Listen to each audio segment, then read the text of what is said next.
Hi.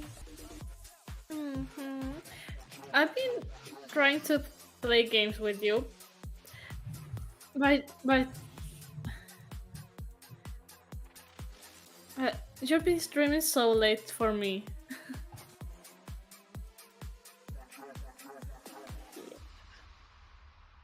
Nice.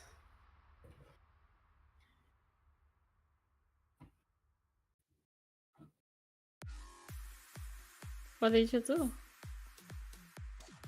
Oh, bowling.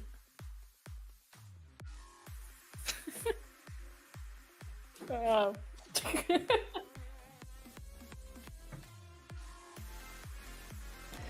Sitting here shooting the shit with Javi. Should probably turn my stream on. Hi friends, welcome in. Hi for new. I'm Jaden Eck. I'm a variety streamer, and I'm just gonna do whatever the fuck I feel like. Hi. I'm gonna play the I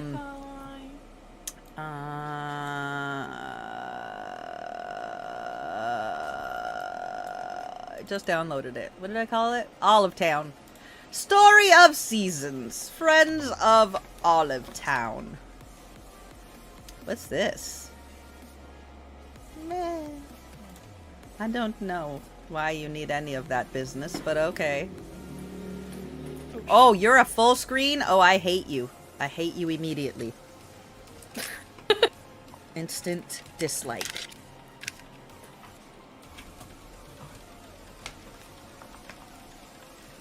Marvelous, my balls! You are not marvelous. Unless I can turn your fucking full screen off, then maybe. We'll talk about you being marvelous. Okay. Yeah, okay. Okay!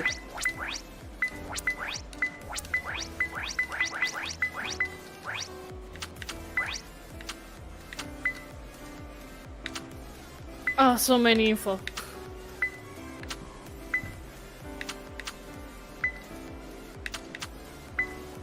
Oh, there we go. Nice.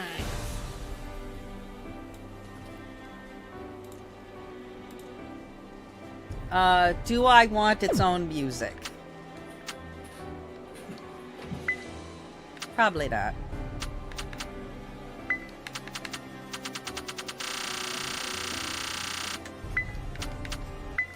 Oh yeah, goodbye background music. You were ass. The bonus is found in seedling mode. Well, okay.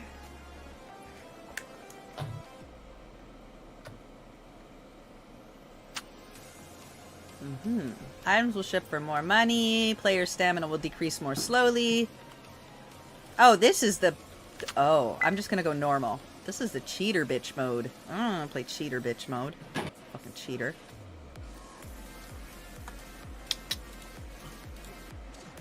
Low aiding. Moo. Meow meow moo moo. Long time ago, my grandpa had a chicken and a cow. Oh, and some more chickens. That one's name's Dave.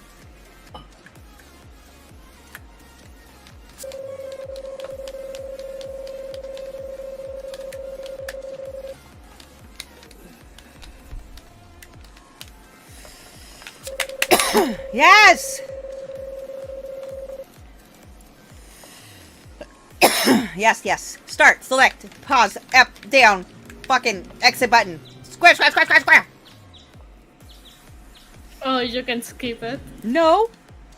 But I fucking tried.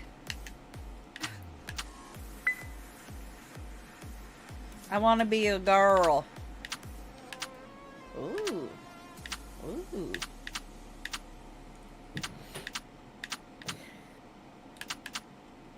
Nah. The really nice eyes. Ooh. Ooh. Ooh. Friendly? Hmm. The second one was better.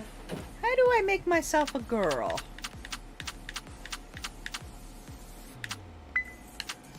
Pale. My eyes are hazel, so I'll just go green. Yeah, whatever. Oh, wait. Moss green.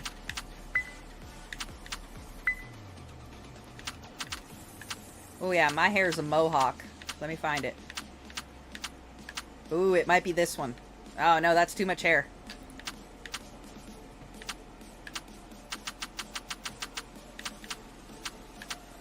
I might end up with this one, but that's way too much hair. Maybe this one? Oh, there we go. That one. Yeah, the third. That one. Yep.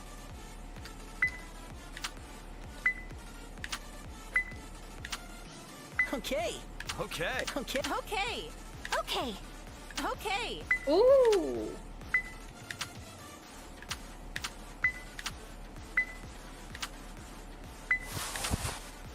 My girl! Nice! Let's do this! Okay.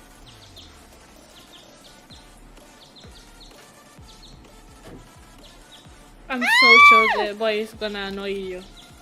Really quick. Okay. Okay. Oh.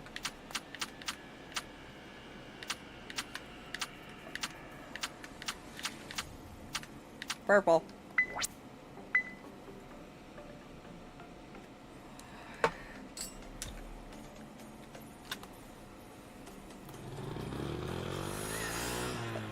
You may be thinking, why Jaded? How come you didn't pink pink? Because fucking Alice ain't over here to force me to?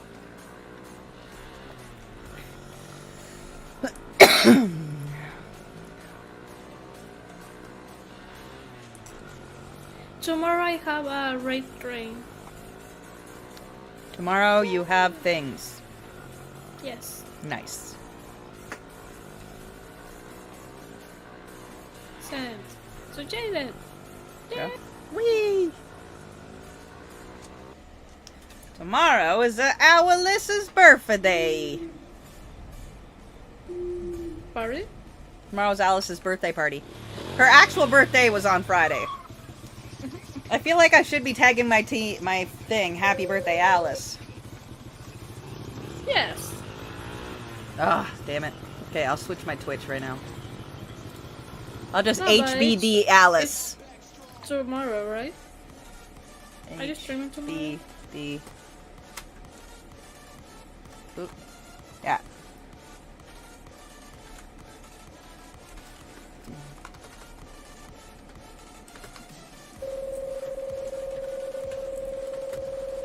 Did she shows 18 or something for the birthday?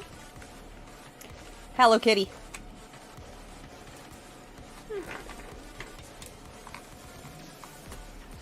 Nice.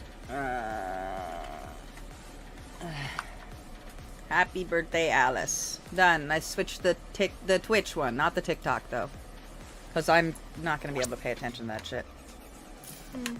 I did. Yes. Alright, what up, Cletus?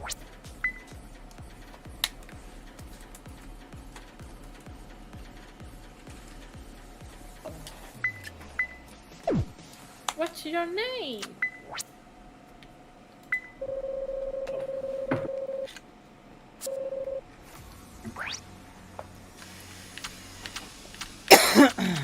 Oh, let's put Alice's.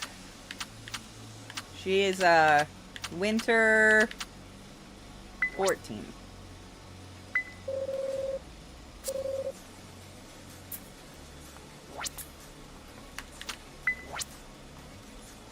Yeah. Yeah, I'm a fucking girl. I'm a beautiful motherfucking butterfly, bitch. Is that my chicken coop? It is now.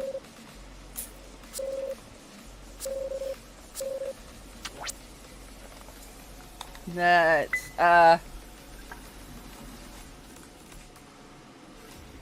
go.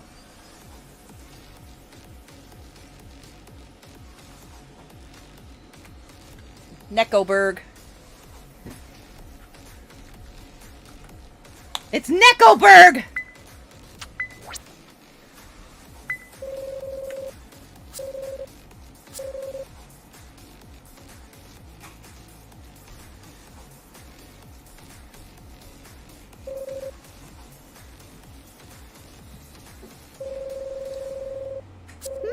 Thanks.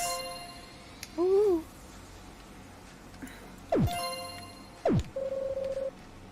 Oh, hey, intro song. Who's what? Oh! I'm a terrible streamer. We're gonna have some fun tonight, 'cause you can't touch my boobies. Don't be shy, The book song. 'cause you can't touch my boobies.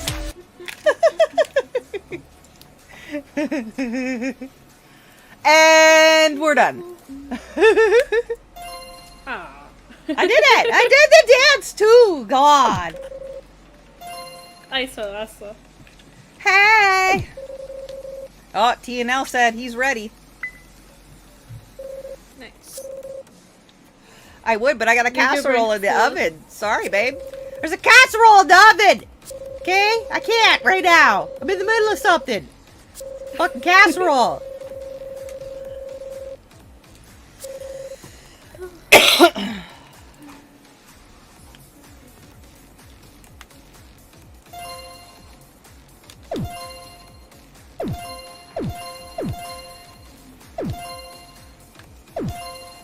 Holy fuck! Stop! Oh, they're spirits. Cute.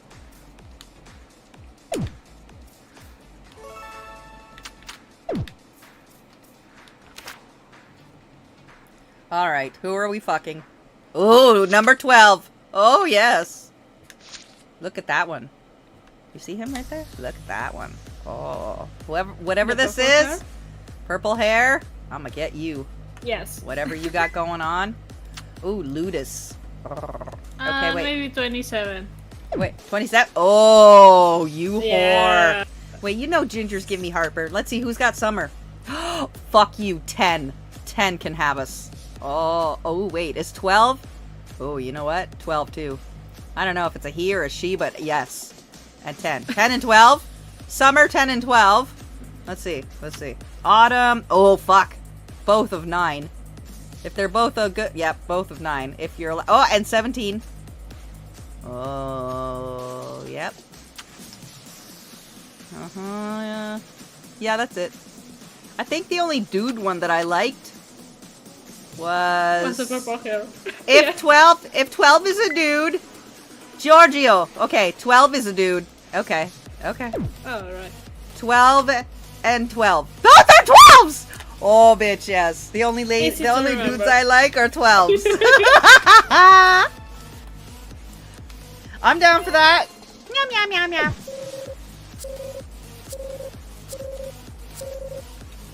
Alright, cool. Thanks. Okay, so... I don't have any tools in my sack. How do I sack up my tools? Wink, wank. I got no shit.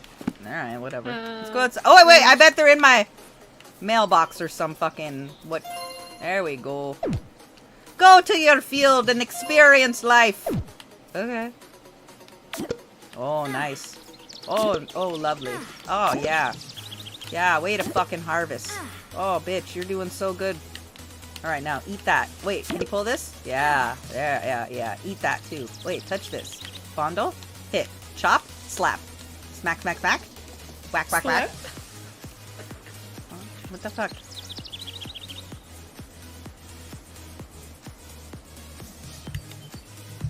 How do I...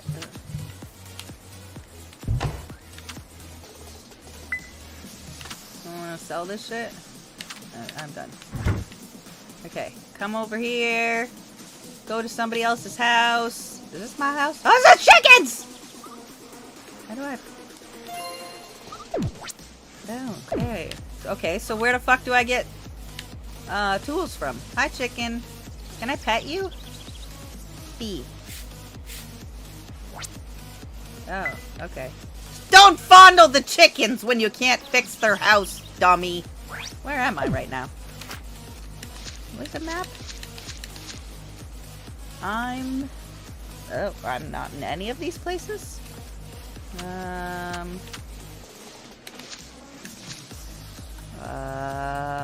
You're probably at the top. Okay. Runs through the bushes? Oh yeah, over here. Here's the road. There's the beach! Harvest. Harvest. Motherfucking shit fuck. I just need some goddamn tools. Look, there's more chickens! Here's the bridge.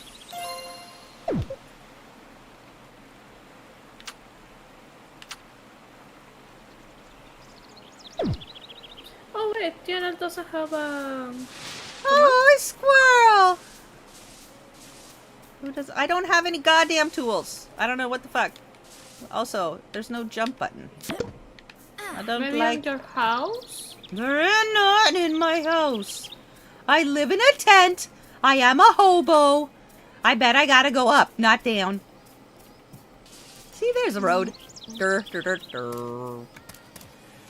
Up. There was some books. The answer was not down. It was up. Hobby lied to us. Everybody, Hobby's a liar. She said go down because she's a dirty, dirty hoe and she wants us to do dirty, dirty things. Okay, what are these places?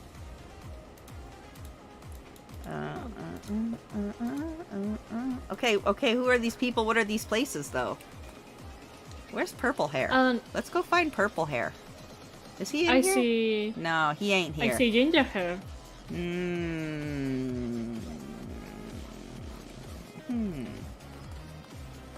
Where is... Hey! Who are you and how did you get over here? Isn't the one... You know what? at I'm the just gonna go. beach? I'm just gonna go to all the stores because I don't know. Enter. B. Aminal shop. Ow! I'm Patricia. Oh, Nico says hi, girl. Hey. Okay, I need tools, not critter stuff. Hi, girl. Hi. Okay, that looks like a general store. Yes. Hi, I want to buy things. Ah. Hi. Ah. Nice to meet you. I want to buy goods. No, I want to buy materials. I want to buy I want to buy a fucking axe. Ah, okay, maybe I need to go to the another store. the guy, the guy, you know, the guy, The one that made the things. metal stuff. Yes. The whacker. Yes. The clink clink The man. clink clink man. She knows what I'm You talking about. understand me. Clink, clink. And I understand Yeah, you. yes. Hello. Blacksmith. Oh my god, blacksmith. Blacksmith. Okay, We got there. It just took a sec. Okay, so this is farm facilities. Oh, I want a well? No, why would I want a well? That's stupid. Stop doing For that to what? my microphone. It's very annoying. Okay, that's not what I want. I want tools. Not furniture. I need the blacksmith, not the carpenter. The blacksmith. The clink clink. Javi knew it. The clink clink. Mm-hmm. Is that him? Tools! Yes! This is it. Nice. Oh, yes. The Tool clink shop! clink. The clink clink. Hey. Hey, bitch. Oh, that's a dude. Oh, you don't do it for me. Yeah, it's Oh, nice to meet hey. you. But that's the one that you wanted on the picture. I want tools at all. Where the fuck are my tools? Oh. Oh. Okay. Apparently I have Bye-bye. tools. Yes. Oh. Okay. So, when I was in my sack, I did not have tools. Use the axe. What axe? Where's the axe? It's not in my sack. How doth you whack? Okay, I'm gonna go back to my house and try to whack it. Get it? Okay, I'm gonna go back to my house and whack maybe it. just like auto do it. Like engage or like the R button or X button or Yeah, triangle button or maybe. something button or F button, X button, F button, X button, this button, this button, this button, this button, this button, this button, this button. This, oh! Fucking tool bag. Ah.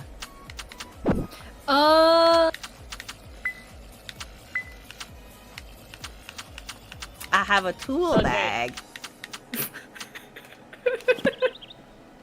Alright. There we So go. you had to. There we go. Who's a smart girl? Not me. No, no, no. No, there's not a whole ass button that says tool frickin' bag. No. No. That would be silly. Whack! Oh, it's repetitive X buttons. Oh, you suck. Put it back. Don't wreck it before your party.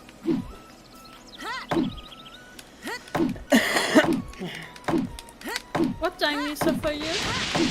Right now, 7:30. Alice, what time? What time does it say on the oven? Alice. Go tell me what it says on the oven. On the oven timer. Quick. I wish it was a hold the button down whacking. Not that I mind this, but it's just annoying. I'm a logger.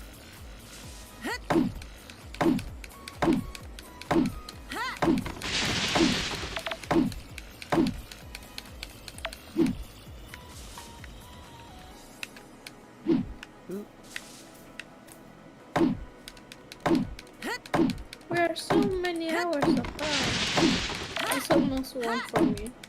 Oh. Well, I was out bowling. Sorry. That's, How much time does it say? that's okay. I'm One says crocheting. 400 and the other one says...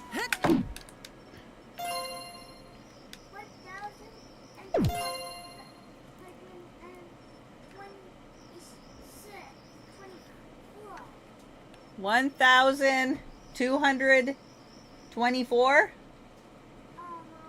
Okay.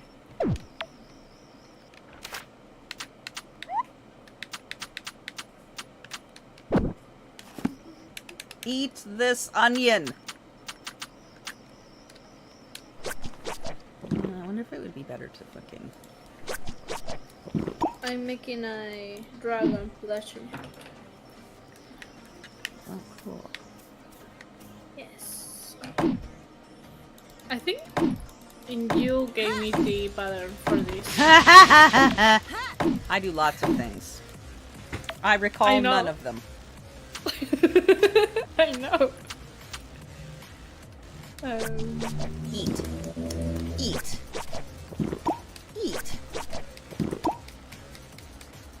Okay. Okay, how about now? Can I do things now? Yes. Oh, I need grass and stone. Okay. Let's try whacking the grass.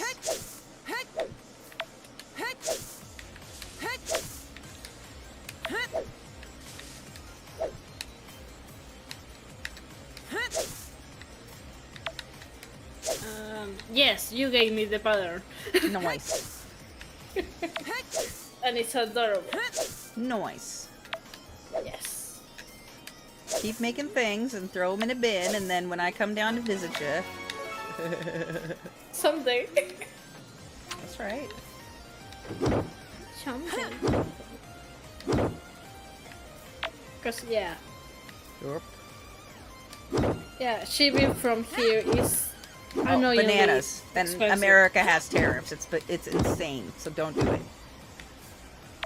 Bro, to send a fucking letter Yeah? from here to US is like $10 on just shipping Yep. without thinking on weight or anything. Yep. Just a single envelope letter. Yep. And there's new crazy fees. And that's without the customs and fees and stuff you have. Yep. Yep. That's why I don't sell stuff online. It's so sad. The international here is so expensive too. Okay, I'm almost there for that. Was I supposed to cook my onion? Probably. I'm gonna Oh, sell some I have shit. chips. I forgot I have chips.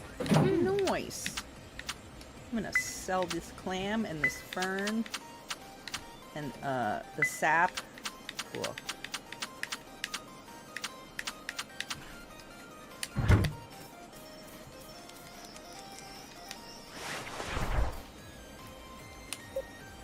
Sleep. All right, I gotta check my thing in the oven. Alright. I babysit Just a the sec. chat. Wait, I'm gonna switch my.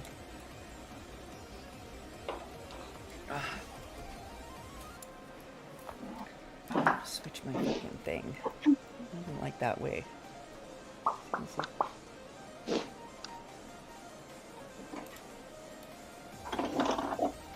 Okay. Be right back. Alright.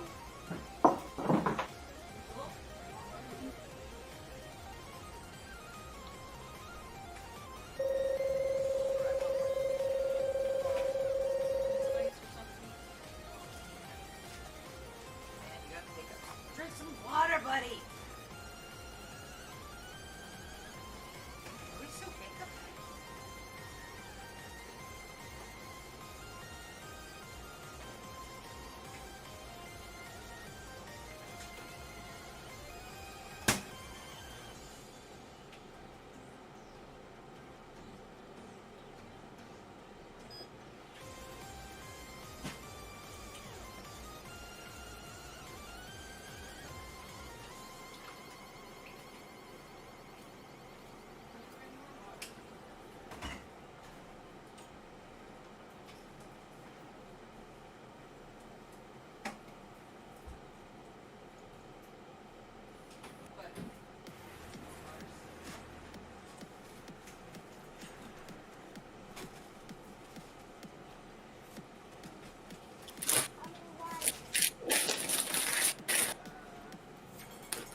turn on my music.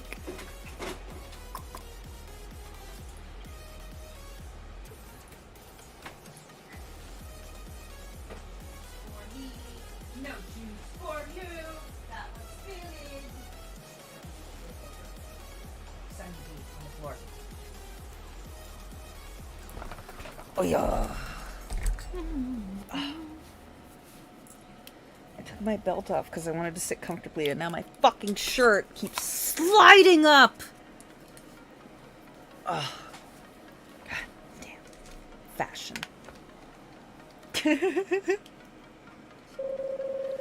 Okay.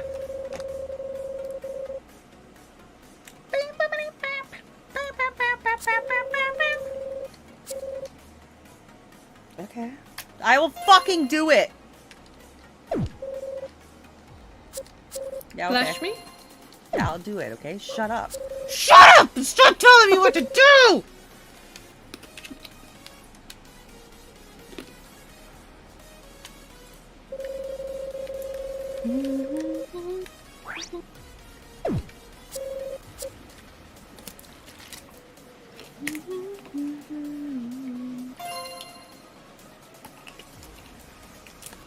Oh.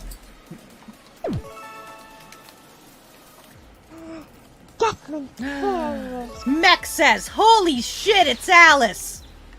Hello. Hi, Mac. Hey, Tree, I don't want you there. Get out of that. Oh, it's This a one? chicken. No. This one? Smash! Dig? Okay, whatever then. Remember, I just How do you dig it?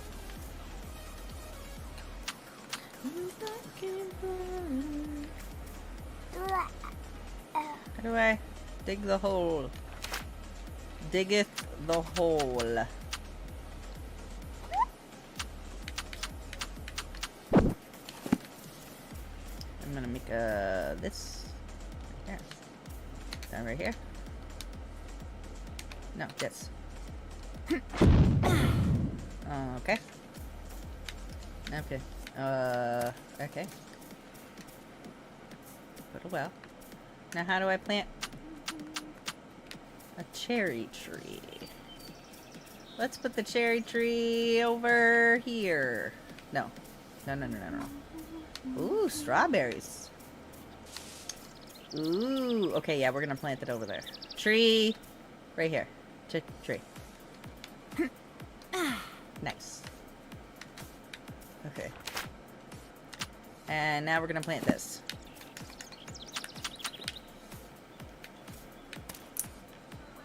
How do I... Oh. Mama, Yes, Poohhead. can you open this one? I will use number 1. Are you painting again? Oh, nice. Here you are, Mary. I love you. Okay, now how do you, do you just have to... Ooh. You can only do it on these squares? Can I not make my own holes? Do I have to just use these stupid holes? You probably can at some point. Okay, well, for now, I guess I gotta just use these stupid holes, huh? Yes. Use already provided stupid holes. Gotcha. I hate the positioning of the I agree. Thanks. like why Why? why Right? is not all together or in a line? Here's the hoe. Woo-hoo-hoo-hoo. Found the hoe. So yeah, they could have been in a line, but you know, I didn't check before I started building shit. Oh. Did not open my tool bag at any point, cause that is dumb. Yeah, I could have hoed them in the corner like I wanted to. But now they're just everywhere, all willy-nilly like a psychopath! You can connect everything. Yeah, not It's right okay. now. I'll do it later. Alright. Watering can. Go back into the tool sack. Ho! I don't even... Fuck off. Get out of here. We don't even need you. You're just nonsense. Okay, we need more stone and we need more grass to fix the chicken house.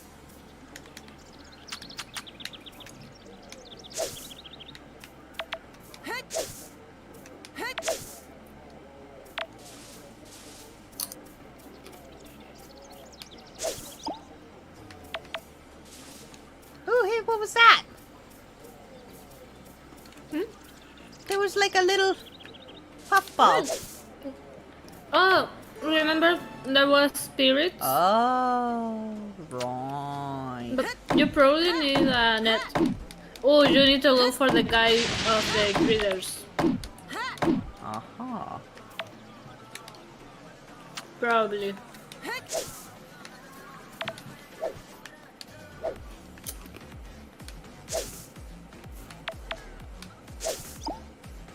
Oh, there's another one. There goes on, chase him. Oh, he ran into the water.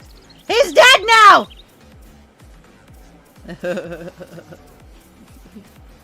Okay. I need more stone.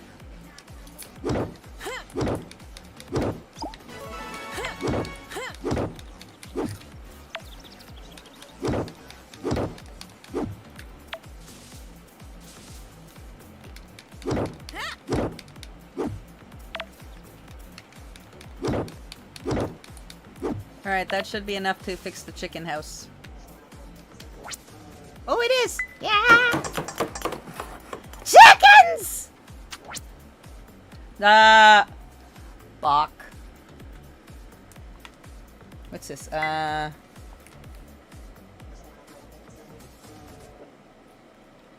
Cluck? Nuggets farm. Nugget farm? Nug bin!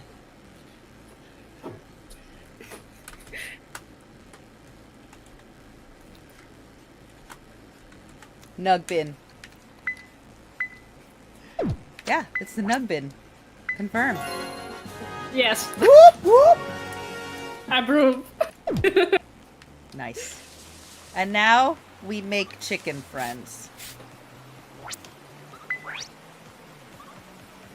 To the nug bin. Tame it. Name the chicken? Cluck.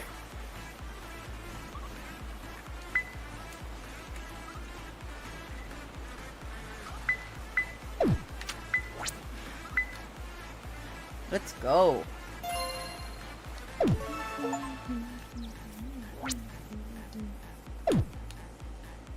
Ooh. Enter is D button. Okay. What's fodder? Do I have any fodder? No. I'm gonna just let the chicken outside.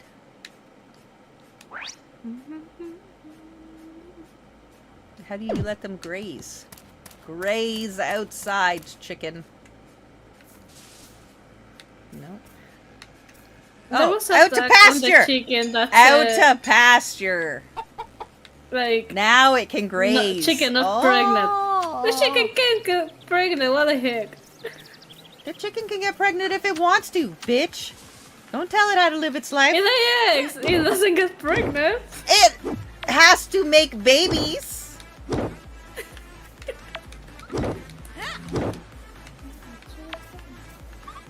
Okay, no more jar. I'll be back.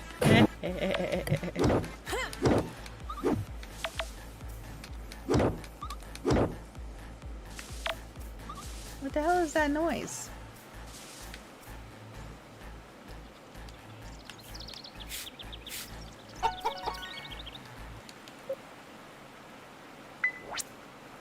Oh, I need lumber. Oh, shit. How do I get lumber?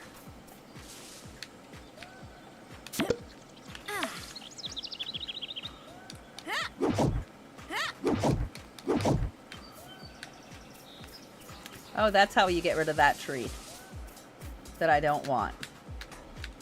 You smash it! Got it. Okay. I'm gonna finish cleaning this side of the yard and then move my way down.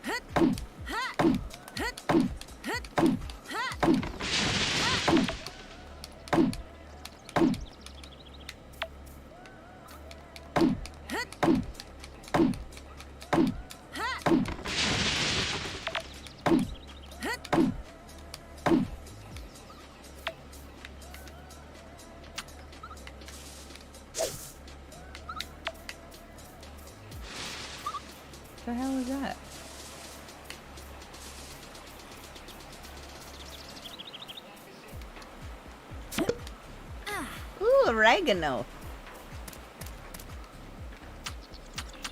I'm gonna go in here. What's in here? See your hole in the wall. Arn. Ooh, it's a mine! Oh. I see. Oh, I'm kind of weak right now.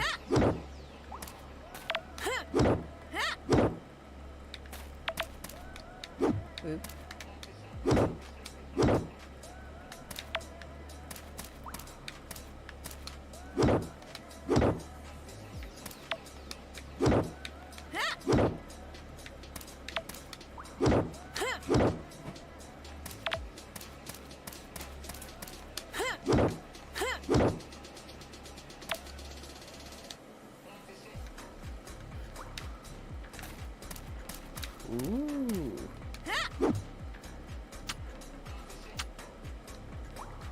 Ooh. This is probably a hoe moment. Or maybe a shovel? Oh, no, it's a hoe. Oh, nothing in there.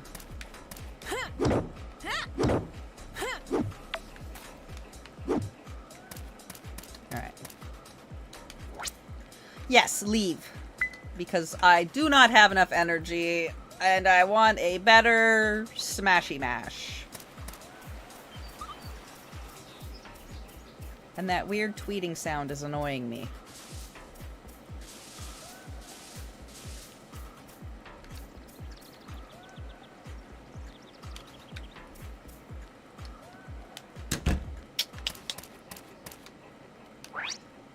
Okay, it ate. It's out grazing.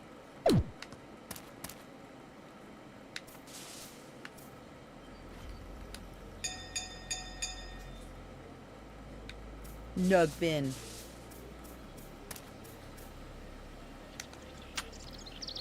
Can I clear this away with this? No. Can I hoe it away? Because I don't like this gross looking dirt ground. Nope. Ugh. You have to just keep this crap? Ah! Okay, I'm back. Hey girl, hey.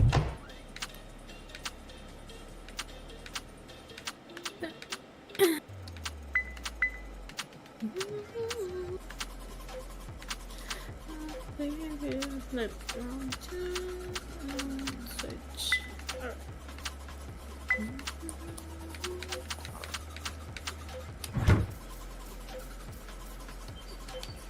Do I have like a storage in my house? No, I don't. Okay, that's helpful. Go to bed! Can you build a house there? Yeah, I'm in a tent right now, so. Yeah. Oh, I gotta go check my stuff.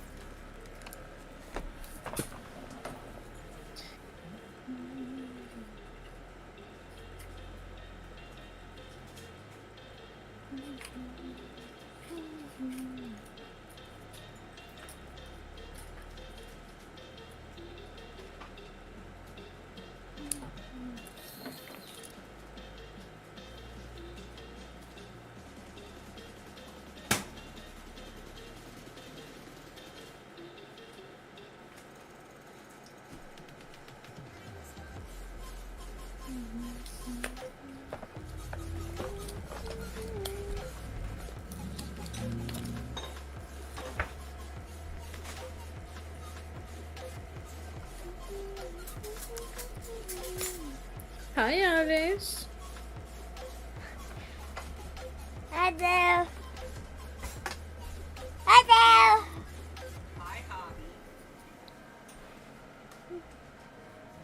What you doing? I don't know.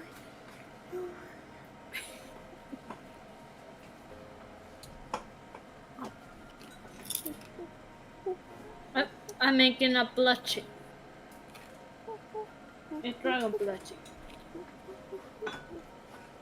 Hi, my name is Alice and I am a police. Hey, it's my birthday.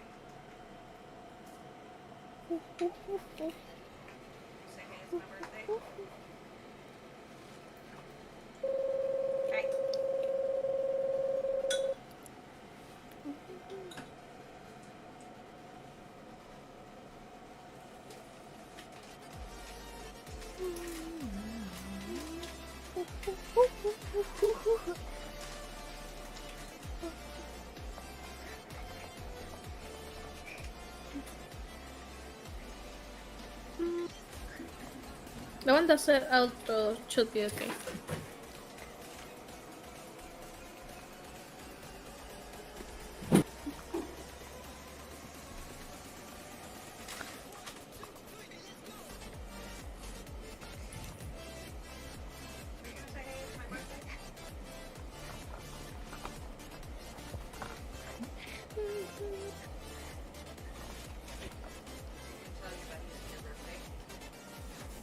Dude, it's my birthday. It's my birthday. It's my birthday. It's my birthday. Hey.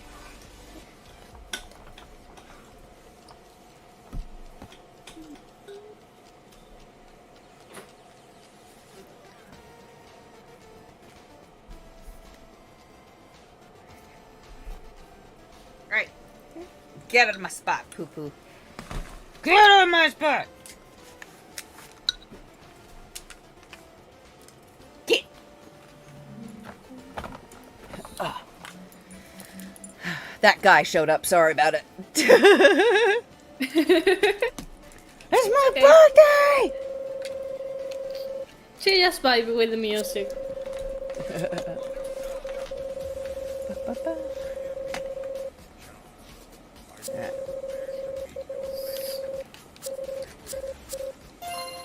Crafting. Ooh, oh, about fucking time. Let's do this. Alright, fantastic.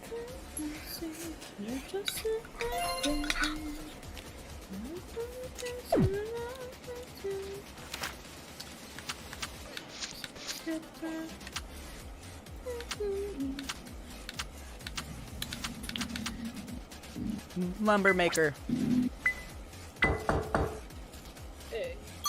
Nice. Now I can make lumber. Nice. Production area over here.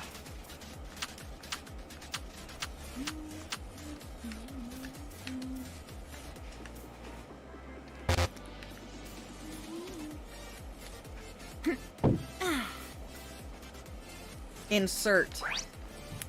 Log. Craft. Chop more. Wait. Water the shit first.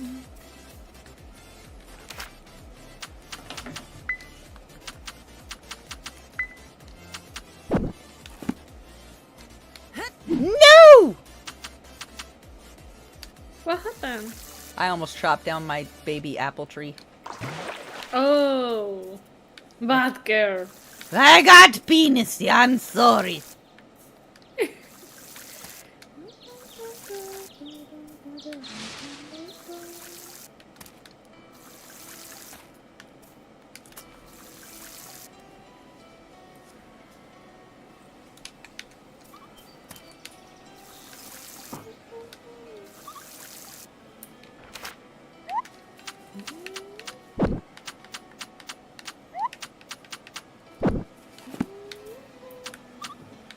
You hear that weird sound?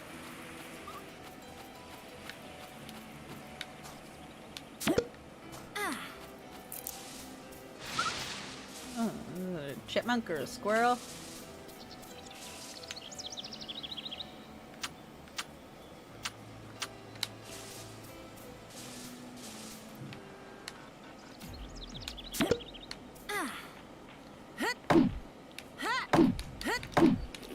Do you have any missions or tasks in the game? Probably, but I right doubt now it. I'm clearing in my fucking area.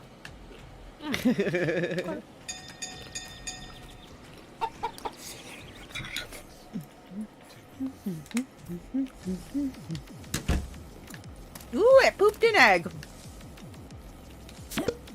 Thanks, buddy.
let's jam more lumber in the thinger.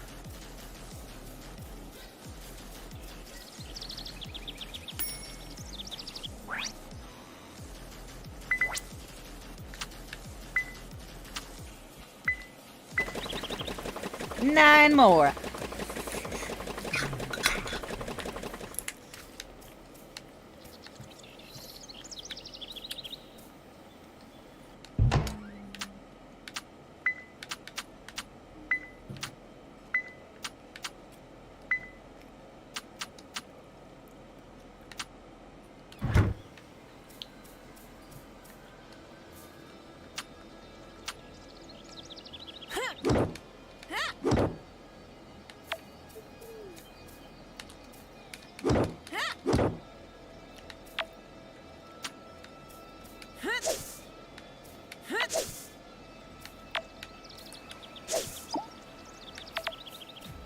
There, that little fluffer.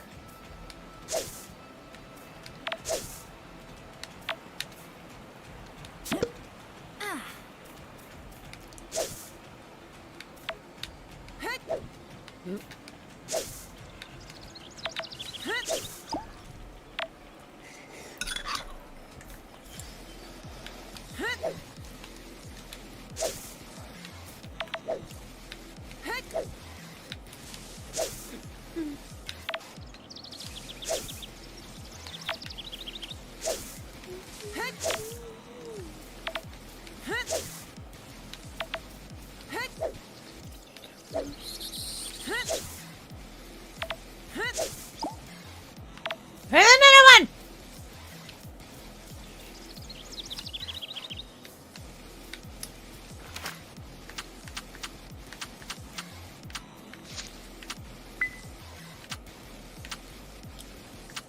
Ooh, I can make more shit now. Ooh.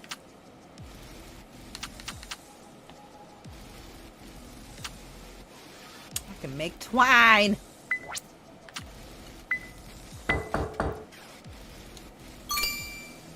Nice. I don't have any grass, so I can't make fodder. But you could collect this.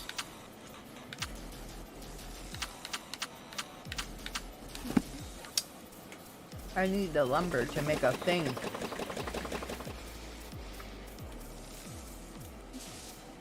So that I can fix this bridge and go across.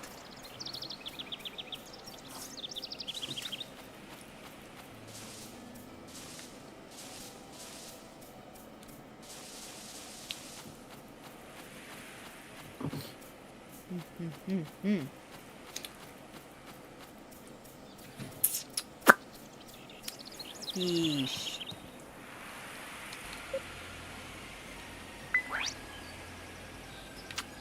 Ooh, I can go to other islands. Neat.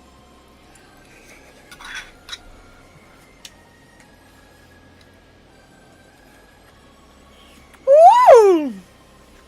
Cute.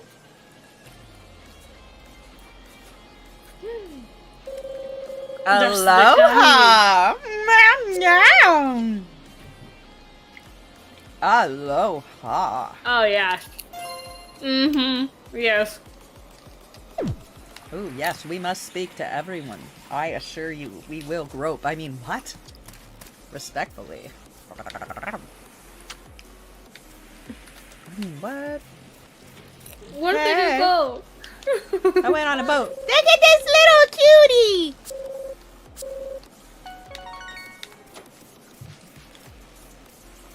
I'm gonna fucking harvest all this shit. Can I harvest any of this shit? I can't chop anything. Maybe I can harvest.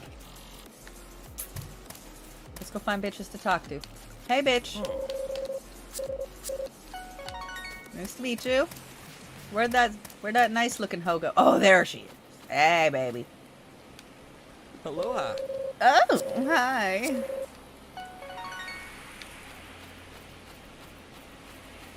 He said, we just moved here, but you're welcome to touch me. Okay.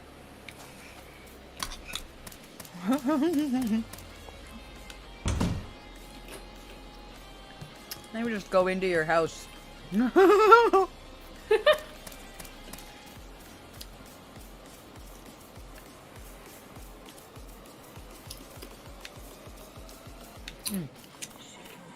So far, nothing to harvest yet. Can't chop anything. I mean, you can harvest the guy. Oh, ma'am. Don't mess with me. You know I'm gonna. Alright, there's nothing but that guy up in here. Mm-hmm. Wonder if that other one is like a shop.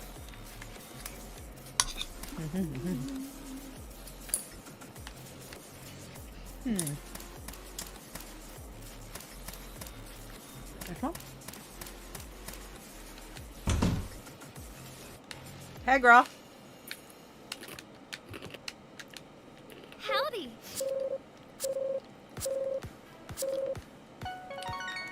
And now we're friends.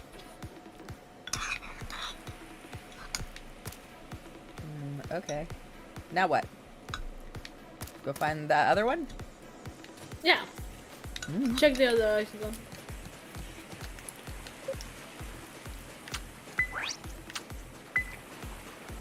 Oasis. Thank you, Silver.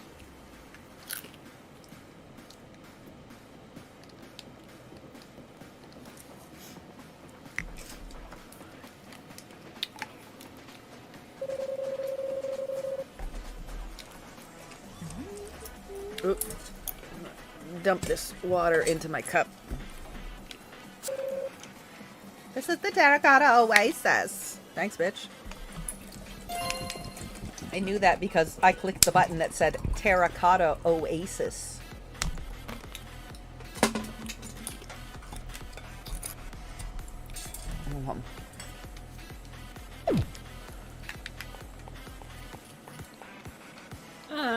Is These are the people's houses Iceland of people of knowledge. Alright. So you can get info. Oh, there's that Giorgio one. Ooh, I don't like him. He's a bitch. No. Yeah, I don't like him. The picture was a lie. It was. Ooh, Iris. Ooh, Iris. Hi, girl. Yes. Tee hee hee, indeed. I like Iris.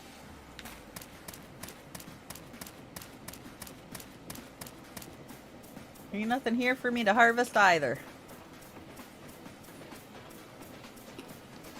Maybe squirrels? Maybe there's fishing or something.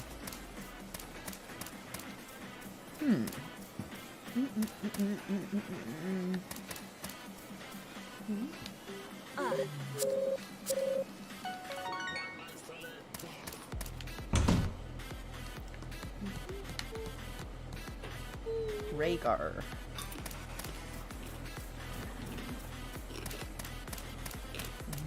Well, these seem to be some sort of special area.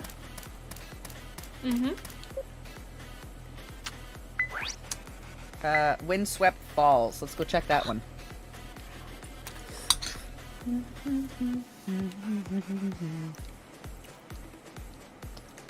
Oh, cute.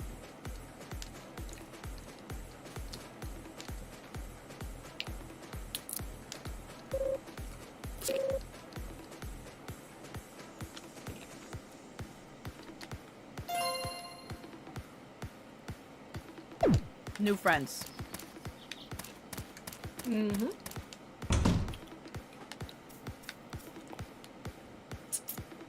Thank you for the lurk, Ben.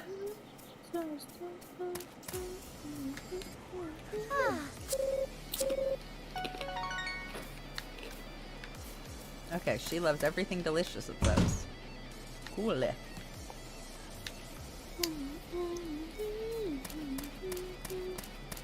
Thanks, Silver.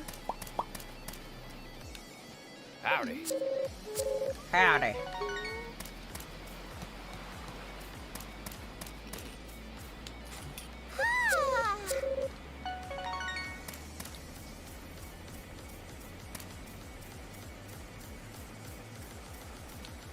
Yo. Ooh. Bad boy. But he's blonde. And he's very,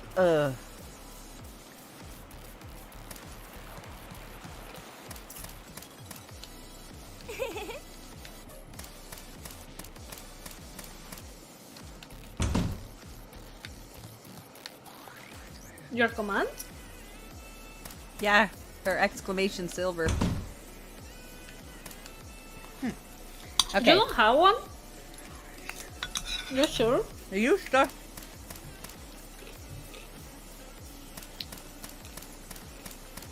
Huh.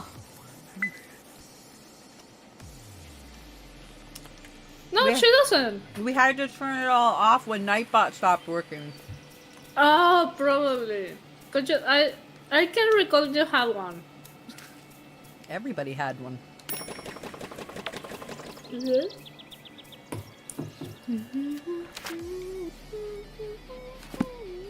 I need more lumber.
Did my chicken go back inside the coop? Because I told it to. Probably not. Did you? Mm-hmm. You sure? Yeah, okay, he's in there. Yeah, told you I did.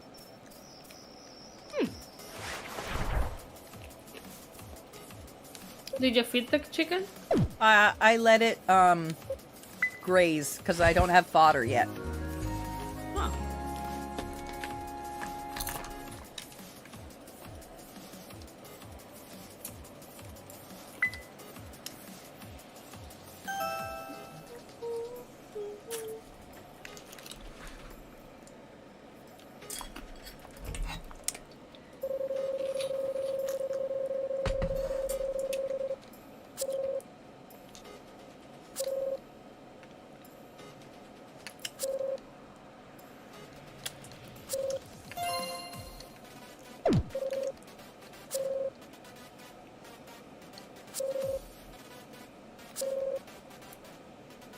Okay. Yay, a house. I'm working on it! Yay! My So lumber. now you should talk with the carpenter. After I repair the bridge.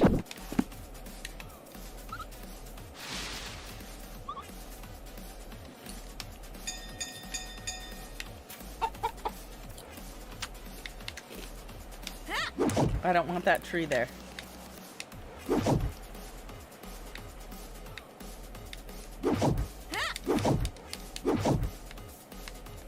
Why did you smash the tree? I don't want it there.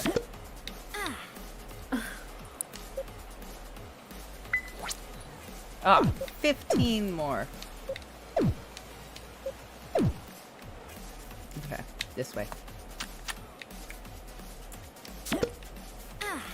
They need more trees.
No.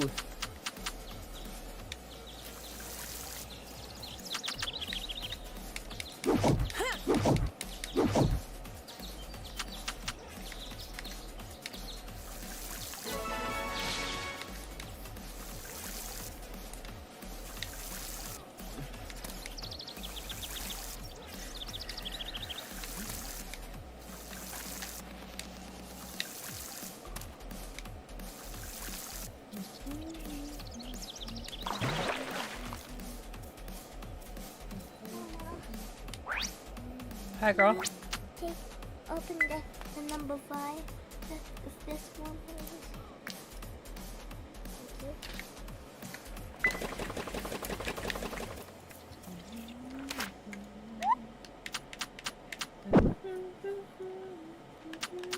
Alright, now go ask that guy.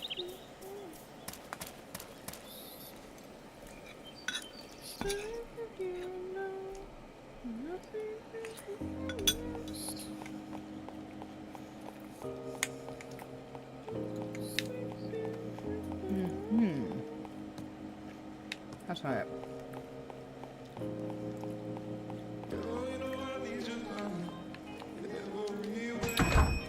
No, that's not it.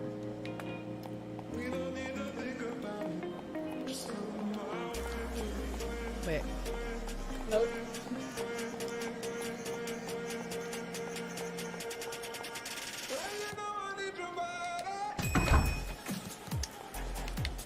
I think it was the one in the No, it's this one.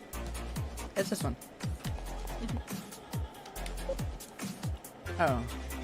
Closed Wednesdays. Good job, it's Wednesday. What about this guy? Let's see what he wants for upgrades. Hey. Hey. Nah, stop it! Hey. Fuck. I need iron ingots. Okay.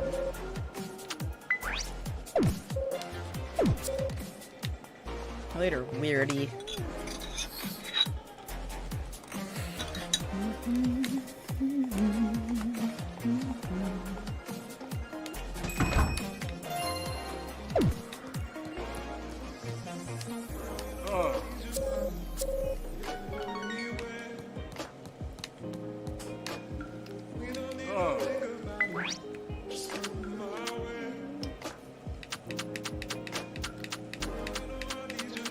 Neat.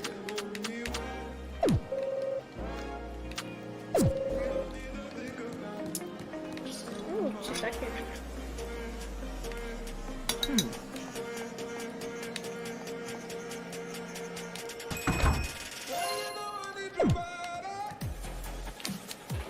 Hello. Hi.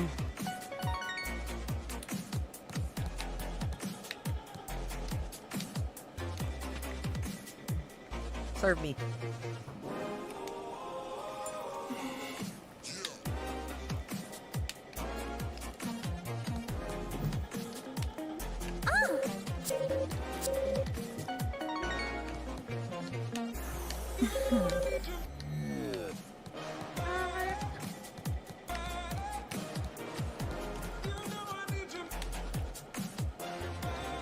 How do you order? Sit down. I am! I tried a table and the counter. Oh, I have a little bit of delay on your stream in between Discord and the stream. Did you talk to him? Yeah, it didn't work. Huh. Ah.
If it's 100, why does it say 3,000?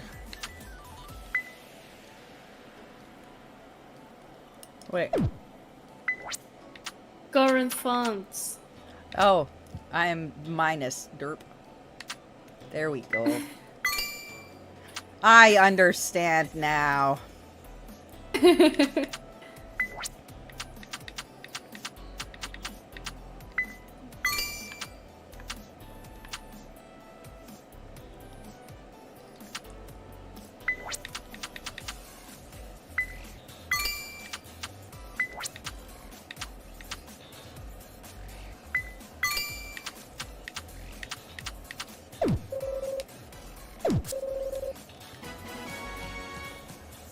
Beep beep beep.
Ma!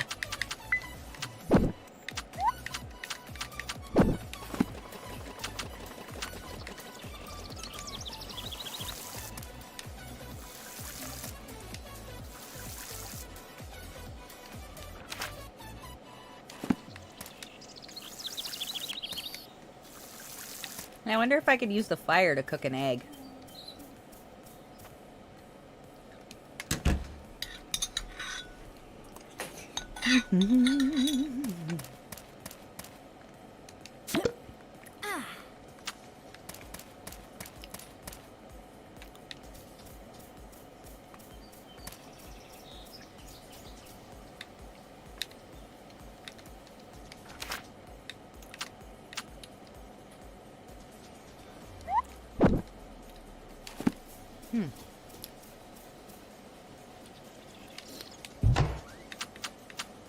I guess it's getting shipped.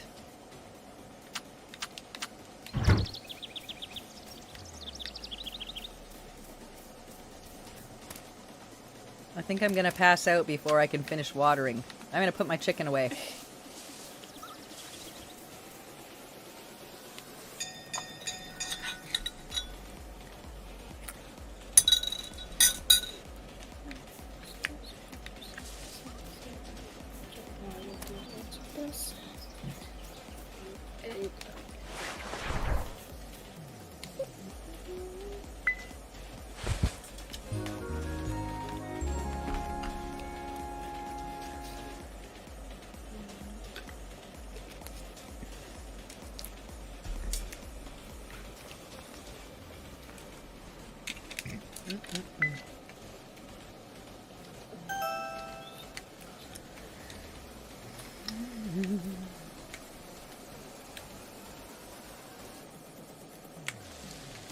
Ah, yeah, I don't gotta water nothing today.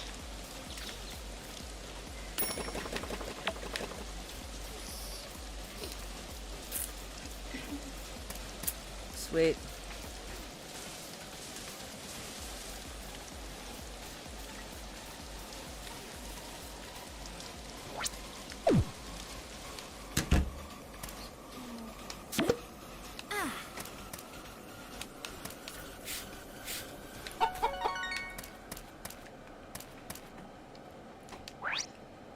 Oh, I can't feed it any of that.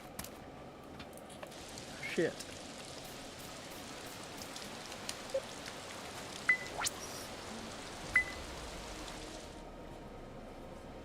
Ah, yeah, I repaired the bridge.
There should be way more wild shit for me to harvest. And why can't I turn all this goddamn grass into fodder? It just makes no sense. It's fucking grass. Maybe you need to buy the recipe? I'm getting tired of your fucking logic, okay? You just shut up. You're just gonna keep coming in here and making sense. You're not gonna be invited. You know you have to talk to the NPCs. No, I don't wanna! I'm antisocial! Problems. You need to flirt. I know, but I gotta clean up my fucking hobbit hole first.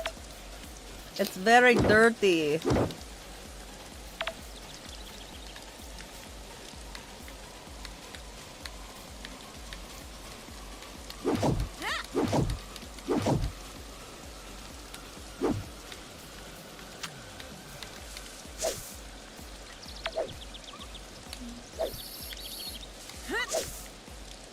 Oh, it's that little squirrel is tweetering. What's the matter, little squirrel? Oh.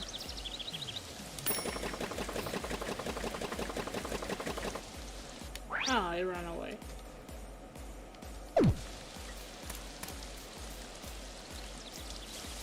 That's fine, I'll eat it eventually.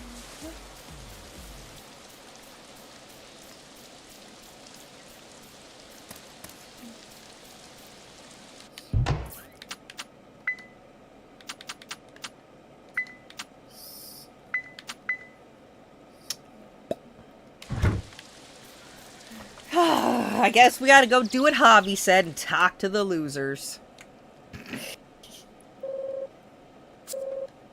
Yeah. You can. You can do it. Jakob.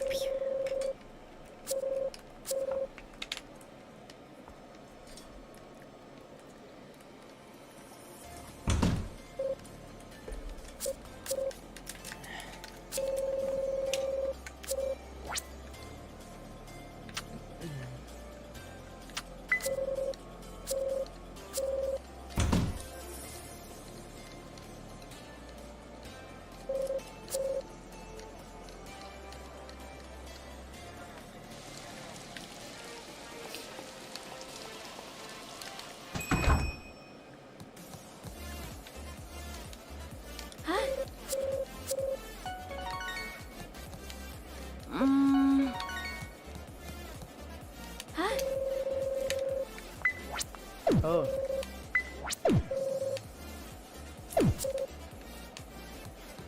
Huh.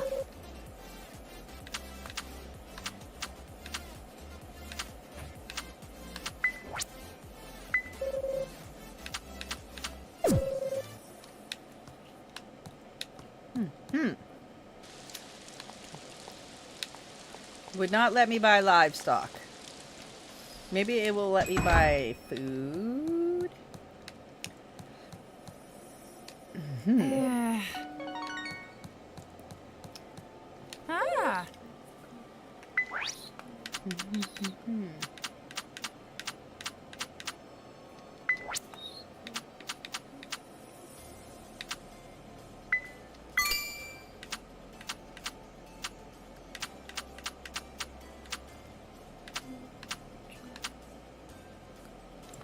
I think I've already planted everything.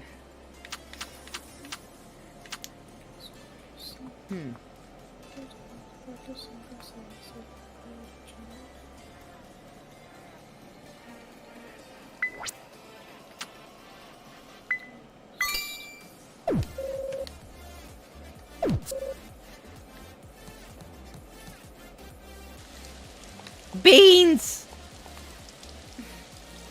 Potato beans!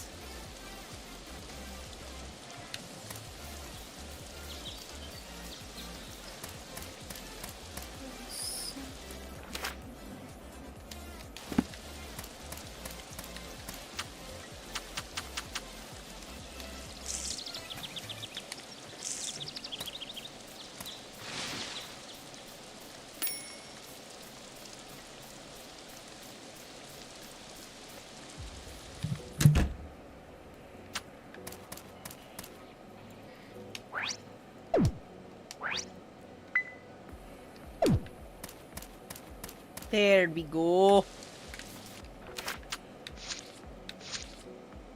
Oh, that's much better.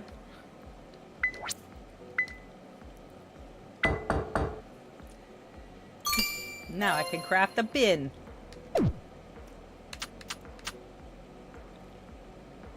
Ingot maker, I need more iron and more wood. Wood needed.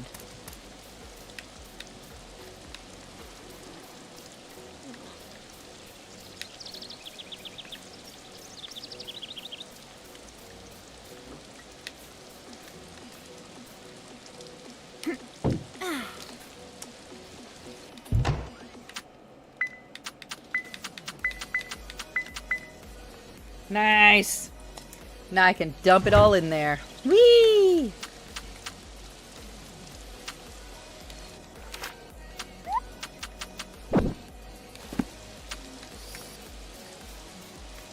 Oh, I'm gonna go mining. It's a good day for mining.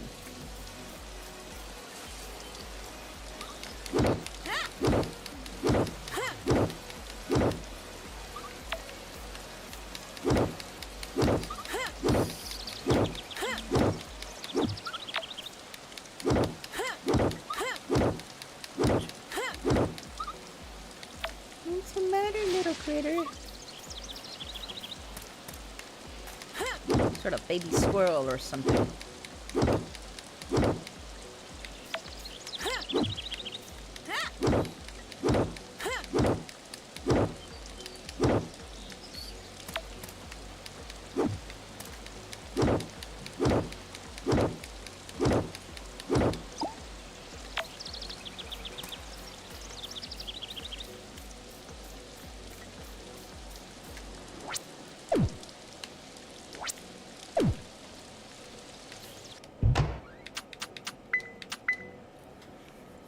Okay.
Ooh. A mayonnaise maker! A thread maker. Ooh.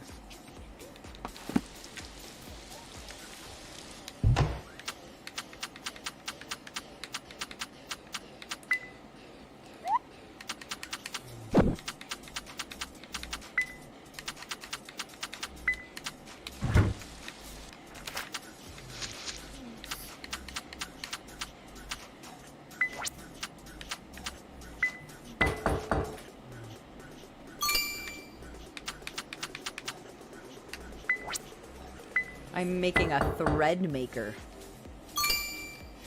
Ooh. I guess put a bunch of grass in it and it'll make some fucking thread or some shit.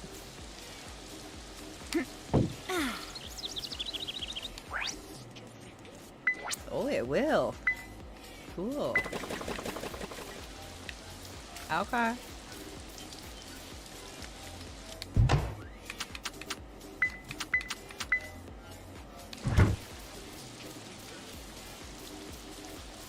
Bedtime.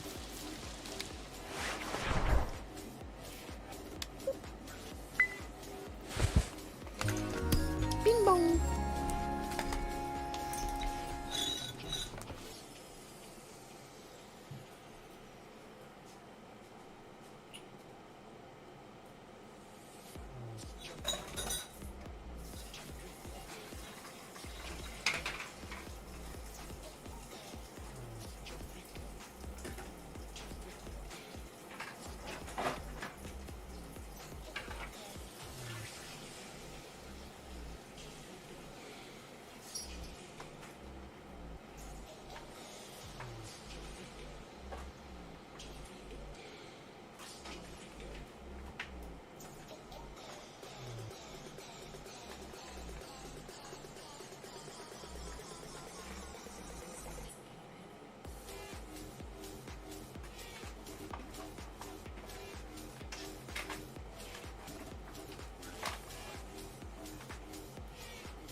Ah.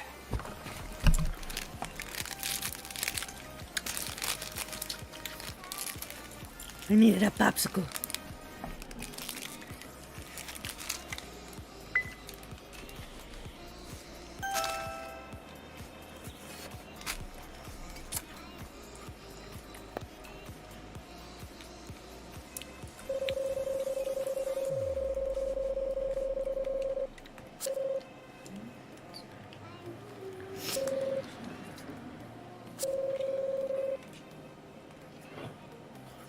Bucket.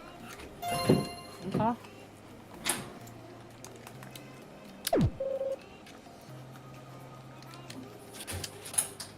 I don't like him either.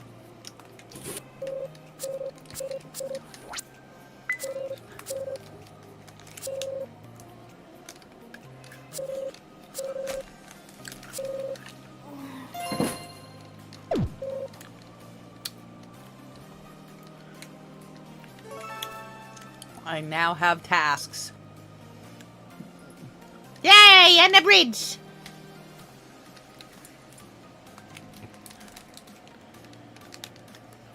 Yes, bridge. Good.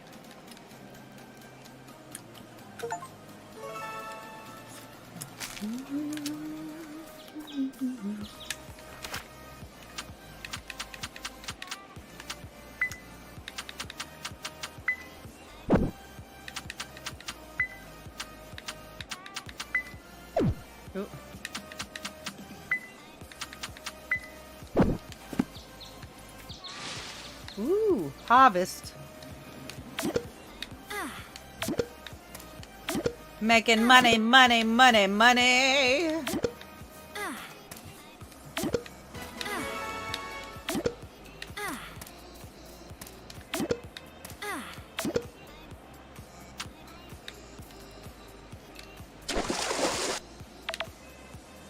Ooh.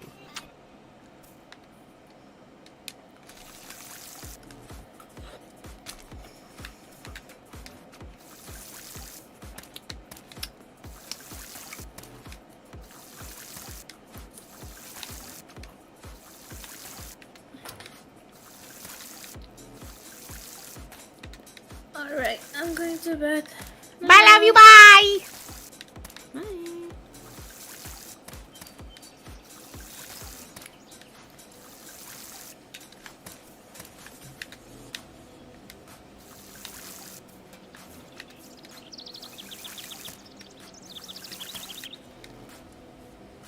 Oh, I'm out of water.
Figure right.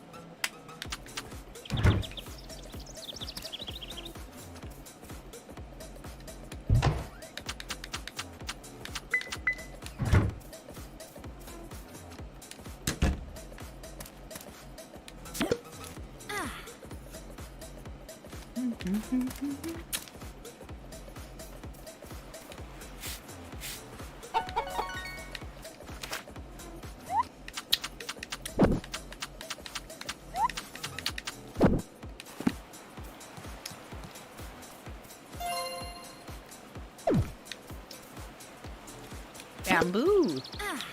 Ooh, sugarcane, I mean. A cow! Wild cow. Hi, cow.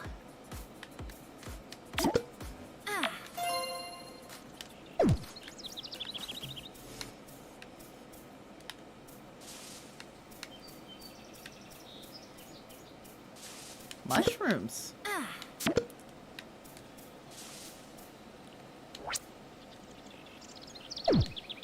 Rotted mushroom log. Ooh, a bird. Ooh. What's this stuff? Ooh, rock salt.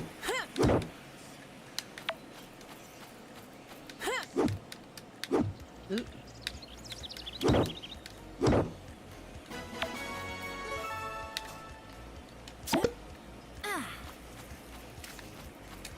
Where'd that weird little creature thing go? Flexible grass. Ooh.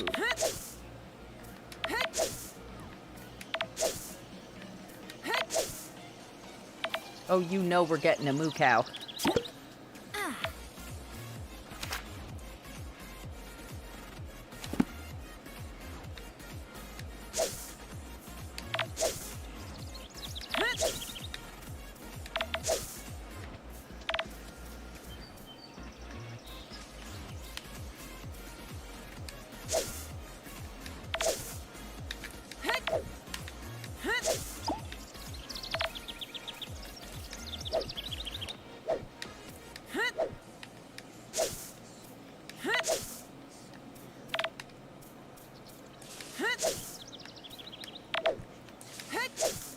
Hang on. I want to, put something on in the background, like fucking YouTube or something.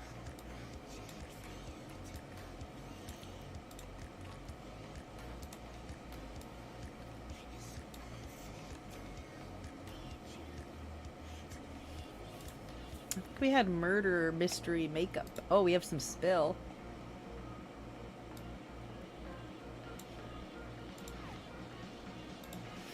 Hang on.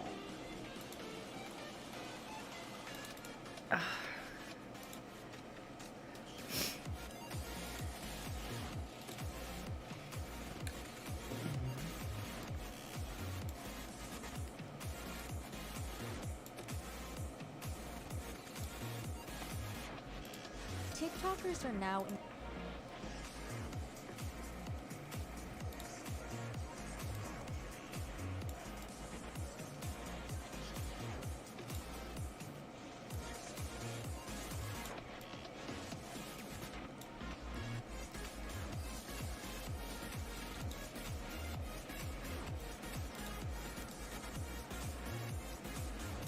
Right.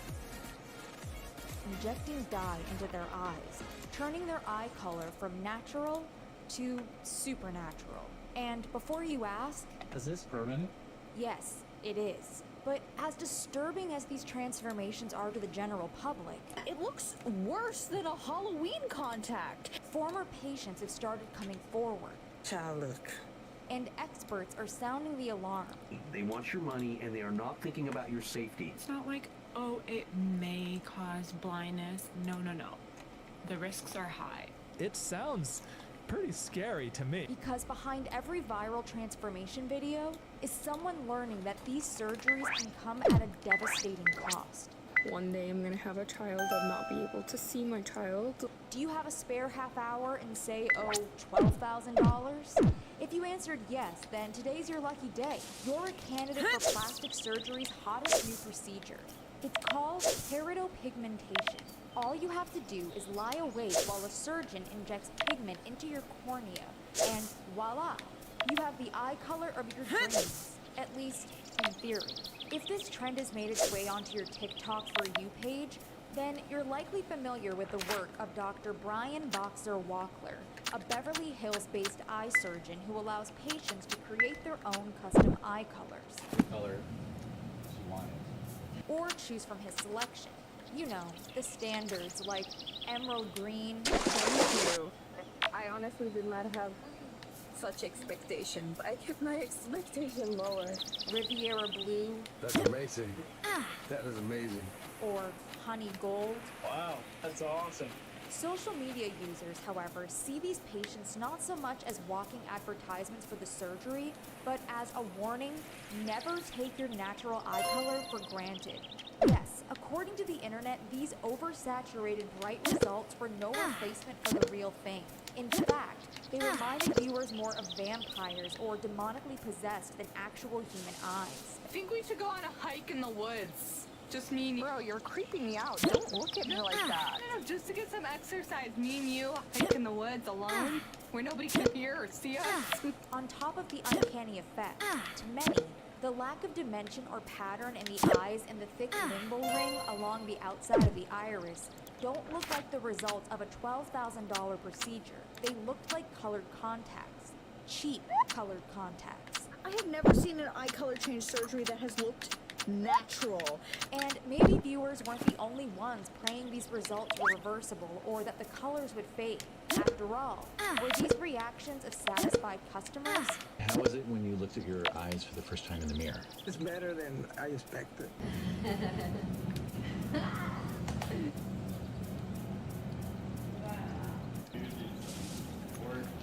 Or people trying to convince themselves that they hadn't just made the worst mistake of their lives. How are you feeling seeing yourself for the first time like this? I like it. This is awesome. Very pretty. I love it. Super natural too. Very happy with this. It's perfect. Really happy. Even reactions from family members seemed almost too positive. It looks natural and amazing. Yeah. Right. I love it. Very natural. Phenomenal. Like they were covering up their true feelings. How do you feel now that she has the color that she's on? Nice. I'm happy for her because like she's super happy, so I'm glad she likes it. It's nice. It looks good too. Like it looks good. But there was one patient who might have let slip what everyone involved was asking themselves. This is awesome. Every day you're gonna wake up and see your new eyes. Is this permanent? It is. Naturally, the internet wasted no time turning reactions like this into memes. Thank you so much for doing this to me. What do you think? Is that permanent? I love it. Oh my god, I really look like that. Are you gonna give us a good review? Of course. But whether it's keratopigmentation or iris implants, where a silicone iris is inserted into the eye, there's clearly a market for eye color changing surgeries. Heard so many times, doctor, you changed my life because the eye is the mirror of your soul. The question is, what are patients risking when they sign up for these life-changing surgeries? In September 2024, Jasmine Hill, known on TikTok as Story with Friends, posted a story time that would serve as a chilling reminder. Be careful what you wish for. I like to tell stories and life lessons, but yesterday I certainly didn't think that I would be a life lesson. Like others, Jasmine learned about keratopigmentation through social media. But unlike other viewers, she wasn't disturbed by the trend. She was intrigued. Jasmine didn't want anything drastic, just a subtle change to her big, dark brown eyes. My eyes look kind of black, like they're dark brown, they look black. I'll get like one of these browns. I like it. I'm already thinking of what kind of eyelashes I'm gonna get. I'm thinking of how I'm gonna do my eyeshadow. Since it wasn't common for a patient to ask for brown eyes, the surgeon's office had to order Jasmine's color from France. It was called marron, the French word for brown. We pretty much take it all. Fridges and dishwashers, dressers, drawers, couches, mats.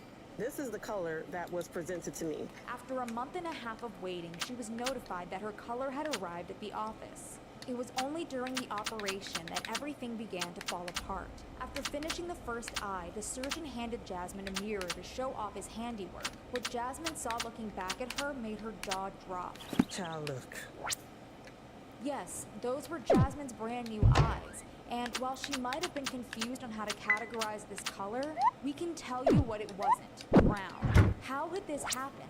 Well, it turned out the surgeon had noticed something off about the color when it arrived at the office. When the doctor opened it, he said, you know, I did notice that it wasn't brown. He said, but with these procedures, a lot of the times the colors do not look the way they're going to look once you apply it. The problem was, it never turned brown.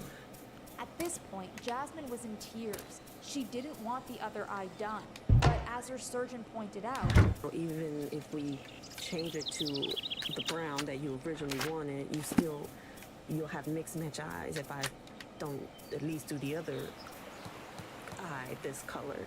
So, in the end, Jasmine was stuck with her new eyes, whether she liked them or not. And while she was unsure what the moral of the story was, life lesson, I don't really know. Let me figure out how to process what the life lesson is for this. The comment section spelled it out for her. Never risk what you have for what you want. For many, the potential long-term effects of the procedure and the availability of colored The risk of blindness for a bit of a different color. Brown eyes and going through all this for a different shade of brown is wild. But as our next story proves, these surgeries put patients at risk of developing more than just customer dissatisfaction.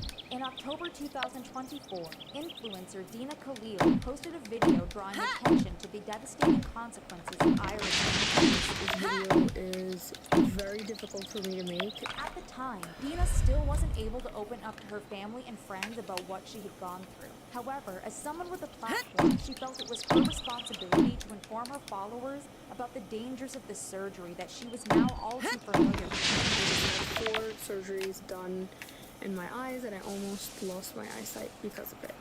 So let's get into it. These are my eyes. And they look totally natural, right? Well, it turns out they are. The thing is, just a few months earlier, Dina had bright blue eyes that earned her comparisons to Adriana Lima and Megan Fox, all courtesy of iris implants. According to Dina, she was tricked into having the surgery as a teenager in Egypt. I went in with my dad to get LASIK, and then the doctor did this amazing surgery with apparently no risks, no side effects, 100% safe, she told the Daily Mail.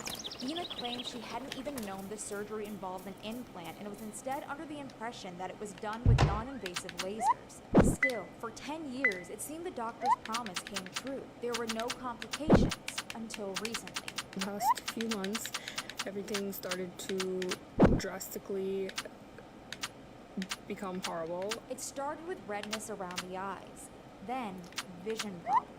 Whitening eye drops that initially helped stopped working as her eyes worsened. My vision started getting really blurry and I wasn't seeing clearly anymore, Dina told the Daily Mail. At first it only happened in the morning and then would clear up during the day, so I didn't think there was anything wrong. But it soon became clear that something was wrong. Seriously wrong. Dina's vision had declined so severely she believed she was going blind. However, when she reached out to the doctor in Egypt who had performed the surgery, he ghosted her. It was only when Dina sought out an ophthalmologist in New York that she learned the true extent of the damage. Not only was she informed that she had iris implants, but she was told they were causing glaucoma that could lead to permanent blindness. I had 2 surgeries to remove the implants and then another 2 surgeries for glaucoma that I developed because of it. After she was healed, she would have to undergo 2 more surgeries. This number of procedures not only likely reflected the damage that had been done to Dina's eyes, but the difficulty of removing iris implants, which often have to be cut and removed in pieces to minimize the trauma to the eye. Naturally, this nightmare forced Dina to reconsider what was important to her. This has been one of the hardest times, or the hardest time of my entire life, thinking that one day I'm gonna have a child and not be able to see my child, like all these things you think about. Your eyes are so precious. On top of this, there was the psychological toll of not being able to recognize herself without the blue eyes she'd had since she was a teenager. And I'm having a hard time like knowing her in the mirror and like learning to love her again, and I probably am gonna need therapy for this, and like this is not gonna be easy. But Dina made it clear this video wasn't about her. It was to draw attention to the very serious dangers of this procedure. You will lose your eyesight, so please, if you have them in, get them out. If you're thinking about it, just cancel the thought, just buy some contacts. At least that's what Dina did. And according to the influencer, they look exactly the same. And if her honesty ended up costing her followers, according to Dina, so be it. I know a lot of people thought ooh, nice. I looked so exotic, and that's the reason you follow me, and you probably won't think I'm pretty anymore, so you're gonna unfollow me, and that's okay with me because expansion helping someone than some followers that are just following me for how or what I look like. And if there was one message Dina could leave her viewers with, it is to not do it. Don't do it. Don't go try it. I know they looked great and they looked good, but most of the time I wasn't seeing good. Most of the time I saw blur, like I was seeing as if I put milk in my eyes, like white. Please love yourself the way you are. I don't know why I did it, but it was the biggest mistake. Dina's comment section was full of support from viewers who were quick to remind the influencer that she was beautiful, regardless of eye color. Since completing her final surgery, Dina now has 20/20 vision. As for eye color, after the nightmare she went through, she's satisfied sticking with contacts. I just nearly lost all my fucking vision. Let me keep putting shit in my eyes anyway. And I repeat, do not get this surgery done. It's not like, oh, it may cause blindness. It may make you blind. No, no, no. The risks are high. This is because iris implants can block your drainage system, increasing pressure inside the eye. And an increase in pressure inside the eye can damage the nerve, can damage the tissue in the back of the eye. And that's what's connecting your eyes to your brain to tell your brain, this is what I'm seeing, and then your brain processes it. Naturally, if that nerve is damaged, well, goodbye eyesight. This is irreversible blindness. Once you have reached that point, we cannot undo what's been done. Not convinced? Just look at these damaged irises caused by implant surgery. The patient recording this video went to see a glaucoma specialist after she suddenly went blind in her right eye. According to the doctor, the fit of the implant was so poor that it caused glaucoma, permanent pupil distortion, and light sensitivity. These changes cannot be reversed because the part of the pupil has died. It's actually kind of shriveled up and died. Cases like this are why iris implants are illegal in the United States. And any doctor that tries to talk a patient into having this procedure done actually is not only unethical, they are immoral. All they want is your money. They're also why keratopigmentation has been marketed as the safe alternative by surgeons like Dr. Brian Boxer. Only perform colorized keratopigmentation, which is a cornea procedure, not an implant, where ink is placed inside the cornea. Keratopigmentation has been performed for the last 16 years and has an overall high safety rate. Is keratopigmentation really the miracle it's advertised to be? Well, unlike iris implant surgery, where the artificial iris is placed over the real iris, keratopigmentation involves tattooing the inner layer of the cornea, which leads to that uncanny effect. It's not exactly where the iris is what has the eye color, so it does look a little bit artificial. And seeing as this surgery is irreversible, patients are forced to live with their choice to undergo the surgery for the rest of their lives. But it isn't just the results that have eye doctors warning against this procedure. See, while keratopigmentation is legal to practice in the United States, the surgery is still largely unregulated and remains unapproved by the FDA. And when it comes to the complications, however rare, for many in the field, it's not worth the risk.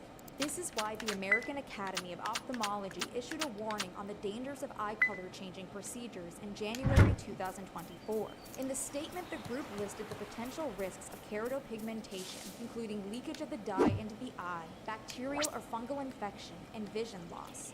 Research by the Ophthalmological I don't have any Society of ingots. the United Kingdom has even noted rare cases of keratopigmentation causing a parasitic disease in the eye and brain. But for surgeons like Dr. Yoon, it's the lack of long-term research and large studies that's truly frightening. The fact is, it's like, hey, there's no published reports of problems and this and that, but there's like, there's 40 patients. And while surgeons like Dr. Brian Boxer Walkler will argue that if you're against people changing their eye color, but not protesting people changing their nose, their wrinkles, or their cup size, then And that's called being a hypocrite. those other surgeries don't come with the potential cost of your vision. As board-certified ophthalmologist Deanne Halal Campo put in an interview with Aurora, we only get one set of eyes, and to put them at risk in the name of vanity is ridiculous. As long as eye color changing surgeries are profitable, there will be doctors willing to provide them, regardless of the risks. There's a lot of money to be made doing that, in which case, there's a monetary incentive, and does it push you to do things that maybe, aren't as safe? The risk of it is that you could actually go blind from this procedure. They want your money and they are not thinking about your safety. This means that people will continue jeopardizing their vision for the eyes of their dreams. I wake up every day and it's always been my dream. And success stories will encourage others to do the same. I'm excited for my daughters all to see it. I bring Brooke back. She can get it done. Yeah. Unaware of what they're truly risking. So the responsibility lies on consumers to do their own research. This is extremely dangerous, and I don't want anybody to go through this. Not even my worst enemy. Please don't do the surgery. Seek out alternatives. You might as well use consequences. It's safer, it's healthier, you're achieving the same cosmetic goal without all the risks. And maybe self-acceptance. Most of you would not look good with blue eyes. They're a very specific kind of feature, and I believe the people who have them naturally are the people who are meant to have them. Have you ever seen a deer with light blue, crystal clear Siberian husky eyes? No, you haven't, and if you did, that it would freak you out and you would never be able to see. While you're here, check out our video on the latest viral accessory that TikTok fears is ruining our privacy for good. And consider liking, commenting, and subscribing. Your support means a lot to us and helps us continue to create videos like Aww. these. True crime. Hi friends, how are you today? I hope you're having a wonderful day so far. My name is Bailey Sarian, and today is Monday. So you know what that means. It's Murder, Mystery, and Makeup Monday. But listen, we are officially in the holiday season. Yeah, it comes quick, huh? Halloween is behind us, Thanksgiving is near, and Christmas, and everything will be here before you know it. It happens so fast, huh? It's like, whoa, whoa, whoa, whoa, whoa. A lot of people start getting into the Christmas spirit a little too early, and I was like, hey, we should I don't know, respect fall's most thankful holiday. So that's why I pulled together a sponsor, Simply Safe. You know what I've been into lately? Binging true crime documentaries back to back to back all day. Are you surprised? Well, you shouldn't be. I mean, jeez Louise. But it does come at a cost, because usually after binging all this true crime stuff, the books, the documentaries, the podcasts, all of it, sometimes I can't sleep at night. If I hear a little creak outside, I'm like, who's that? And that's why I'm excited to be partnering with Simply Safe. Oh yeah, because listen, Simply Safe is a customizable home security system. Home security is so important in general, no matter who you are, right? And amazing news, Simply Safe has a special holiday offer of 60% off. Oh yes, it's their biggest discount of the year. I personally love Simply Safe because they're not just your basic security system with 2 random cameras or just the 1 camera at your door or something. They've got features. So I know you guys are all lighting up your holiday candles. Smells good, right? Well listen, Simply Safe, they offer smoke and CO2 alarm listeners, which works alongside with smoke detectors. So when your detector senses smoke or dangerous gas and the little beep beep goes off, the smoke CO listener recognizes the sound and triggers the alarm with the Simply Safe monitoring center. Simply Safe also knows this time of year is very busy, and sometimes you just need an extra layer of security. That's why I'm excited to add Active Guard Outdoor Protection to my security's monitoring plan. With Simply Safe Active Guard, crime can be stopped before it even happens. AI-powered security cameras alert monitoring agents to suspicious individuals approaching your home. They can see and speak to them in real time, provide alarms and spotlights, and even request like urgent police dispatch, all before a break-in. I mean, there's no other home security system and outside the home. Plus, they have affordable security monitoring plans starting around $1 a day with no hidden fees. I mean, it's no wonder Simply Safe has been named Best Home Security Systems by U.S. News and World Report for 5 years in a row, and has been recognized for top customer service by Newsweek and USA Today. So now, I can continue binging all of my true crime nonsense and go to bed at night because I know Simply Safe has my back. Plus, I got a gun and a shovel, so try me. Save 60% on your Simply Safe security system. Visit Bailey to customize yours. There's no safe like Simply Safe. Now, let's get into today's episode. Listen, I know a lot of you tell me that you fall asleep to my episodes, which I love, so I really put together these compilations for you sleepers in mind. Put me on, let me tell you a story and put you to sleep, or put me on while you're doing your holiday decorating, cleaning, whatever. It's for you. I see you. I appreciate you. So in our first episode is about a man named Paul Dennis Reed. He was known as the fast food killer. It's the case of an aspiring country singer turned mass murderer that left people wondering, was he mentally unwell, or was he sane pretending to not be well? They really couldn't figure him out. So let's get into our first episode about Paul Dennis Reed, and let's find out what you think.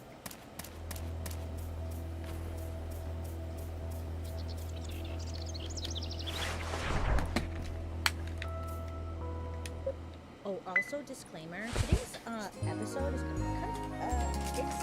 graphic.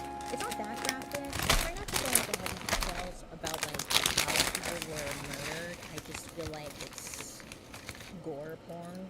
Sometimes I do, sometimes I don't. But this one I was like, I don't wanna. But just a little disclaimer, okay? I think there's a dog mentioned at some point, so I apologize. Okay, so let me give you the intro. Listen. Not many of us think of murder when we hear about fast food restaurants in the 90s, I imagine, obviously, McDonald's, the play places, and how stinky they were. And I mean, more than likely, when you think fast food killer, you think the hamburger was the killer, But no. Okay, the hamburger was not the killer. Between February and April 1997, a newly fired fast food restaurant employee went on a rampage in Tennessee, robbing 3 different locations and murdering 7 young and innocent employees who were just trying to freaking get a paycheck. Now you might not have heard of Paul Dennis Reed. Dennis Reed sounds like, who was that guy? The BTK killer, but it's not him. His name's Paul. Paul Reed. Paul wanted to be a country musician, okay?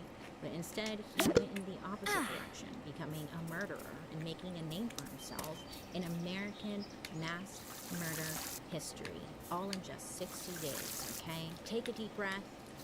This ride is wild. This guy had a I don't know, I don't like him.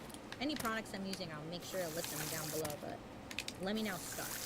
Paul Dennis Reed Jr. was born on November 12th, 1957 in Richland Hills, which I guess is a suburb northeast of Fort Worth, Texas. Okay, Texas. At the time, the town had around 8,000 residents. It was transformed from a rural farmland to a residential suburb starting in the early 1940s. That's when World War II, or it's around World War II, when weapon manufacturing plants were being built in Fort Worth, and this led to a major boom in population. So Paul's born, step 1. Now, when he was born, he had a deformed ear. And because of this, he had hearing loss. Paul also had 2 older sisters. Their names were Linda and Janet, and they all lived together with their parents until Paul was about 3 years old. That's when Paul's father and mother divorced. I guess it was because Paul's father was abusive towards his wife. So she was like, I'm getting the fuck out of here, and good for her. But Paul and his sister Janet ended up living with their father, who was said to be abusive, right? And his grandma, Paul's mom. Now, the other sister, her name was Linda, she ended up staying with their mother. So it was just Paul and Janet together with grandma. You get it? Okay, great. I'm just going over it in my head, so I remember. Now, Paul's father, he was a sketchy guy. He was a private investigator who repossessed. It was said that he was an alcoholic and honestly wasn't around a lot of the time. So it left the grandma to raise Paul and his sister. It was said grandma didn't really know how to discipline the kids. So Paul was like getting into all sorts of trouble from an early age. I'm talking about real trouble. He was even 5 years old when he started stealing the neighbor's mail and the clotheslines. He also, little fucker, put tacks in his grandma's soup. Soup? Okay? Poor freaking grandma over here is trying to have some soup. Paul put tacks in them, and then, listen, he barricaded his grandma in her room and then set fire to her bed while she was in it. She survived. I don't know how you can still I'm sorry, that might be mean, but I would be like, yeah, I'm leaving. You just tried to kill me. But like, he wasn't getting disciplined for these actions. You're trying to set grandma on fire? I don't know. Like, yeah. Okay. Well, he also took grandma's dog and, I'm so sorry, but he beat grandma's dog to death with a baseball bat. So sad. So sad. Yeah. This kid's evil. Evil from the jump. It was said when Paul was 5 years old, he was hit in the head with a brick. Some say that it was an accident and the brick had fell on his head when he was playing at a construction site. Regardless of how it happened, the brick was one of the first severe head traumas Paul endured. Now, Paul wasn't sent to school until he was about 7 years old, so he got a little bit of a later start. His dad finally was like, okay, go to school. And when he finally got there, he had a really hard time adjusting to it. The school psychologist discovered that Paul had some kind of like, a brain dysfunction. Something was going on, okay? And this could explain his impaired judgment and inappropriate behavior that he was showing in school. At 8 years old, Paul was then sent to a Catholic school. It was like an all-boys school in Houston, Texas, which later became a school for neglected kids. Now, at 14, Paul experienced another head injury.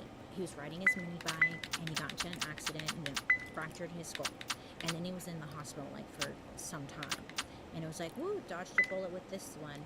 But no, because then he was riding his bike on a different day, whatever. A car hits into him and he flies off his bike, hits his head on the windshield, and I don't even know how to answer that, actually. I hope they got a lawsuit. But another traumatic head injury. This guy, his head is getting fucked up, okay? At another point, it seems Paul's father, got really fed up with him, with his behavior and everything that was going on. So he actually tried to put him up for adoption.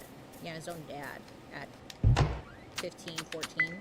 So that's when Paul's mother was like, okay, I'll, take him in. He's my son. So she takes him in to live with her and his other sister. But at 16 years old, Paul's mother kicked him out after he attempted to assault her, and also he tried to sexually assault his sister. So, not great. It was said that Paul had attempted to do this with his brother's sister as well. Poor thing. So as you're probably gathering, this guy, not great. Not off to a good start, huh? So after that, Paul was on his own. And by 18, he had a juvenile record, including auto theft, forging checks, and assault. In the early 1980s, But not Paul got Pepper. married when he was in his early 20s. Now, I have some questions, but whatever. We don't know much about his wife. I think she probably just disappeared after everything came out. I don't blame her. But what we do know is that Paul's sister had warned this woman, like, do not marry him. Don't marry him. Of course, you know, when you're love is blind. Season 7.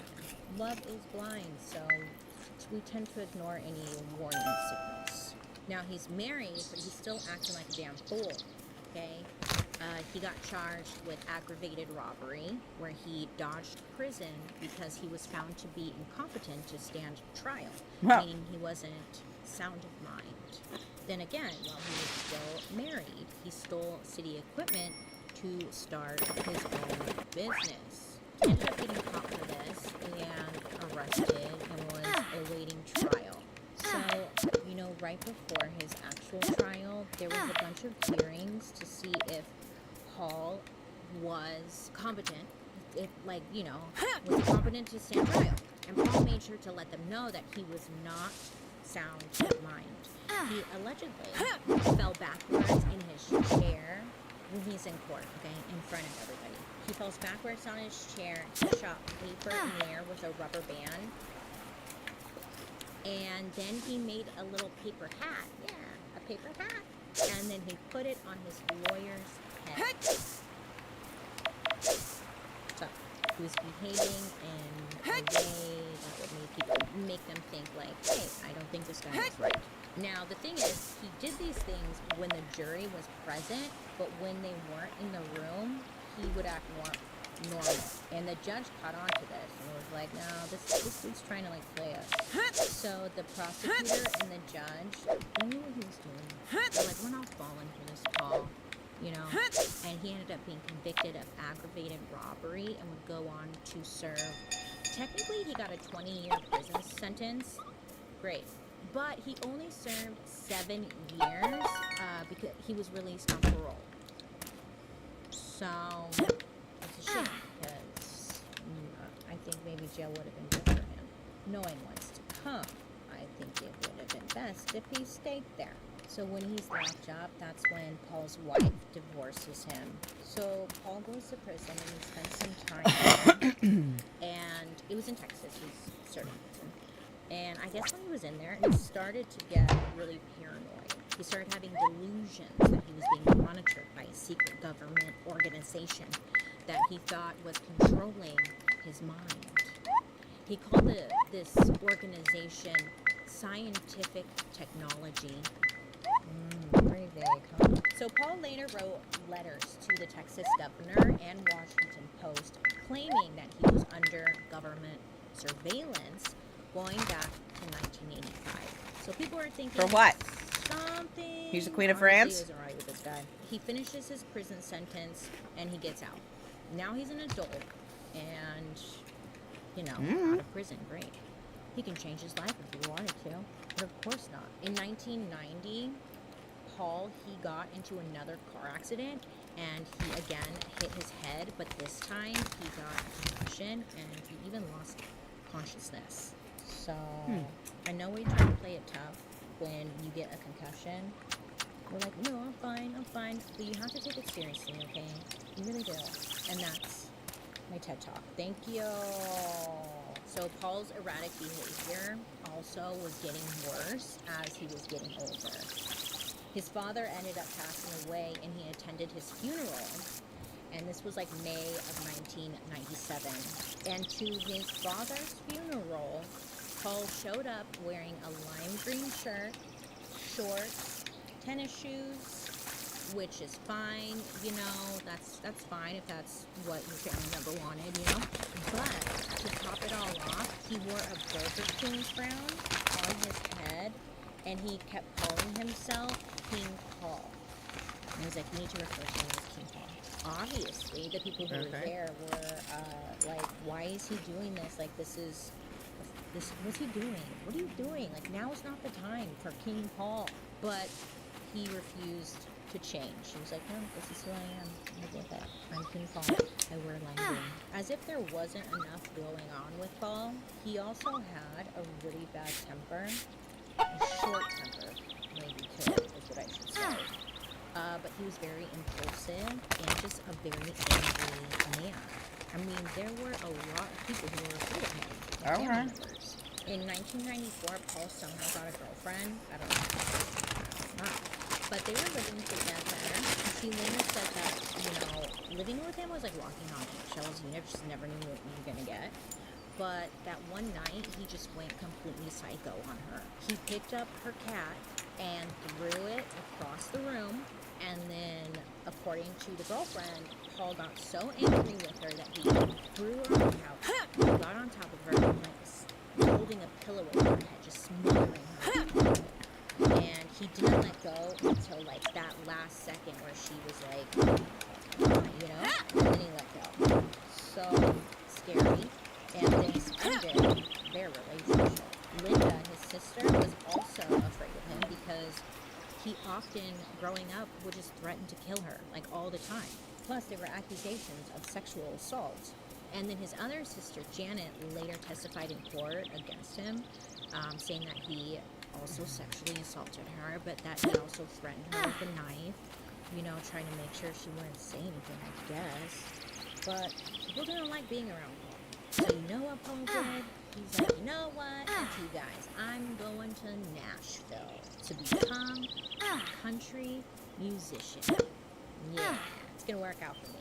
It's funny because I couldn't find anything in his upbringing about him like loving country music and playing the guitar and stuff like that. But okay, maybe he's gonna learn. I support dreams and passions. So he gets to Nashville, and you know what? You want to be famous, that's great, but you still gotta like pay the bills. So he has to get a job, and he gets a job working as a dishwasher at Shoney's, which is an American diner. I've never been to Shoney's. Is it good? It's not today's story, but I was like, what's Shoney's? So he gets this job working at Shoney's, and Paul, you know, he's friendly with the other employees, and I guess he had talked to two other employees about some ideas he had. So he tells these other employees, like, hey, like, what do you guys think about robbing a fast food restaurant at night when there would be no witnesses? You know, because his $100 a week salary was just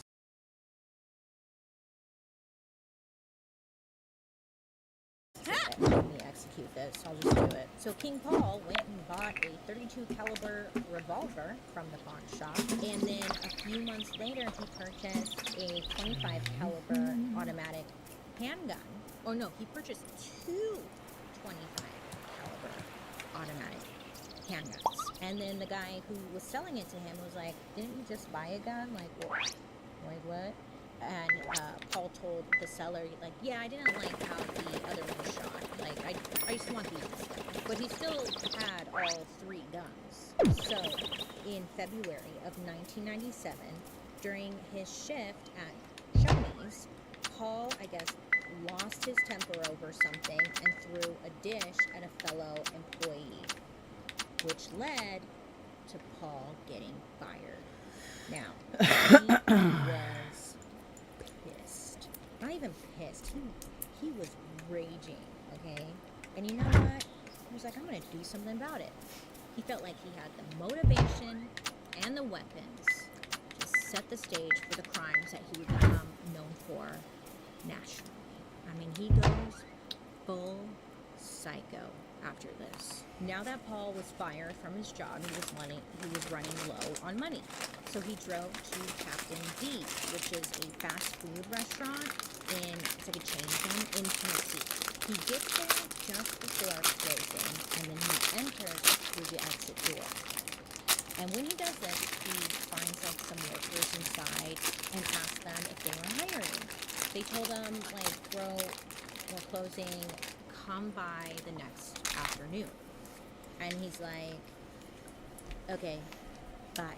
It just leaves. So the next morning, he comes back, even though they said afternoon, but he comes by the next morning, February 16th. He shows up before Captain D is even open. So it's around 8:50 a.m. So he gets there, he's banging on the door because he knows people are inside. And the manager of this Captain D's comes out, and his name's Steve Hampton.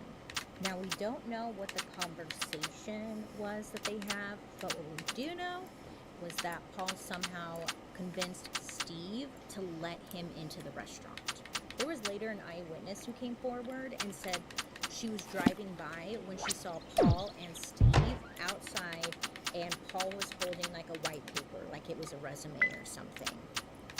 Okay, just want to throw that in there. So once he gets inside, Paul secures the door, and he pulls out his gun, showing it to Steve. And also, there was a morning shift employee there, morning shift, 16-year-old Sarah Jackson. She was there too. And Paul demands that both of them get into the restaurant's walk-in cooler, just holding the gun at them. When he got them in there, he made them lie face down on the floor, where then he just shot them a ton of times, killing both of them for no reason. He didn't even know these people. So with both of them dead, Paul then goes to the cash register, and he gets $7,000 from the cash register. It's a lot of money in the register. Then he goes through Steve's wallet and is able to get $600, which sadly was Steve's rent money. An hour later, around 10 a.m., an employee arrived for work but was unable to enter the restaurant because the doors were locked. So he calls a nearby Captain D's, and he was getting closer. So he called another employee whose father was a police officer. So when they arrived with the assistant manager, they entered the restaurant.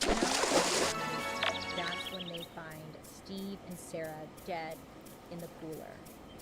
Both were shot with a .32 caliber revolver. Now, this part of the story might seem random. It was for me at first. But then it'll make sense at the end. Okay, so listen. Because on that same afternoon, there was a man out on the Ellington Parkway Highway, and he was collecting cans to recycle.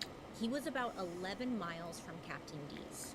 So this man, he's collecting cans, and he comes across an ID for Steve Hampton's children. Now, the can collector thought maybe the owner of the cards had been like robbed or something, so he called police. I need more concealer. So the next day, police, they searched up and down the highway where they found Steve's driver's license. They found his credit card, movie rental card, and birth certificate card. All of it was just like thrown about. So that happens. Put a pin in it, we will circle back. 3 days after the Captain D's murders, Paul went to a car dealership and paid $2,000 in cash for a prepaid lease on a car. This car salesman was actually familiar with Paul because Paul had come by previously and was like, hey, I want to buy a car, but he didn't have the money. So now he's showing up and he has $2,000 cash. So the car salesman is like, hey, where did you get this money? Like, didn't you just not have it? Like, I don't get it. How'd you get it so fast? And Paul said that, oh, I've been saving, I'm really good at saving, and I have my dad helping me. Paul, of course, was lying, but the guy knows cash is cash, and the guy sold him a car. So now Paul can move about the cabin. Okay, now let me tell you, they are dark already, but Paul doubles down on his rampage, and things only get worse from here. So, March 23rd, 1997.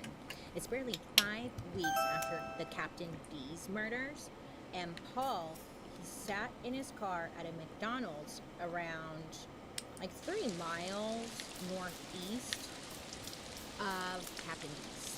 So he waited there until closing time, which was at midnight, and then was just waiting for the employees to like come out of that back exit. So when he sees these two employees come out, they were taking out the garbage. He gets out of his car and ambushes them. So he forced the two employees at gunpoint back into the restaurant. Now, there was a third employee just waiting inside the doors, completely caught off guard, right? And Paul just shoots him. He shoots all three of them, okay? Dead. Again, he has like no connection to these people or the restaurant. He's just completely lost it, really. The three were 17-year-old Andrea Brown, 27-year-old Ronald Santiago, and 23-year-old Robert Sewell. And sadly, all three of them died of their wounds. It's just so sad. Like, you're just trying to, again, get a paycheck. If someone comes in and kills you, there was a fourth employee inside. So he was kind of like laying low, trying not to get caught. And when Paul sees him, he went to go shoot him, and his gun jammed. So Jose Gonzalez is the employee, notices his gun jammed, and he attempted to fight back. They're having a skerfuffle, and Paul, unfortunately, had a knife on him, so he takes the knife out and stabs Jose 17 times, thinking he's a goner, he's gonna be dead, he leaves him. So Paul went to the cash registers and the safe, taking in total $3,000, then fled. Now, by some miracle, Jose Gonzalez was able to get up, even after being stabbed a bunch of times, and call 911. Now, on the dispatch people, they were like, what? Like, they could not understand what he was saying. But they sent the dispatcher sent police and paramedics to the restaurant, where they found all of the victims, and Jose barely alive. They also found other evidence, like fibers and stuff that would have to, go through the whole process. But they also discovered 6 .25 caliber cartridges. So they know this man's a weapon. So this kind of, nobody has any leads or ideas like who's doing these murders. They're not making sense, they're just random hits. So then, a month later, April 23rd, 1997, Paul drove to a Baskin Robbins. I know, I was like, not 31 flavors out of this. And this Baskin Robbins was in Clarksville, Tennessee. He gets there about 10 p.m. When he got there, Paul convinced the two employees, Angela Holmes, and Michelle Mays, who's 16 years old, to let him inside because they're already closed. They're like, no, sir. Sorry, you have to get your ice cream tomorrow. But Paul somehow was convincing. He's like, no, let me in. Like, I don't know what he told them, but he somehow was able to let him in. So once we got inside, Paul pulled out his gun once again.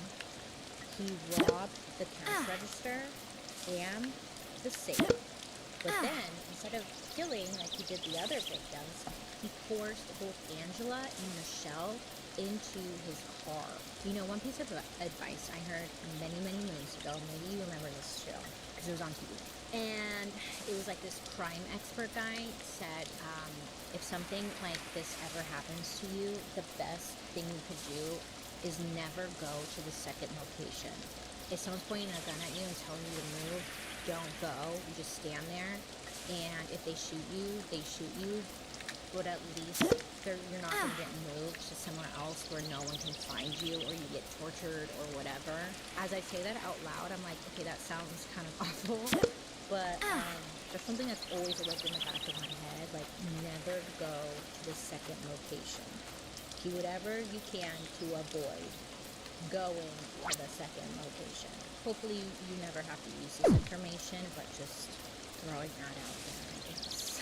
Michelle, one of the employees, her brother will pick her up after her shift at night. So he gets there around like 10:10. So literally, like, this Paul situation happened under 10 minutes. So he gets there and he's waiting outside, and he notices that the other coworker, her car is in the parking lot. So he's like, okay, so they must still be working, you know? So he's like waiting. He saw that like the store lights were still on, but he's peeking in and like no one was inside. He, thank God, felt that something was just not right. Something was off. So he dialed 911. When the police came, they noticed the cash register was empty and the safe, the top of the safe was removed and the things inside was removed too. What the police found was interesting was that Angela's and Michelle's purses were still in the store and they were untouched, which was odd if this was just a robbery. Now sadly, literally the next morning, Angela and Michelle's bodies were found at the Dunbar Cave State Natural Area. It's a park. It's a park. It's a 110-acre park in Clarksville, Tennessee. So this was like 3 miles from Baskin Robbins. They were found in very gruesome way. Like they had stab wounds all over their body. And that's as much as I'll say. Now, Paul, he never forgot about what went down at Shoney's, getting fired and all. You know, he hated that manager. He was fired. So naturally, he was like, I gotta do something about that guy. So on June 12th, 1997, he went to the home of the manager who fired him. His name was Mitchell Roberts. He just shows up, knocks on the door. Hey, remember me? Yeah, what's going on?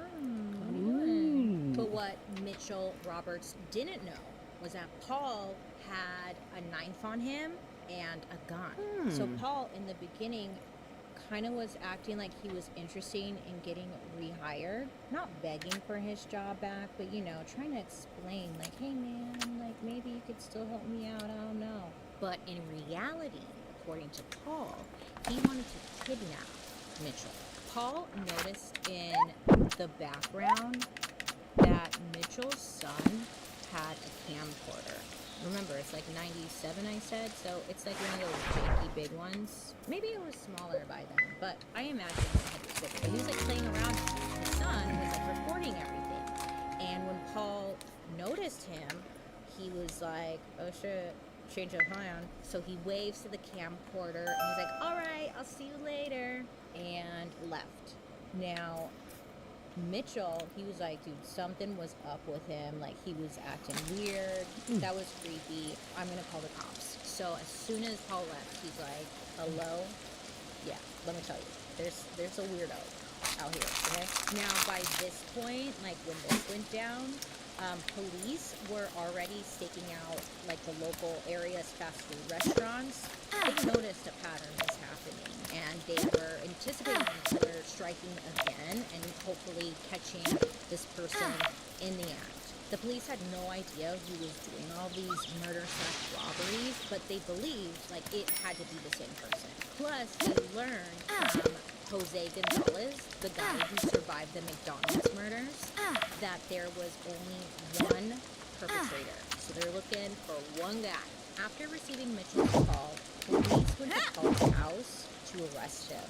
They booked him, they took his fingerprint and his photograph, and that's when they would discover that Paul's thumbprint was a perfect match for the one on Steve Hampton's, the Captain D manager, remember Steve Hampton?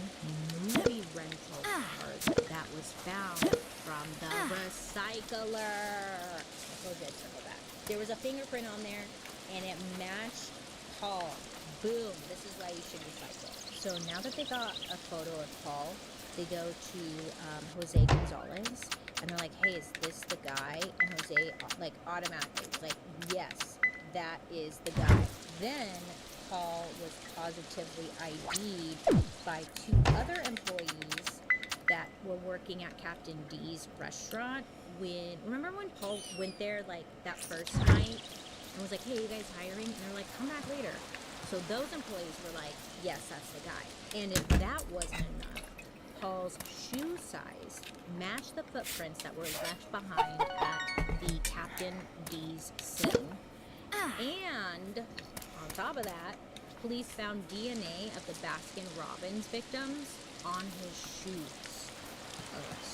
They also matched fibers from Paul's car with those found on the Baskin-Robbins victims on their bodies. Evidence is beautiful, okay? And it was pretty damn clear that they had found their guy. Paul was charged with 7 counts of first-degree murder. Now, the confusing part was that there were 3 separate trials because each of these attacks and murders had taken place in separate counties. So you have to go through those counties. You know what I'm saying? Like, it's so whatever. It's just what they did. So the first trials would take place in 1999 for the Captain B murders and the Baskin-Robbins murder. And then in 2000, he would be tried for the McDonald's murders. So the evidence, both forensic and eyewitness accounts or testimonies, was overwhelming, you know? When it came to the McDonald's case, Jose Gonzalez, he testified in court identifying Paul as the attacker. Plus includes every gruesome detail. In the Baskin-Robbins case, the prosecution presented evidence of the victim's DNA found on Paul's shoes. Plus, the knife used in the murders was also consistent with the one Mitchell Roberts identified Paul carrying when he tried to come into his house. Now, Paul, he pleaded not guilty in all 3 cases, but before his trials happened, his defense raised the question of his competence, referencing his brain damage and earlier psychological diagnoses, but it was not allowed to be used as a defense against the charges. So in the first trial for Captain B's murders, Paul was sentenced to death twice, 1 for each murder, and to 25 years in prison for aggravated robbery. 8 days before the next trial, which was the Baskin-Robbins case, Paul said that he was not competent to stand trial, that, you know, he's off. So the state had sent in an independent psychiatrist to evaluate Paul. And, you know, I've never had to do that, so I don't know, like, what they asked or what they looked for. But they found that he was competent to stand trial. And he was like, shit. So the process went forward, you know, and the jury ended up finding Paul guilty of 2 counts of first-degree murder or premeditated murder, 2 counts of aggravated kidnapping, and 1 count of especially aggravated robbery. I know. I was like, what is especially aggravated robbery? Especially? I was hung up on that. So I Googled it. Well, it's a legal term used to describe a more severe form of robbery. That is what I learned. Anyway, he was sentenced to death for that one, yeah. You know, for each of the first-degree murder convictions. So, not looking good for him, huh? I don't know what he wants, though. Like, what, you think you're just gonna murder a bunch of innocent people and, like, you're gonna be fine? Just go on and live your life? Like, I don't understand. And in the McDonald's case, Paul underwent an extensive pre-trial hearing to once again determine, is he competent to stand trial? Once again, he was found to be competent. He was tried, found guilty, and sentenced to death for 3 counts of premeditated murder, 3 counts of felony murder, 1 count of attempted murder, and 1 count of especially aggravated murder. It's over, Paul. It's done. Good, because honestly, this guy probably would have kept going, right? Paul was scheduled to be executed on April 29th, 2003. Paul, he wrote a letter on April 14th to the governor, plus like some other people, saying that he did not intend to pursue any remedies to stop his execution. Essentially, he was accepting it. He was like, okay, cool. But then, Paul's sister, remember Janet? Janet turned out to be a lawyer. And good for her, you know? She ended up submitting something called a next friend petition, raising questions about Paul's competence. So the Federal Appeals Court accepted it and ordered a stay of execution on April 28th, just 1 day before he was supposed to be Huh? ill. So she's trying to help him out and get people to see like that he's just not well. For the next 10 years, Paul's case bounced from one court to another as it underwent numerous competency hearings. This is partly because Paul refused to pursue the post-conviction appeal initiated by his sister and lawyer, which led them to argue, see, he's incompetent. Because if he wasn't, or if he was, then he wouldn't be trying to resist and fight this. I know. I was like, why do they want to save him so bad? You know?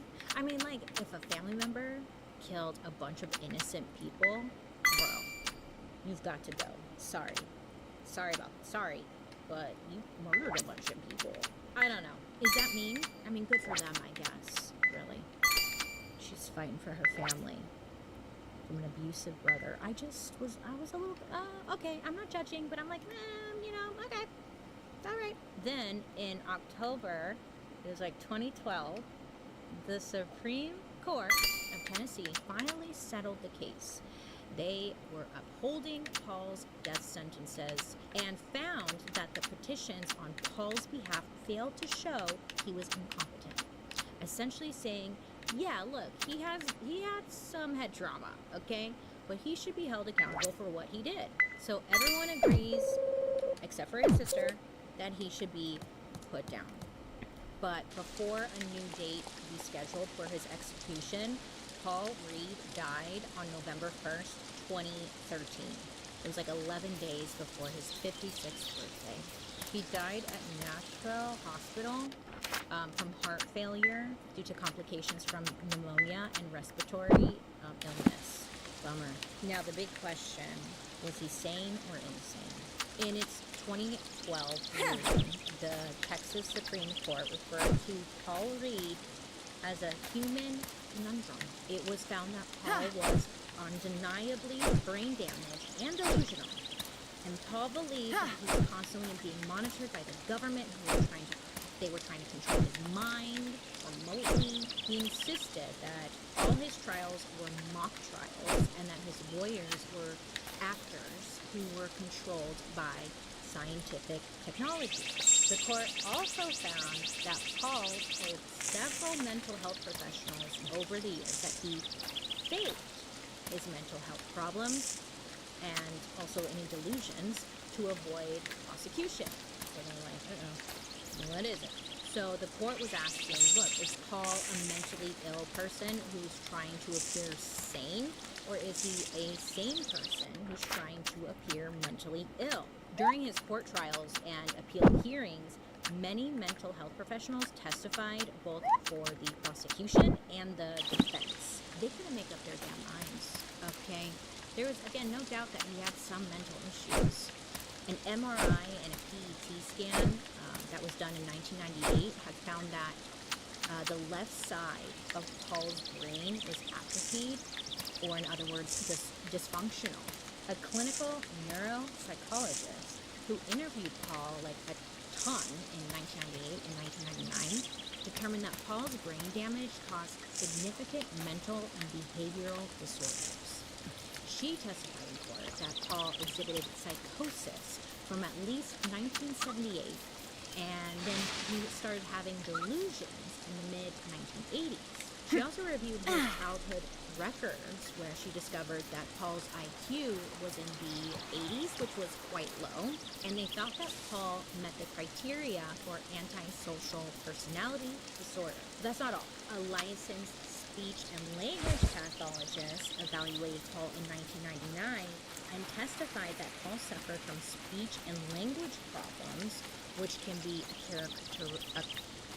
characteristic of people with traumatic brain injuries.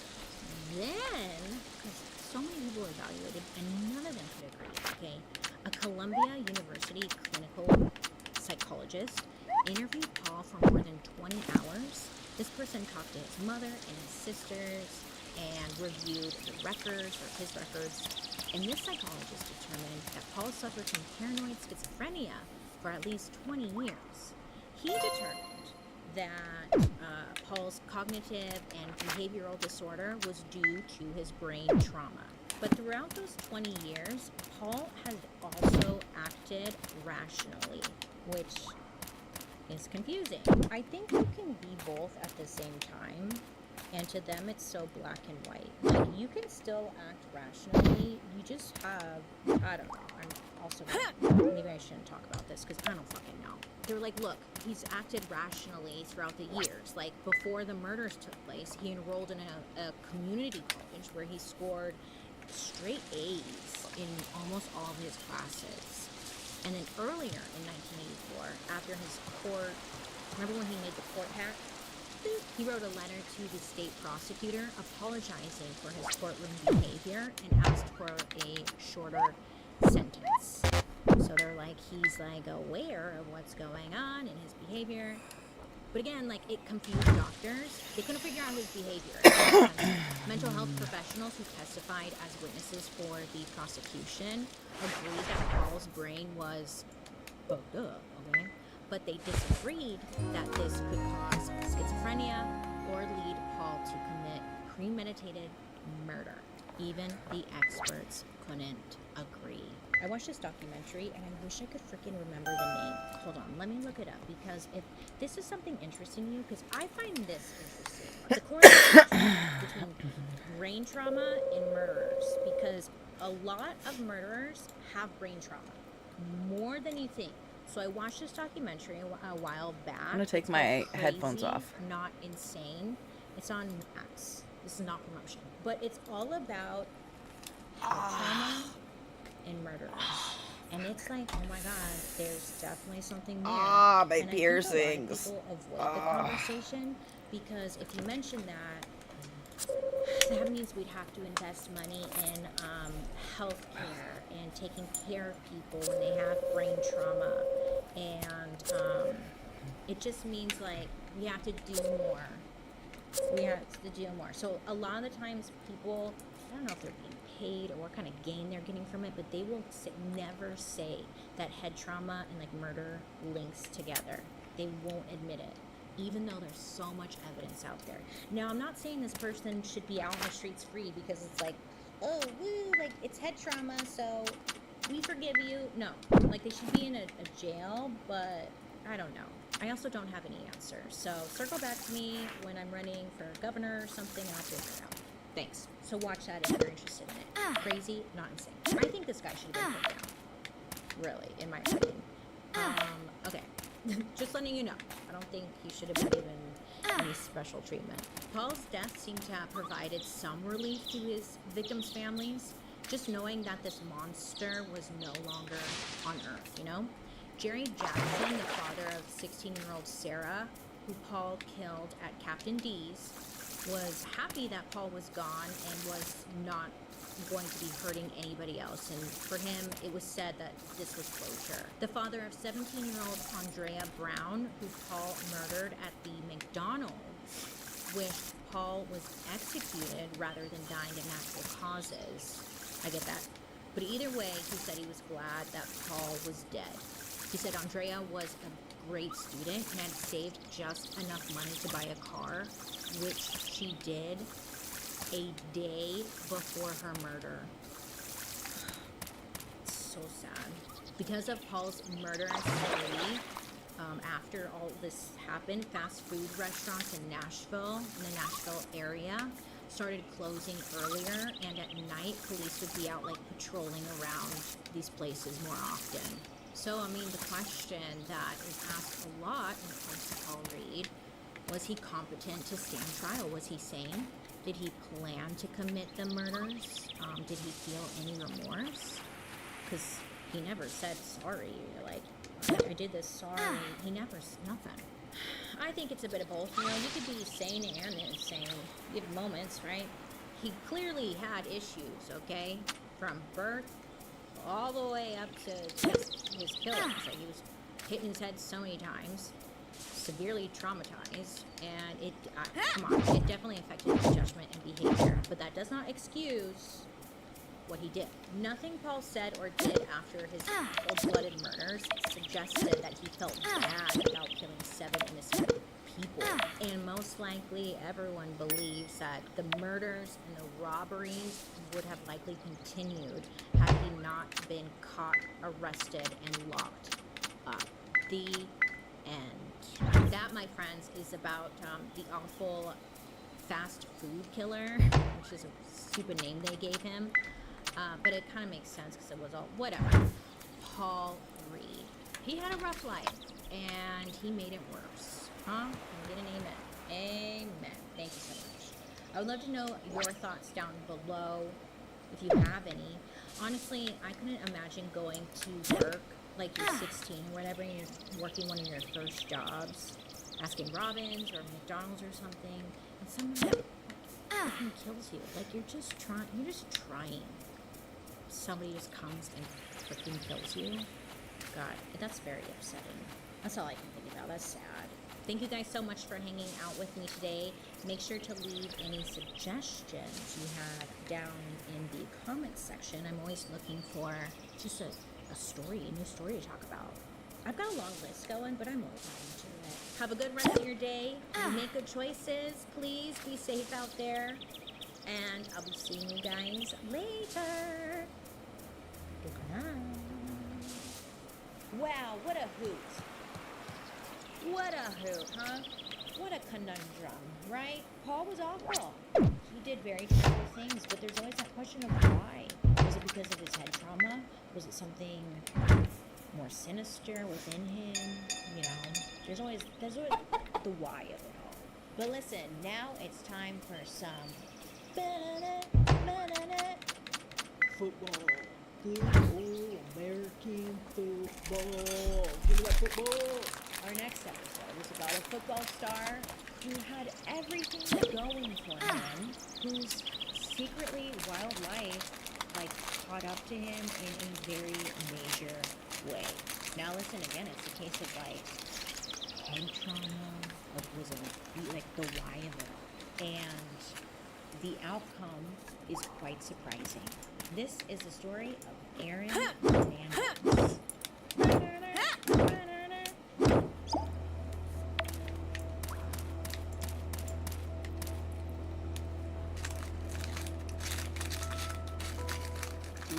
So, Halloween, I wanted to do a look. I watched the show Chimp Crazy and Tanya Haddix. I'm feeling inspired by her. Look, if you're not familiar with the show, I would say watch Chimp Crazy. It's on HBO. Or Max, whatever the frick their name is. And Tanya has a very interesting look. Again, if you're not familiar, I'm going to be painting myself like orange. Okay, just go with it while I talk about today's story. It's Halloween. Leave the judgment behind. Thank you so much. If you're curious to know what props I'm using, I'll link it down below, but we'll see how this goes. It's been a while since I've done a Halloween look. So, have you ever heard the saying, not everything that glitters is gold? Well, let me tell you, there's no truer example of that than the story of Aaron Hernandez. Now, this man who seemed to have it all, he had it all. Booming NFL career, loving fiance, beautiful daughter, a lifestyle that most people would dream of. Plus, great teeth. But behind all that glitz, all of that, there was a darkness so deep and tangled that even those closest to him could not see it coming. So buckle up, baby, because today we are diving headfirst into one of the most shocking and downright twisted stories in NFL history. Oh yes. That was a good intro. Aaron Hernandez went from the top of the sports world to freaking rock bottom, and the fall was violent, it was fast, and it was full of secrets. Aaron Hernandez, his brother, actually wrote a book about his brother Aaron. So I read his brother's book, and that's I got a lot of information from it. Gave a lot of context too. But let me just get into it. So Aaron Michael Hernandez, he was born in Bristol, Connecticut on November 6th, 1989. He was the second son to his parents, Dennis Hernandez and Terry Valentine Hernandez. I know, Valentine, cute last name. But according to Aaron, he said, look, growing up in the home, there was constant fighting going on. It was toxic. Aaron's dad, his name was Dennis. He actually had like a nickname in the city of Bristol. Everyone kind of called him the King because Dennis, he was regarded as like a living success story. It was said Dennis that he grew up as a quote like scrappy kid who grew up in a family with Puerto Rican roots, and as he was growing up, he had a lot of run-ins with the law, but he was able to like pull himself together as a teenager and become a Bristol Central High football star, and had a football scholarship to the University of Connecticut. Thank you. And again, this was Aaron's dad, but you know, like those dreams didn't last forever. When he was done playing football, he didn't go like pro or anything, and he ended up becoming a high school janitor. And Aaron's mom, she was working as a school secretary, which isn't bad. It's just, you know, he wanted. Ooh, a magma sprite. Usually, when a parent has big dreams, what happens? Ooh. They push that onto their children, and it definitely seemed like this was the case. It was said that both of parents, they were pretty rough in like their own ways, and both of them would be arrested and involved in crime during their lives. When Aaron was 3 years old, his father, Dennis, he was arrested and charged with like, trying to buy cocaine from an undercover cop. He had a bit of a drug problem. Not great, right? That's it. And All right. then when Aaron was 8, his father, he got into a fight with one of the school football coaches. It only goes down to 10. And ended up Gotcha. punching him in the face, which led to his arrest. He's one of those parents. You know what I'm saying? And then when Aaron was 11, his mom got arrested for being part of an underground sports gambling bookie operation that was working out of the family home. So what I'm getting at is there was a lot going on. It was said that Aaron's father was pretty hardcore. Like, he would often beat and belittle the kids, like nothing they did was good enough. And if their father was drinking, it seemed to be worse. But usually he would tell the kids, like, you're not working hard enough. They were just never doing, like, the right thing, you know?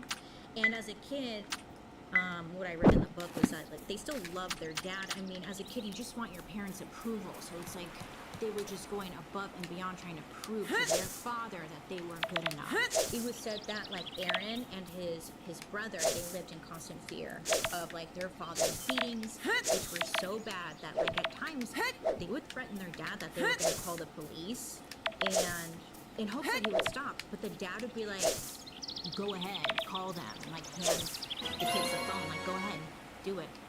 And then he would tell the kids, like, if you call the police, I can make clothes. So go ahead, you know. And as a child, I'm sure that's not ideal. You know, it sucks. He just seemed really mean. Aaron would say that he remembered his mother like throwing his father out of the house on multiple occasions, but she would always end up like letting him back in. Aaron's family, they would all get together from time to time, you know, and that's when he saw that his cousins were into cheerleading. And to him, it seemed really fun. And his cousins were like really good at it. They're doing flips, they're cheerleading, you know, and Aaron said that he wanted to be a cheerleader because his cousins were good at it and he wanted to do it too. So I guess he told his parents that he wanted to do cheerleading. And let me tell you, that did not go well. Aaron's dad was just straight up like homophobic. He would call Aaron and his brother like just awful slurs. The bad ones. All the time. And even in the book it was saying that Aaron's dad used to say that the way Aaron I need like, more solid stood, lumber. or, like, had his hands on his hips and stuff, he would call him, he would just say, like, don't stand like that, you look like a F word, you know? And it was a lot of that. So him wanting to be a cheerleader was just, oh, hell no. Okay, he was not going to be a cheerleader, and it was not acceptable to his father. So instead, you know, their dad really focused on putting the kids into sports, you know, and they would play sports any chance they could. So they would play basketball, they would play football, and it seemed like their father just wanted like the boys to focus on football and be famous football players, really, you know, and just be like the well, of course, Aaron played football, you know, and he was really good at it. He was really good at it. He attended Bristol Central High School, where he was named High School All-American after catching 24 touchdowns. When he was in elementary school and middle school, it was said that Aaron was like really skinny and just kind of like lanky, you know, but then when he reached high school, he went through like a growth spurt where he reached 6'2" and he got all muscular, and like he was practicing harder at football than anyone else.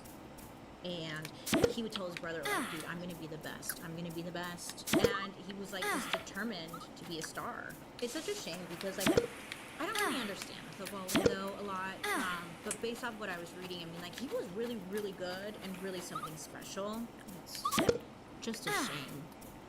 Thank you for coming to my TED Talk. So he's determined to be a star, and things were like really working out for him. During his junior year, he had captured the attention of college recruiters across the country.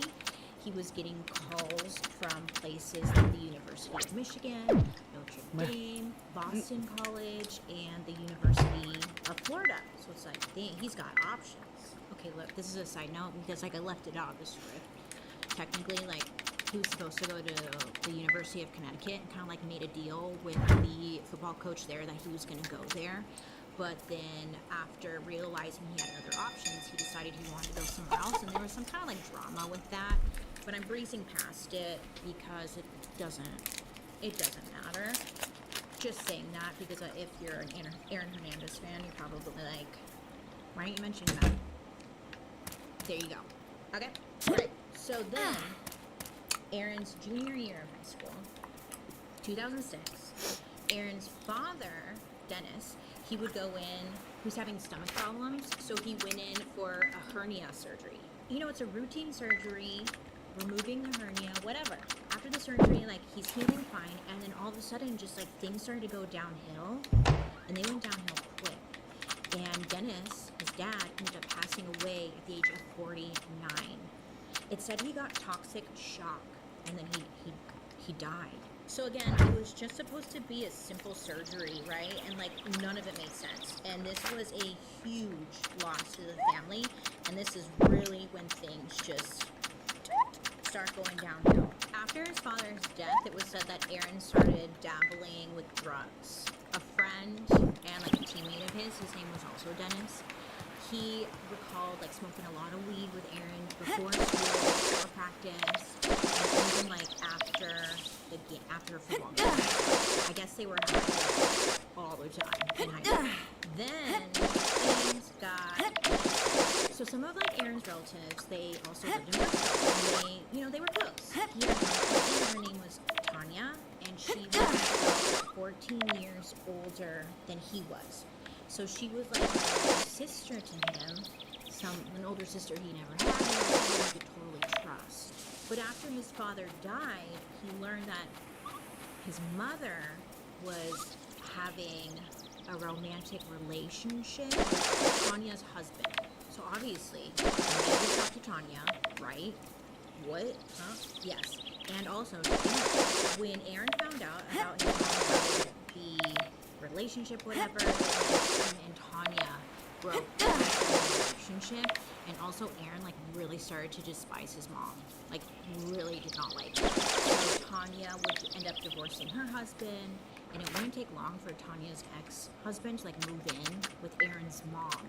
So it was just like, it was a lot, right? Like your dad just died, now your mom's with your cousin's husband, like, it was just a lot for him.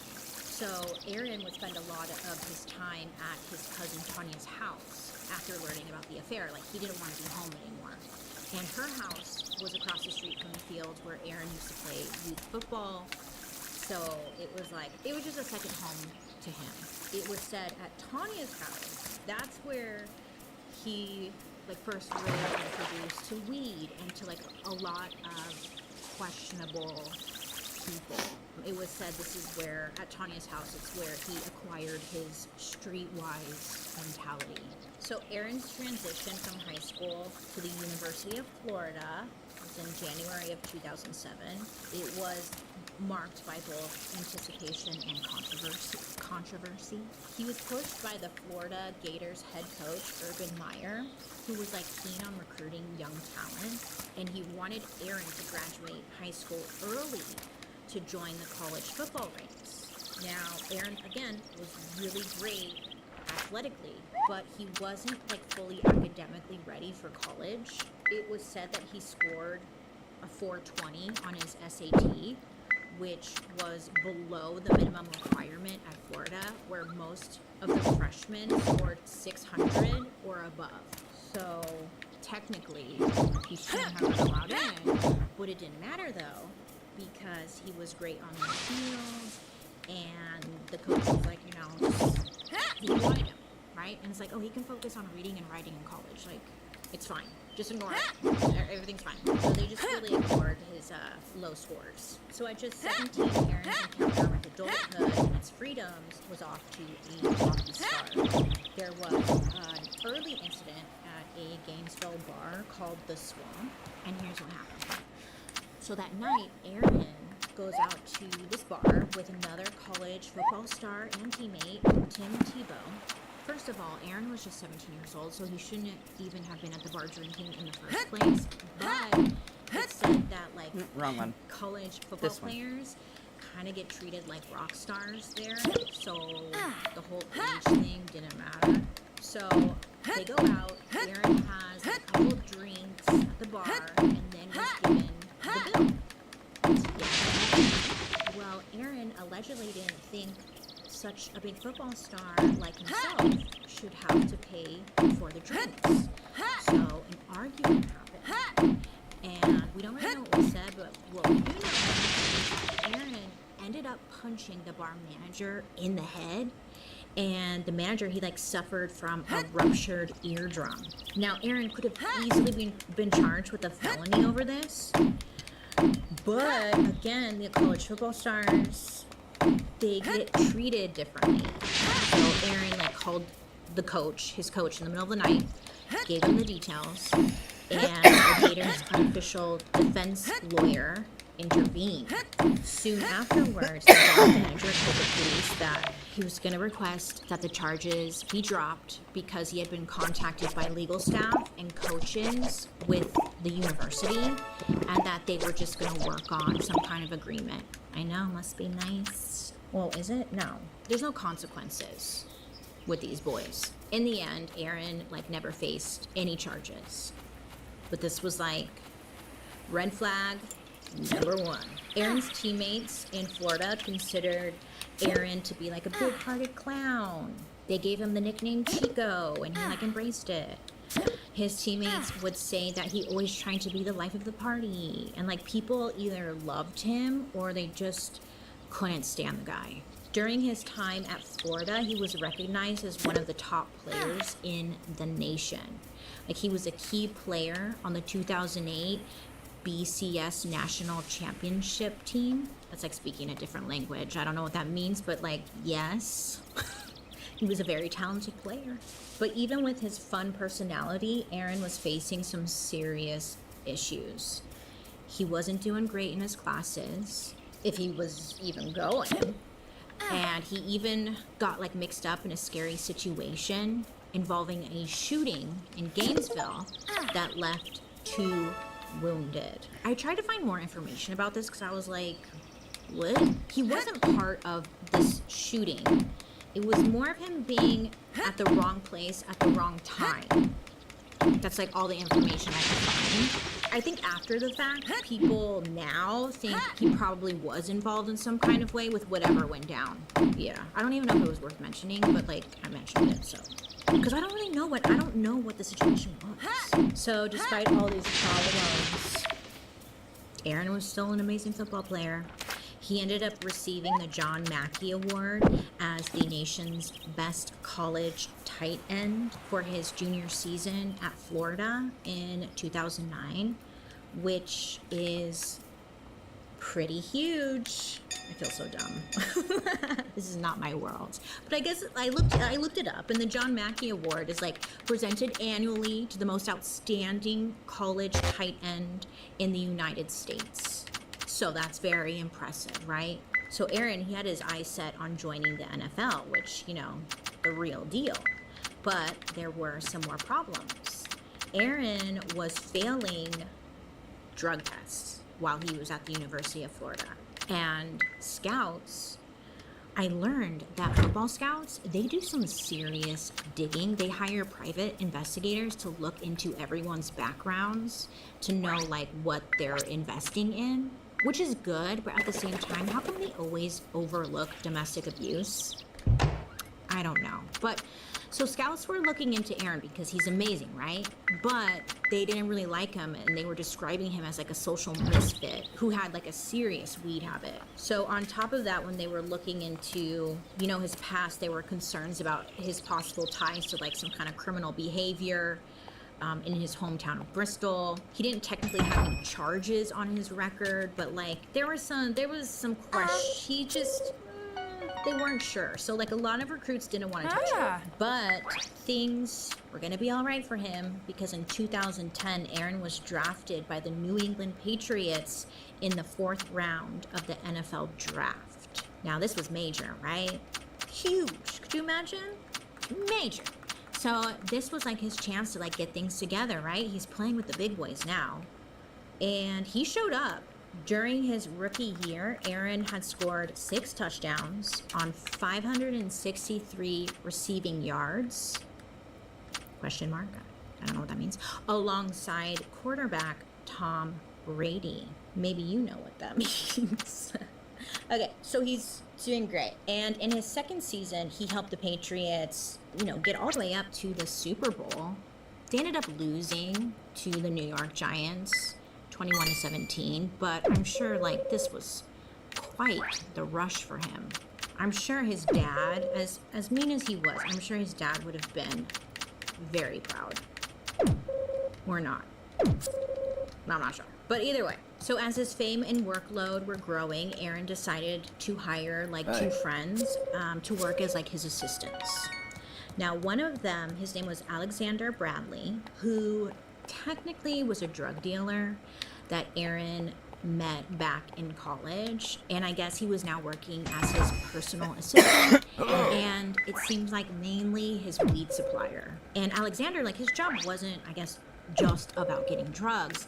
He was also there to calm Aaron down whenever he would get angry or paranoid, just do things for Aaron. Come back so at with one regular point, logs? Aaron had asked Alexander to buy him a $375 Okay. silver revolver for him. I don't know. He just wanted some guns. And the Patriots, the team, they kind of like turned a blind eye to Aaron's shenanigans. Like they knew he was up to no good, and they knew that he was smoking weed, allegedly. But again, he was such a good player, and he was such an asset to the team. So they were just kind of like, you know, just looking the other way. And because Aaron did so well on his like rookie year or whatever, the Patriots, the team, they went ahead and signed Aaron to a 5-year, $40 million contract extension with the Patriots. And this happened in August of 2012. Now, at this time, Aaron is 23 years old. I don't know about you, but I could not imagine being 23 years old with a $40 million contract. I'm sure if you don't have the right people around, it could easily destroy you, right? Be stupid with the money, buying stupid crap, just being stupid. It was said that Aaron often carried a gun around, and some people that were around him thought that he was like a respectful, nice guy, especially for being a celebrity athlete. But they would say like the friends that he was hanging around were just a bad influence. One friend who hung around like his circle said that Aaron was very gullible, and he was willing to just do whatever to like prove that he was badass or something. It was like he didn't realize that he was getting himself into a lot of trouble by hanging out with the wrong people.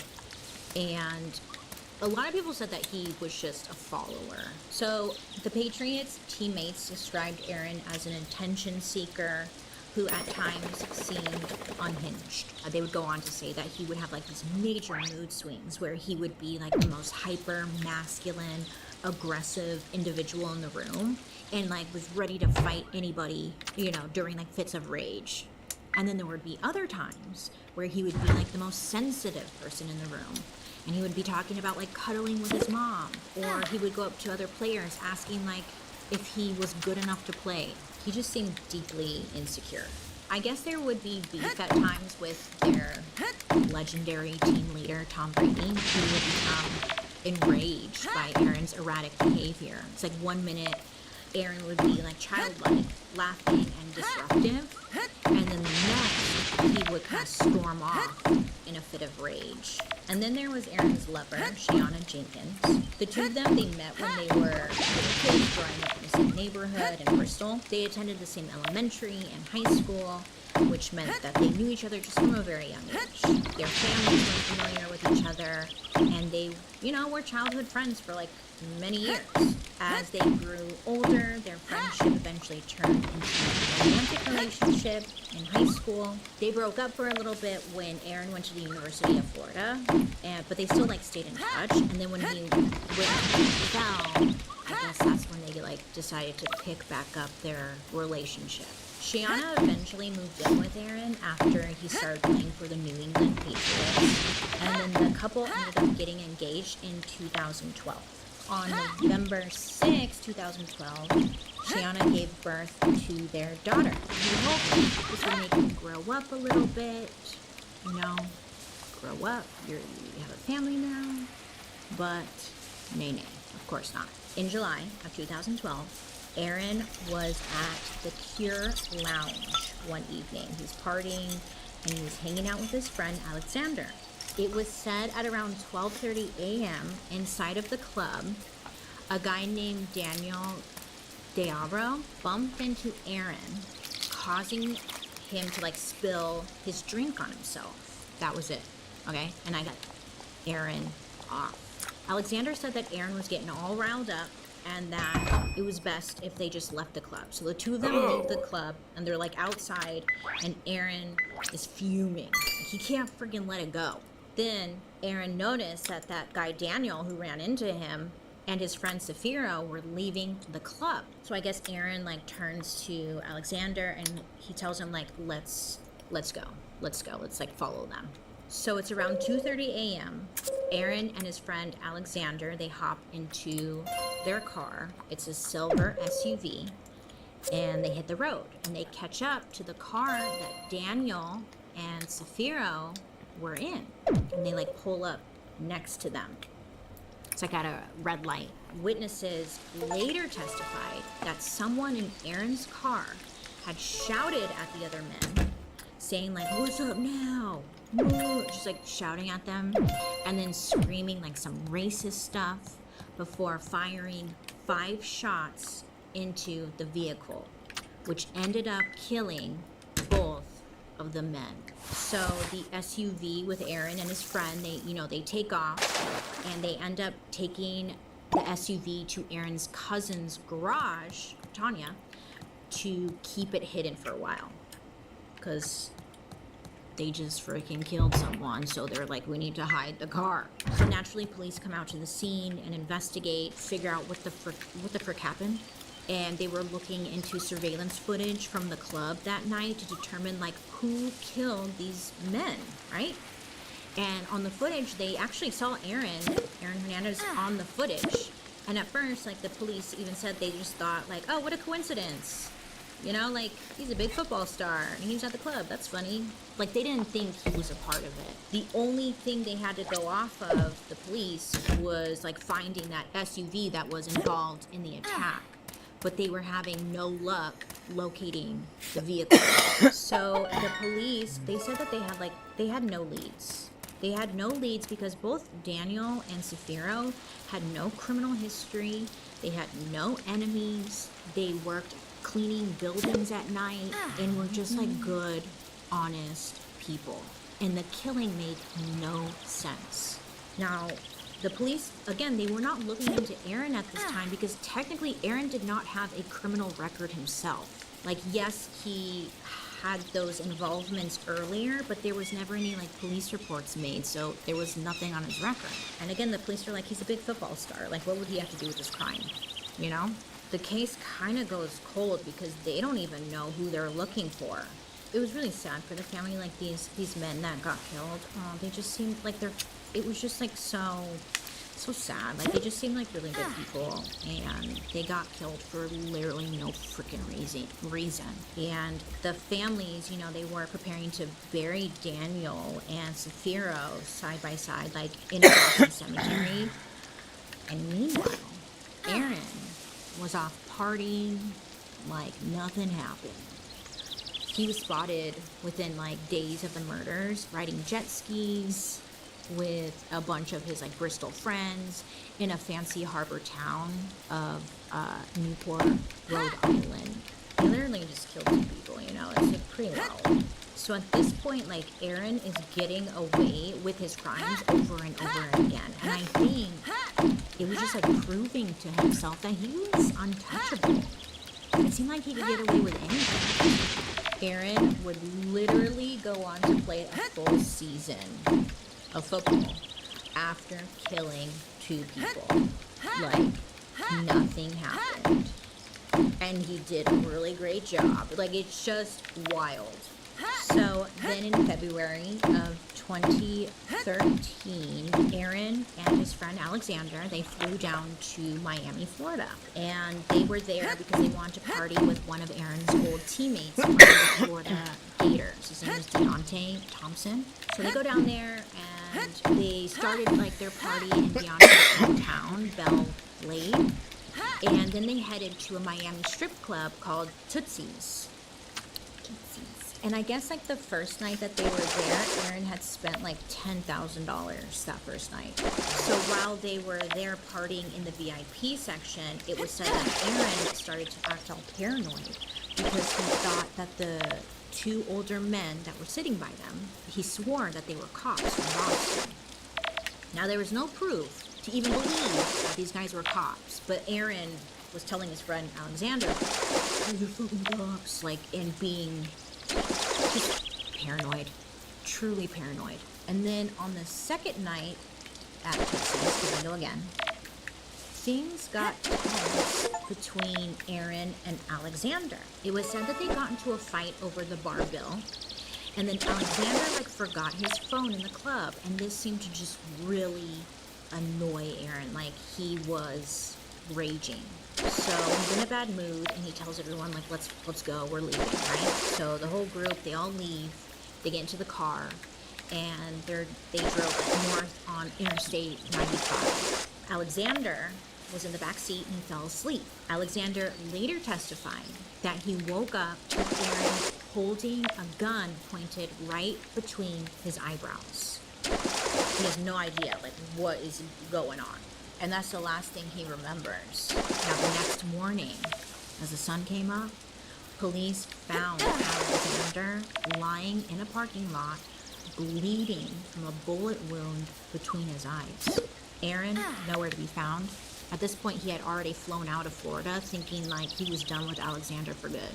Now, surprise, surprise, luckily, like, Alexander survived. Now, he ended up losing his right eye and needed like several surgeries. So despite everything, Alexander, he refused to cooperate with the police. So the police couldn't like prove or even link him to the crime. Alexander, he would later testify in court that he didn't want to involve the police and he wanted to like handle it on his own, and he wanted revenge. In my personal opinion, I think he wanted to get money from Aaron, and you'll see. So if he involved the police, he wouldn't be able to like blackmail him, you know? Alexander, he ends up living. Now, Aaron doesn't know this. And the next day, Alexander, he ends up calling up Aaron. And he's like, guess who? And Aaron like played dumb, acting like he didn't know who it was. He's like, what? Who's this? Who's this? I don't know. But once the conversation ended, text messages from Alexander just started rolling in. In one of the texts, he said, like, you left me with one eye and a lot of head trauma. You owe for what you did. And then Aaron wrote back, like, if you ever got me in trouble or ruined my life for something I didn't do, you will pay. Just going back and forth, back and forth. And Alexander, like, he wasn't scared because he knew the truth, right? And he was telling Aaron, like, you don't scare me. You know, I have tons of guns and I'm going to do something about it, essentially. Brian Murphy, who was Aaron's agent, found out about the shooting. Aaron had told his agent that this Alexander guy was like threatening to either get money from him or kill him. So Brian Murphy, he reached out to Alexander's lawyer to try and like settle things quietly, but like that didn't work. There were no charges were ever filed against him for the shooting, and nobody like informed the Patriots coach about the situation. So it just kind of was going under the radar. And again, mind you, Aaron is still playing football. He's doing really great and buying a big old mansion. Everything is just like fine and dandy. But you know, things are growing in Aaron's mind. Like his paranoia was hitting a new level. So he ended up hiring another friend from his hometown. His name was Ernest. He went by Bo. Wallace was his last name. And he hired this guy to be like his bodyguard around the clock. And just like with like Aaron's other friends, Ernest also had a criminal record. But Aaron, you know, he trusted him to have his back. Aaron's really paranoid. So he ends up like in early April, Aaron had sent $15,000 to a friend. His name was Oscar Hernandez, no relation. And he was using this money to buy a used Toyota with two .22 caliber handguns and 2 rifles inside. And I guess in this car they like made specific compartments where the guns would be hiding. Aaron would occasionally check in with this guy Oscar, asking if like everything was going smoothly, and Oscar was like, hell yeah, you know, I almost got everything. But Aaron didn't stop there. He also spent over $110,000 on an armored 2013 Chevrolet Suburban that had been outfitted as an armored car. It was like a mini war wagon. For him, it was to feel safer. You know, he was paranoid that someone was going to come after him for what he had done. Meanwhile, Alexander, he's still around. Like, he's texting Aaron, pushing Aaron for money. He's texting Aaron, like, you can't go through life consequence-free when you do certain shit, you know? And a confrontation seemed to be getting closer and closer. Then on June 3rd, Alexander texted Aaron saying that he would be near the Patriots stadium, waiting there, like after practice, armed with a semi-automatic handgun, and he would be wearing a bulletproof vest. That day, the two of them exchanged like a staggering 125 text messages, just full of insults, accusations, threats. It was all talk, because like nothing ended up happening. But Alexander had warned Aaron that he was going to go public with a lawsuit if Aaron did not pay up. The next day, after all of the threatening text messages, Alexander had like texted Aaron demanding $5 million from him. It's like $5 million and this will all go away, you know? Aaron came back and offered him $1.5 million. And then Alexander came back saying, I'll accept $2.5 million. It was just kind of messy and sloppy, and like they just kept going back and forth, because then Alexander filed a federal suit against Aaron, and then he withdrew it like 4 days later before the news media caught wind of it. So I don't really know what happened there, you know, because then Aaron's agent had texted Aaron saying like they withdrew the lawsuit so we can engage in settlement talks without like the media getting involved, and that this was a huge win for us. So that's cool, I guess. But despite the win, the situation was just one part of like the trouble that was brewing in Aaron's life. And it wouldn't be long before things got even worse. So that brings us to Odin Lloyd. Now, Odin, he was born in November of 1985, and it was said that he grew up in a tough neighborhood, you know, and Odin saw football as like his way out and a chance at a better life for himself. By the time he was 27, Odin was playing semi-pro football for the Boston Bandits and had become good friends with Aaron. Now, they became close partly because Odin was dating Shania Jenkins, who happened to be the sister of Aaron's fiancée, Shiana Jenkins. That's how they got to know each other. But as they're spending time together, Aaron and Odin, they found out that they had a lot in common. Like, they both obviously enjoyed playing football. They both enjoyed smoking weed, playing video games, and going out to nightclubs. So they started hanging out a lot. On the night of June 15th, 2013, Odin bought Aaron a drink at a Boston club called Rumor, and it seemed like an ordinary night. But according to prosecutors, something that Odin said or did that evening upset Aaron.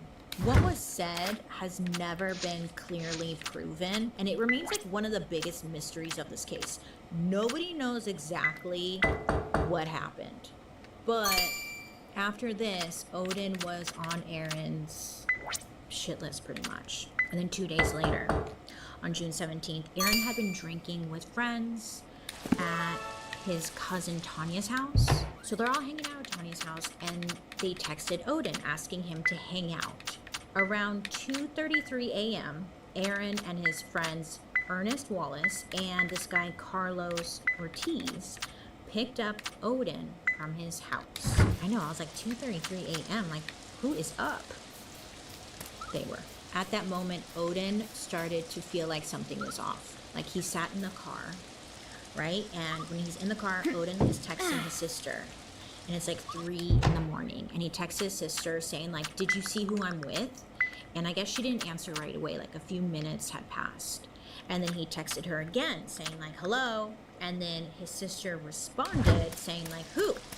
And Odin replied saying NFL, referring to Aaron Hernandez. Odin's last message was sent at 3:23 a.m.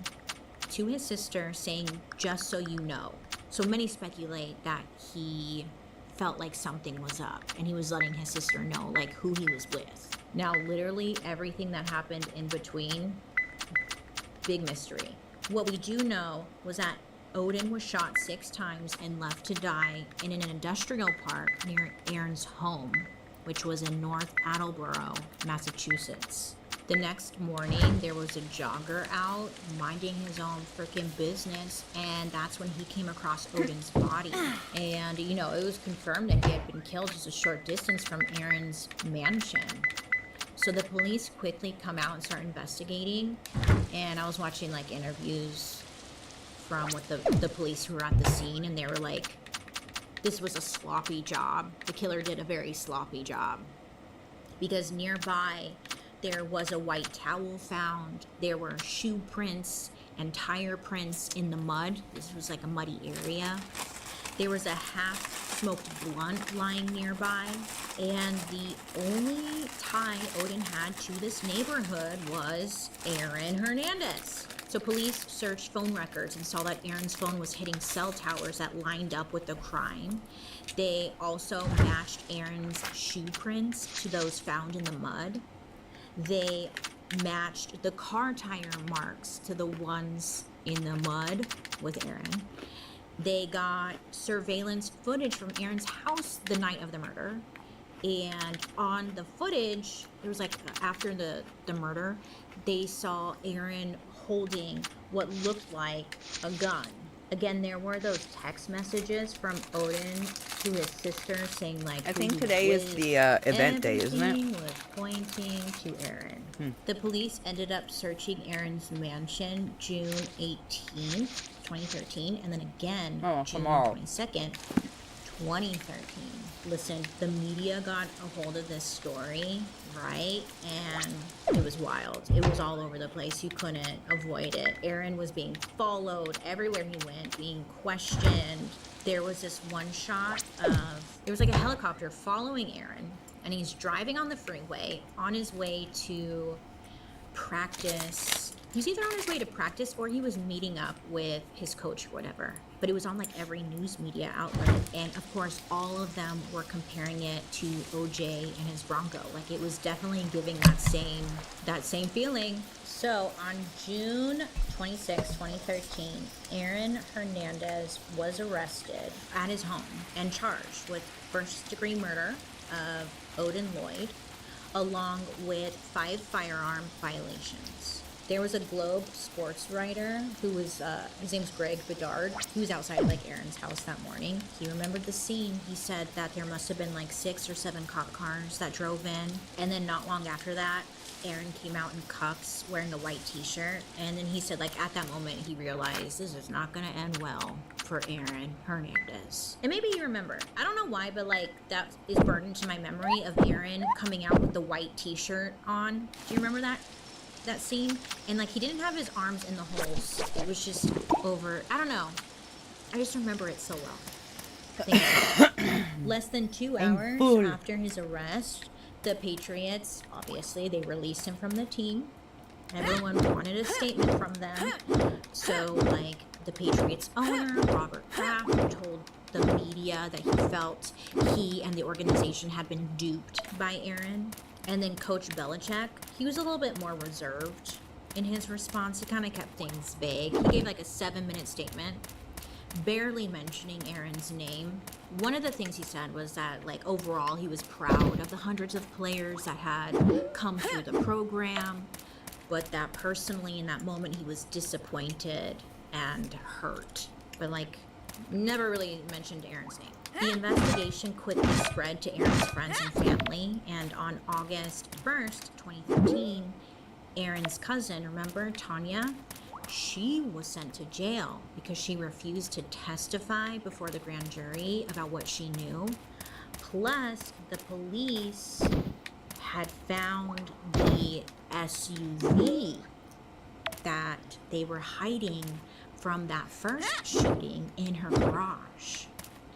And she didn't want to say anything. She kept her mouth shut. She was loyal to Aaron, so she got in trouble. And then Aaron's legal troubles just like kept piling up. So Ernest Wallace pled not guilty to being an accessory after the murder on September 19th, 2013. And then Aaron himself pled not guilty to Odin's murder on September 6th. Carlos Ortiz was charged with being an accessory to Odin's murder on September 27th, and he also pled not guilty. Aaron's fiancée, Shayana Jenkins, she was also pulled into the investigation. This happened on October 16th, 2013, and she pled like not guilty to perjury charges. She was accused of lying to the grand jury about helping Aaron get rid of a box that was believed to have contained the murder weapon. Because they couldn't find the murder weapon, it disappeared. These charges were eventually dropped. Meanwhile, Alexander, the friend who said Aaron had shot him in the face in Miami, he filed a lawsuit against him, and it just wasn't looking good. Aaron's lawyer stated that Aaron would be invoking his Fifth Amendment rights in this case, meaning that he would not be answering any questions about the whole shooting with Alexander. Now, at first, when he was arrested, he was held at the Bristol jail in a section for like mentally ill or violent inmates, but he was still like a football star, and it seemed like he got some privileges. So guards, they would let him do like pull-ups on the stairs outside of his cell and exercise in like a small cement courtyard instead of like locking him up in one of the cells like everybody else. In the summer of 2014, Aaron was moved to the Suffolk County Jail in Boston while awaiting trial. It was said he played a lot of card games. He asked his fiancée to bring him more Harry Potter books. I guess he really liked the Harry Potter books. And during his time in jail, Aaron just like really clung to the people who would still like take his calls, like his fiancée, his mom, some of his old friends. His fiancée would like call him. They would talk on the phone like twice daily. She seemed really frustrated with him, to be fair. She had a good reason to be frustrated with him. I mean, he ruined everything. On May 15, 2014, things got even more serious when Aaron was indicted on 2 counts of first-degree murder, for the 2012 shootings of those two men, Daniel and Safiro, the one that happened outside the club. Yeah, so that now was added to his list of charges. Aaron, he pled not guilty, and then he was indicted for witness intimidation related to the 2013 shooting of Alexander. So, listen, it was just a whole mess, and everything was coming up. Just come back up. You can't run from it. Karma. Is that karma? Consequences for his actions.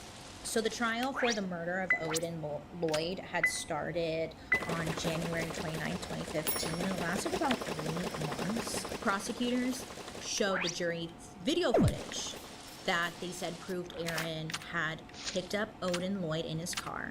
They then showed footage taken later at Aaron's house where Odin was like no longer in the car. They also presented an image of Aaron's home surveillance system that showed him standing outside his basement, holding what the district attorney said looked like a gun. Now, Aaron's defense team argued that being there wasn't enough to prove he was guilty.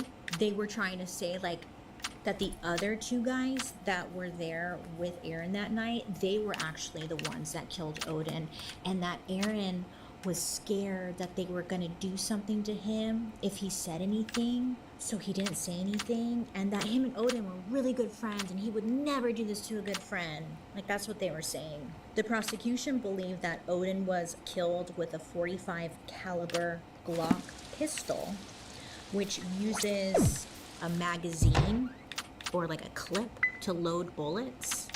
And then in court, they showed text messages that Aaron had sent to his friend Ernest just a week before Odin's murder, where Aaron was mentioning clips for the gun. Prosecutors also pointed out that like many text messages had been deleted from Aaron's phone and like the other two guys, which suspicious, you know? Well, listen, on October 15th, 2015, after 6 days of discussing the evidence, the jury ended up finding Aaron Hernandez guilty of Odin Lloyd's murder.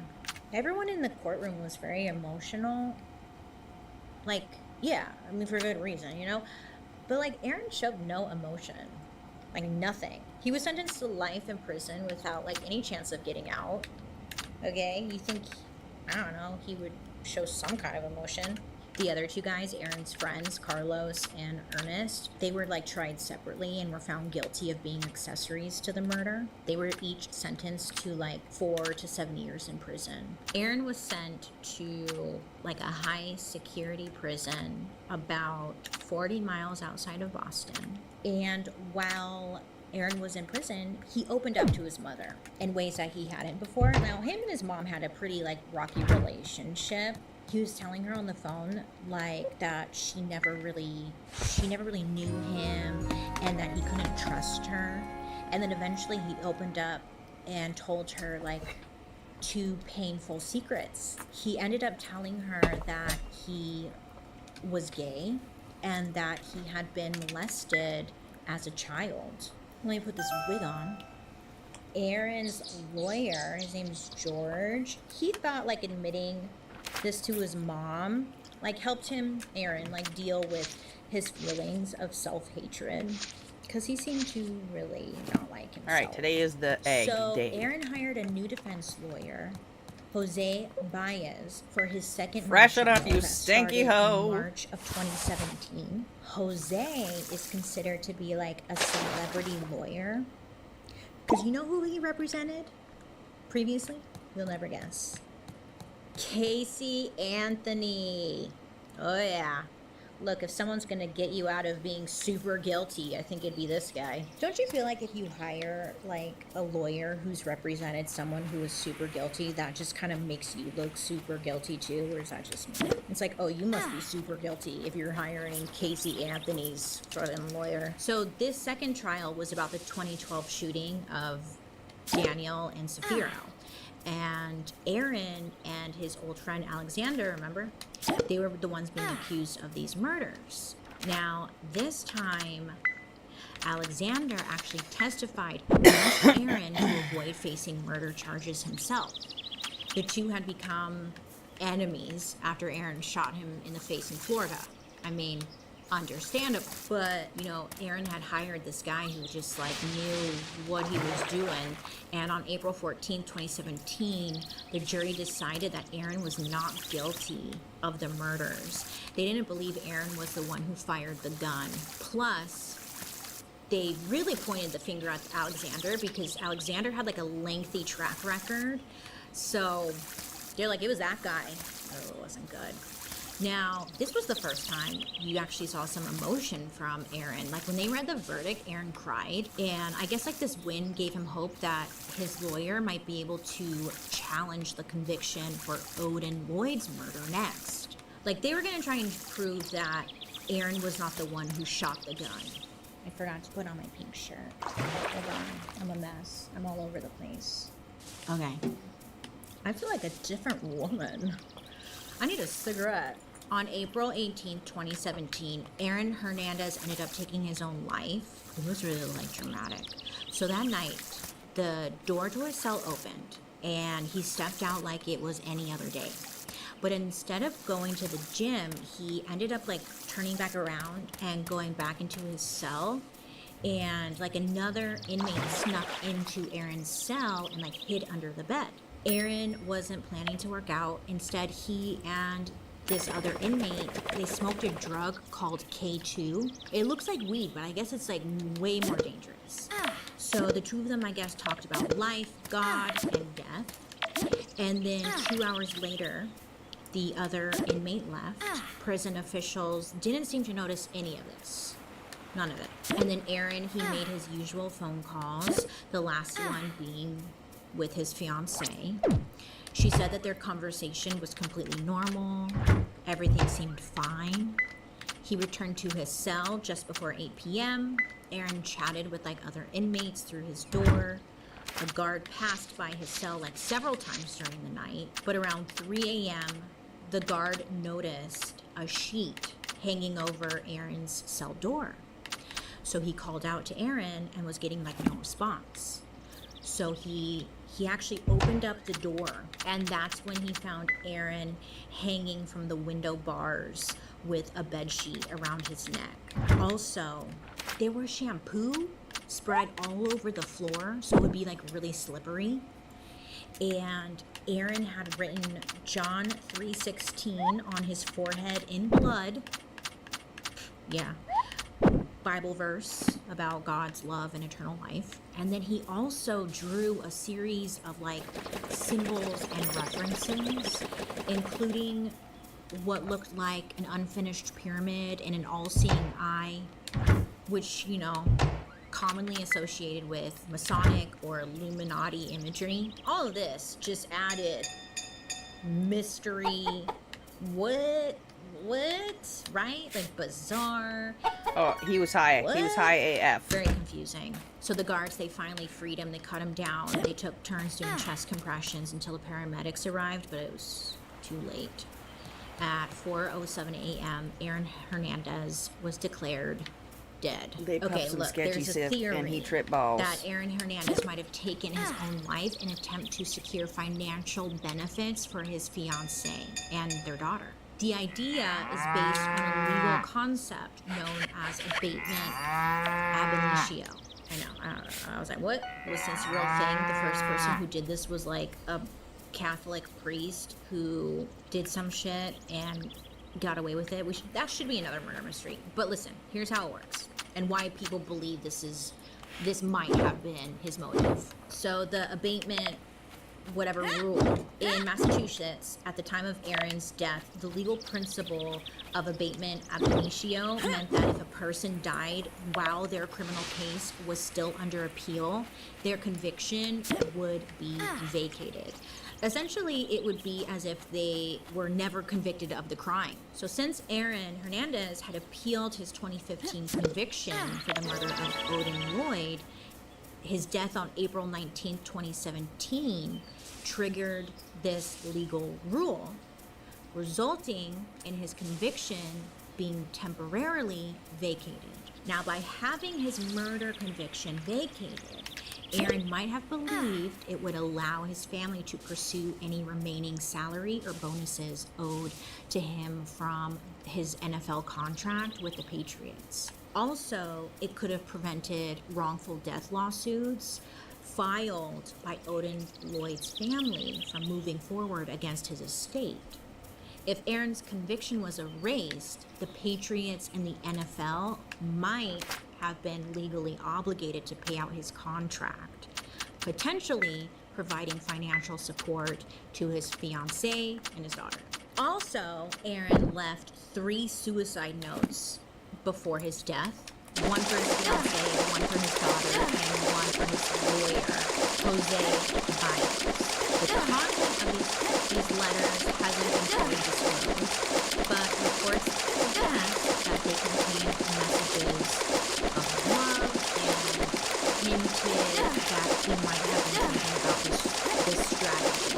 Jose later confirmed that Aaron was aware of this rule around him.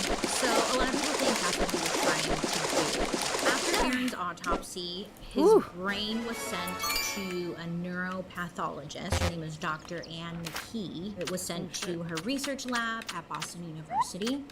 And Dr. Ann McKee is one of the leading experts in the world studying the long-term effects of brain injuries, especially in athletes, military veterans, and like others who have experienced repeated concussions and like head impacts, you know? So she's like the one who's like studying this. She's the shit. Dr. McKee I gotta take it to the announced museum. that Aaron had the worst case of CTE that she had ever seen in someone so young. What's CTE? Well, maybe you've heard of it, but CTE is a brain disease caused by repeated head injuries, which is like really common among football players, you know? They're constantly... She studied Aaron's brains, and like part of his brain had shrunk while others had become unusually large. There were microbleeds and a protein called tau, which usually is found in Alzheimer's patients' brains. Yes, but it was all over his brain. She said on a scale from 1 to 4, 4 being like the worst, Aaron's CTE was rated as stage 3.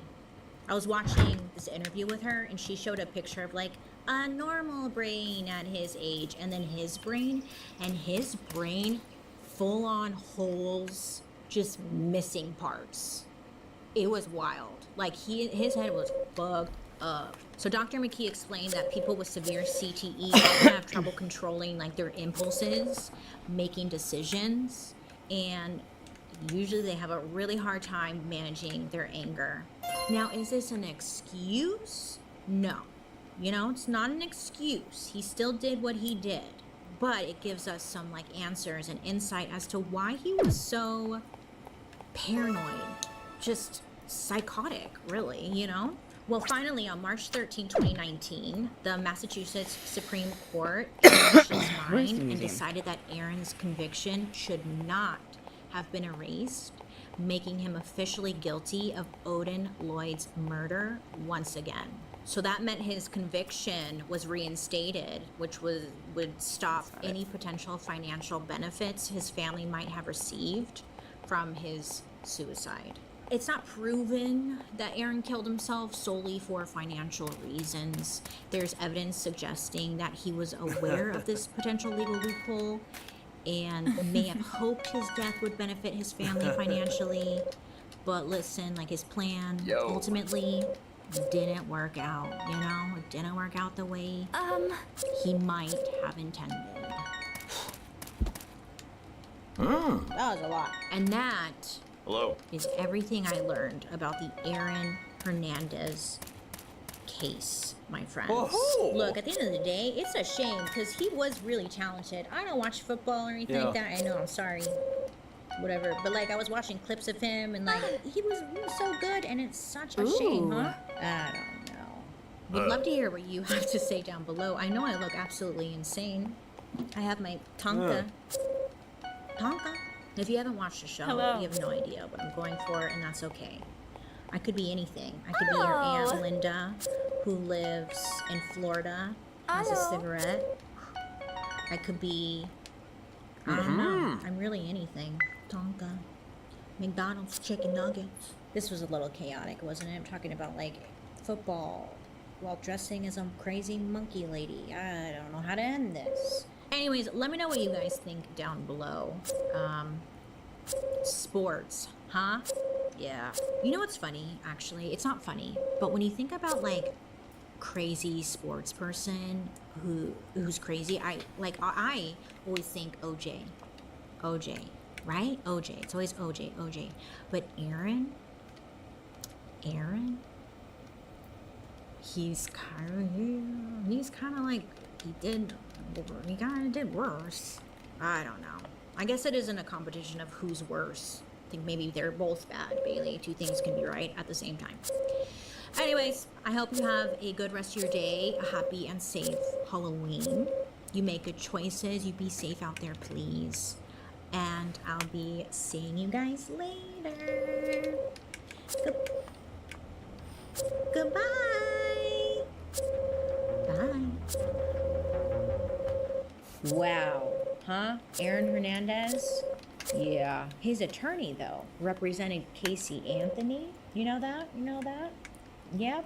Little tidbit there, huh? His story is like another one where head trauma may have had a huge impact on his What the hell? Is the event decision-making. over? That I does didn't not even get to hunt excuse any their eggs. behavior, but yeah, I think there's something to be said about that. It's a bummer. Aaron Hernandez really like had everything going for him. He was such a great player. I watched because I remember some of my girlfriends all had crushes on him and thought he was so cute. So I remember thinking he was cute too, just because that's how I knew him. And then when all of that shit went down, I was like, what?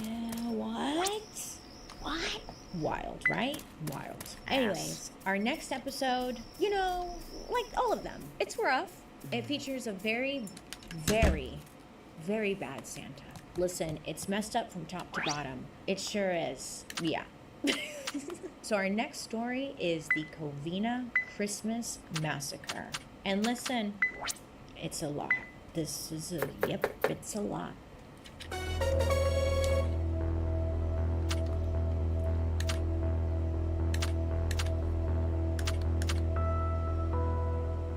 I hope you have a happy holiday and a happy and safe new year, too. The end. Goodbye. Just kidding. But yeah, I hope you have a happy and safe holiday. I can't believe this year is done so. Wow.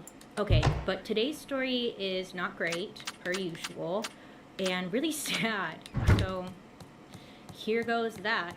So let's paint the picture. It's Christmas Eve 2008 in Covina, I forgot to put my animals away. Whoops. Now, Covina, Hopefully it doesn't California, rain. if you don't know, is like a little suburb in Los Angeles County, and it's a suburb. That's really what you could say about it. It's about 20 miles east of downtown LA, and today, at least, it has around 50,000 people in its 7 square miles area. So in this suburb is where the Ortega family was having their yearly Christmas Eve get-together at home of Jose and Alice Ortega. Now, the Ortegas were said to be like the all-American, just living the all-American dream. Jose, who the family called Papa Joe, his parents were immigrants, and he was like the first generation of his family to be born here. And I mean, he had done really well for himself and his family. In 2008, he retired, and he was living happily as a retired man. But his son, because he was running his own business for a while, and his son ended up taking over, and one of his sons ended up expanding the business when Joe retired. What I'm getting at is a family business. Joe's family is all up in it, still running it, keeping it going, and Joe is retired. So Joe and his wife Alice, they invited the whole family over for Christmas Eve, and they did this every year. So it was like just what they did. Great. So the house was packed. It had all of Joe and Alice's children, their wives and husbands, their grandchildren, and the house, I mean, was just filled with everybody. There had to be at least 25 people inside the home, and they're just having a great time, you know? Christmas Eve, great. Most of the adults were in the living room, and they were playing poker, which was like a family tradition. When they all got together on Christmas Eve, they always played poker. And then other members of the family were like sitting around in the living room, chatting, having hot cocoa, whatever. And then there's like kids scattered around the house, somewhere in the backyard playing. And yeah, just everyone is everywhere. You get it. If you have a big family, everyone is everywhere. Oops. Well, around 11:30 at night, some of the family decided, you know, it's kind of late. Maybe we should start to head home. I mean, they have kids. They don't want to miss Santa, you know? So they start packing up to head out. And one of the kids in the living room, like, sees someone out the window. And whoever this person was looked very familiar. And they're walking up towards the house. And she's looking, and she notices this person has a bright, like, red coat and a big white beard. Yeah. So the girl, it's a little girl, her name is Katrina. She's like, oh my God, it's freaking Santa Claus. He's coming right up to the front door. He was carrying like a huge box with him, right? And he's like pulling this box. I guess he's pulling it, not carrying it. Pulling this box up.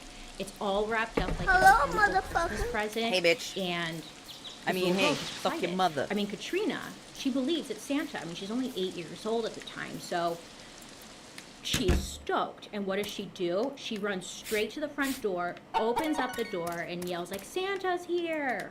Well, when she opened up the door, it wasn't like presents with him or reindeer or anything like that. In the other hand that he wasn't using to carry the huge present, this Santa Claus person had a 9mm handgun.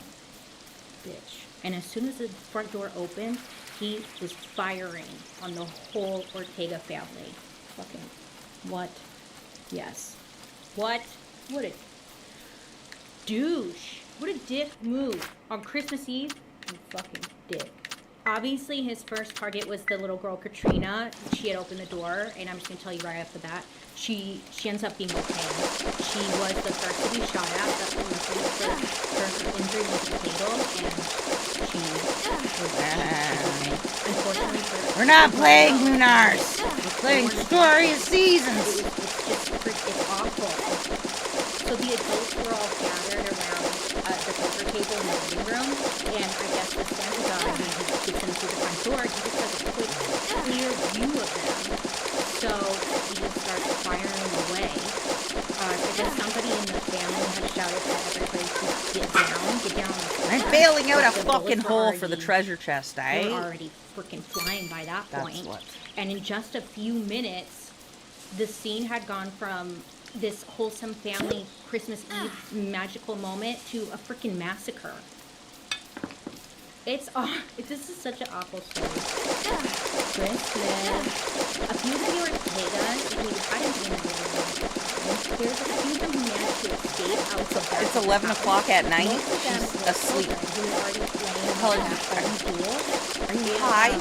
Once Santa It's fucking 11 p.m. shooting everybody downstairs, he cleared out the upstairs as well, and once he determined that there wasn't anyone left inside, he takes his present that he brought with him, he unwraps it, and I guess inside this present, there was what looked like a fuel tank, like a propane tank, but for racing fuel. Ooh. And a makeshift nozzle bottled and welded in place on top of it.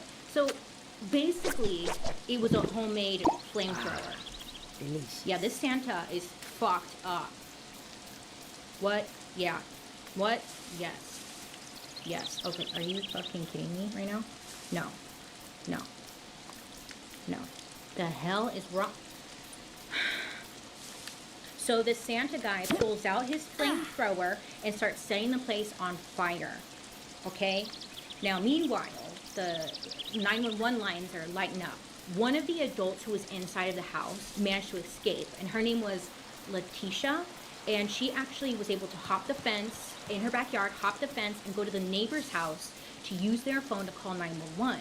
But by that time, neighbors were already on top of it, calling in 911 left and right because they heard all these gunshots and whatnot. So all the neighbors who had called, they all reported something similar, that many of them had seen a man dressed as Santa, show up to the Ortega's house, shot up the place, and now like he was setting it on fire. And like, we're not talking just like normal flames, which are still bad and scary, right? But these were like 50-foot flames. This was intense. Yeah, I mean, these flames were set by someone who wanted this house to just not even exist anymore. Firefighters are able to get out there, and it takes about 80 firefighters several hours to even put the flames out. And by that time, everyone who hadn't made it outside was dead. So police are questioning the neighbors, asking if like any of them had any other description of who this person was, anything, right? So one neighbor came forward and said that she had seen someone drive away in a blue Dodge just minutes before the police had gotten there. And she remembered it being weird because, well, for starters, she heard all the gunshots and now there was a freaking fire. But for two, the car was driving away from the scene with all of its lights turned off. So there's something going on right there in that moment, in that very time. So obviously police are like very concerned that whoever had done this, obviously most likely was in that car and had gotten away. And if so, was this Santa? Was he gonna go visit other houses that night? Oh, shit. What the fuck? Great. Come on. We don't know. Damn it. Okay, well, what if I told you that what happened at the Ortega's house that night wasn't the only murder that happened that night? Nay, it was not. Because roughly 40 miles away, police were called to a little home where a man named Bruce Pardo, he was found with a 9mm bullet hole through his head. And there was I gotta also a go find handgun more of them in his little lap. dudes. And then there was another on the floor. So, something ain't right.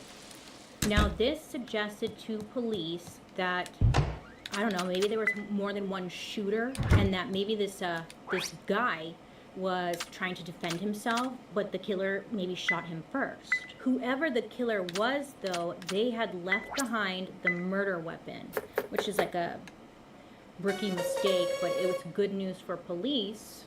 You know, they got the biggest clue they need for this case, the murder weapon. So you're probably wondering why this guy is related in the first place. You're like, what the heck? Because his house was not burned down. Well, the house that they found this guy at, it was his brother's house. His brother's the one that found him. So when police were finally able to get inside of what was left of the Ortega house, they found the bodies of 9 people. All of them they could identify only through dental records because of how badly burned they all were. It's just a horrific scene, okay? And they all shared one thing in common. All of them had a single hole the size of a 9mm bullet in their body. Most of them had it in their heads, and it was all fired from a very close range. And it almost looked exactly the same as the body of Bruce Pardo.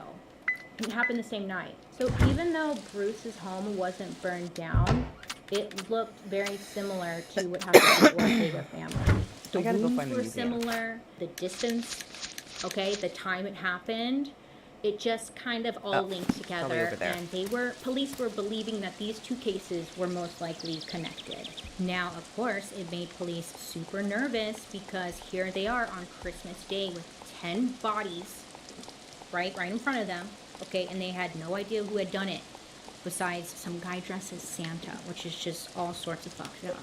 So they were worried that whoever had done it is probably still out there, could be like actively shooting people, just thinking the worst, okay? I mean, can you imagine waking up in your neighborhood and hear that there's like a manhunt for an active shooter dressed as Santa? I mean, that shit's fucked up. But that's what they were dealing with. So police have to start somewhere, right? So they're like, okay, let's like dig around in people's backgrounds and I don't know, maybe it'll lead us somewhere, because it always does. It always does. So they start with Bruce, like if there's a connection between this Bruce guy and the Ortega family, like maybe they are linked somehow and it made them a target.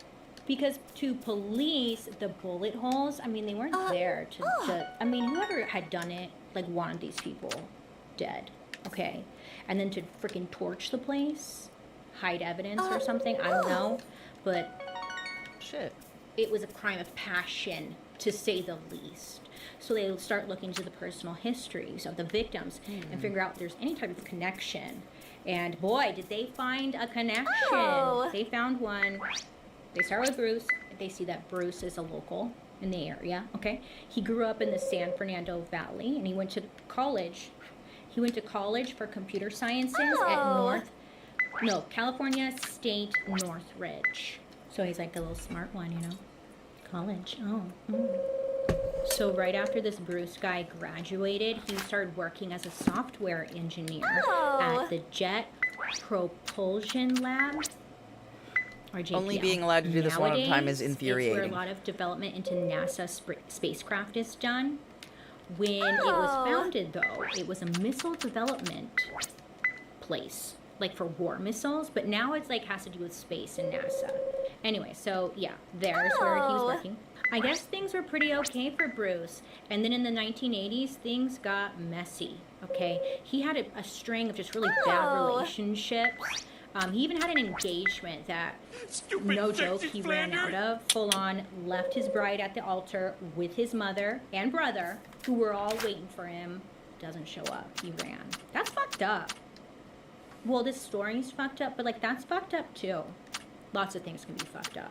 I mean, why do that on your wedding day? Damn, it's like you've got to waste everyone's goddamn time. Then in 2001, Bruce was in a sort of relationship. You know, they're like together, but they're not together, but they're together. They're fucking. But he was with this woman named Elena, and they weren't married or anything, but they had been seeing each other off and on for like quite some time. And the two of them ended up having a son together. And then I guess, I don't know what happens.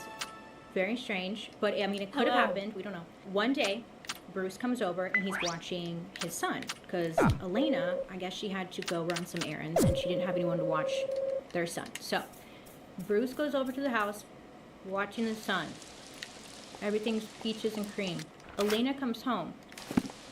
She sees her son in Bruce's hands, and like he appears to be limp in his arms. Their son, limp. I don't know. Freaks out, right? So she's asking, like, what the hell happened? What happened? What happened? And Bruce tells Elena that their son had somehow gotten away, whatever that means, gotten away, and he slipped into the pool. Yeah. So they are rushing to an intensive care unit, and it's just not looking good for their child, Matthew.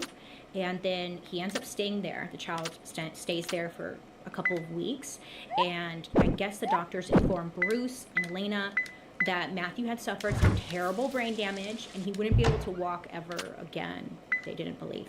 So Matthew was diagnosed as paraplegic. Crushing, I'm sure. Bruce ended up staying the night with Matthew in the hospital. I mean, he ended up staying there like almost every night, up until the doctors gave him the news that Matthew is stabilized. So after that, Bruce started showing up less and less, and eventually he and Elena broke up, and Bruce decided that he didn't want to see his son anymore. He even stopped helping Elena with Matthew's medical bills, which were like climbing into the 6 figures, according to Elena's lawyer. And so she ends up suing Bruce to get him to help her pay with the bills. She ended up winning that case in 2002, and she would end up getting some money from Bruce's insurance policies. And then after that, Bruce completely stopped communicating with Elena and his son. I want to put this in the house. Goodbye. 2 years go by. Bruce is then introduced to a woman named Sylvia Ortiz, and they hit it off. They seem to really hit it off. They end up liking each other, start dating, and they get married in 2006. So for a little bit, things started to look good for Bruce. He and Sylvia, they did fun things together. I mean, they were a very active family, and there was always some kind of group outing or an adventure. He was planning for his daughter and Sylvia's 3 kids. So they're just living together, big happy family, and things seem to be really good. But It wasn't long. Well, it kind of was long, unfortunately. A little too long. Until Sylvia found out about Bruce's former wife and his disabled son. Yeah, she had to find out. He never told Sylvia about this. He was like, no. He just ignored the whole part of his life. I mean, I could understand as to why he doesn't want to tell her about it, because it doesn't make him look great. But it's just unfortunate. I mean, how would you tell your partner that, like on a first date? Yeah. Hello. I abandoned my last family. I'm looking to settle down. He'd run. Okay, so Sylvia finds out, and I guess, I don't know exactly like how she finds out. I think it's like she had been going through tax forms, and she was claiming Matthew, this child, as he was claiming, Bruce was claiming, this child, Matthew, as a dependent on his tax forms so he could get money. Pause. What? Huh? Excuse me? Why are you doing that? Why do you get the money? What did you do besides leave? What'd you do? Gross. So if you don't live in America, when you do taxes, actually, I don't even have kids, so I don't even know how it works, but I think you get money when you have kids, right? You get like, you claim it on your taxes, and then they're like, here's money because you have kids. I just know you get money, okay? But like in this case, he shouldn't be claiming Matthew because he's not taking care of Matthew. It should be the person who's taking care of the child who claims. And then when you claim the child, the other person can't claim the child. So fuck that guy, right? Yeah. Just what? So Sylvia sees this. She's like, who's this child he's claiming? Huh? So this piece of work over here, yeah, Bruce, yeah, he wanted nothing to do with his child, but he's like, yeah, I'm definitely gonna like claim him and get tax credits. Yay. Like just everything that sucks is in Bruce. Great. Glad we settled that. A common theme that seemed to come up a lot when you look into Bruce's past is that he was always stressing and always over concerned with money. Like when he would talk with friends, family, whatever, it's always like talking about money, his finances, like how much he has, how much does that cost, I can't do that. It's just, it was consuming him. And that got so much worse when Elena sued him for medical support, which, I mean, makes sense. If you're already worried about money and now you're being sued, it's probably going to stress you out. Anyway, the point is that he was a big time stressor about money and how he was going to get it. Things ended up getting worse for Bruce over here. He ended up breaking his knee.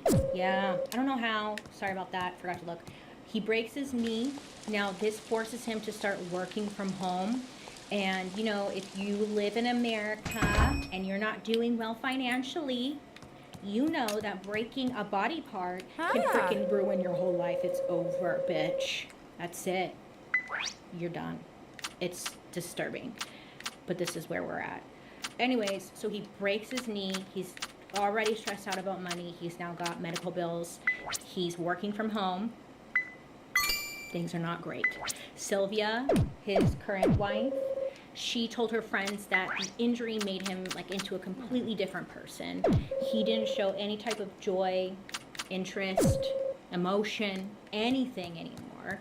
And he would just be a little hermit up at his computer all day, just working. And he would go days upon days without changing his clothes or showering, which just sounds like depression, right? Don't really blame him. Shit's not working out so great. Not going as planned, I could see. Which nowadays, I think we have a better understanding of depression, maybe are a bit more forgiving. But to Sylvia, it was like she didn't quite understand, and the man she married had just vanished. And she was like, I don't like this person. Yes. They used to go from having family dinners all the time, different adventures, to nothing. And she tried to support him, but support him like be compassionate. There you go, there's the word. But you know, after quite some time, it was just a lot. She's like, this is a lot. Sylvia said that there was one moment where she had to ask herself, like, who the heck did I marry? Like, I don't even know this guy. Okay, finding out about his secret son, it seemed like that was the last straw. And in 2008, Sylvia was filing for divorce. After all that, Bruce was like, dude, this shit sucks, bro. This shit sucks. He was just done. He was at his last straw. In early June 2008, as part of the divorce, Bruce was ordered by a judge to pay Sylvia $1,700 a month in spousal support. And during the court proceedings, Sylvia, I can guess, fish was, now. I mean, Fishing. she's like giving the evidence as to why You know I'm going she fishing. wants to divorce him, right? Come so on, she's now. airing out everything that she was having Ooh, wait, issues let's, with Bruce check the about. beach for any She free talked about shit. his spending habits. She talked about his son that he hadn't told anyone about. She talked about his depression. And basically, she was just airing out all of what Bruce considered his dirty laundry. And he didn't want anyone to know about this kind of stuff. Because to everybody else, Bruce was like this friendly, easygoing father figure. He didn't want people knowing what was going on behind the scenes in his personal life, probably for obvious reasons. And according to a couple of Bruce's friends, the divorce and the divorce proceedings just had a huge effect on him, and it sent him into an even bigger and deeper depression. Well, on June 11th, Bruce, he ends up going down to Burbank, which is not far, and he goes to a gun store, and he ends up buying a handgun with cash, okay? Then in July, right after he was ordered to start paying Sylvia, he lost his job. Bitch, talk about a bad fucking day.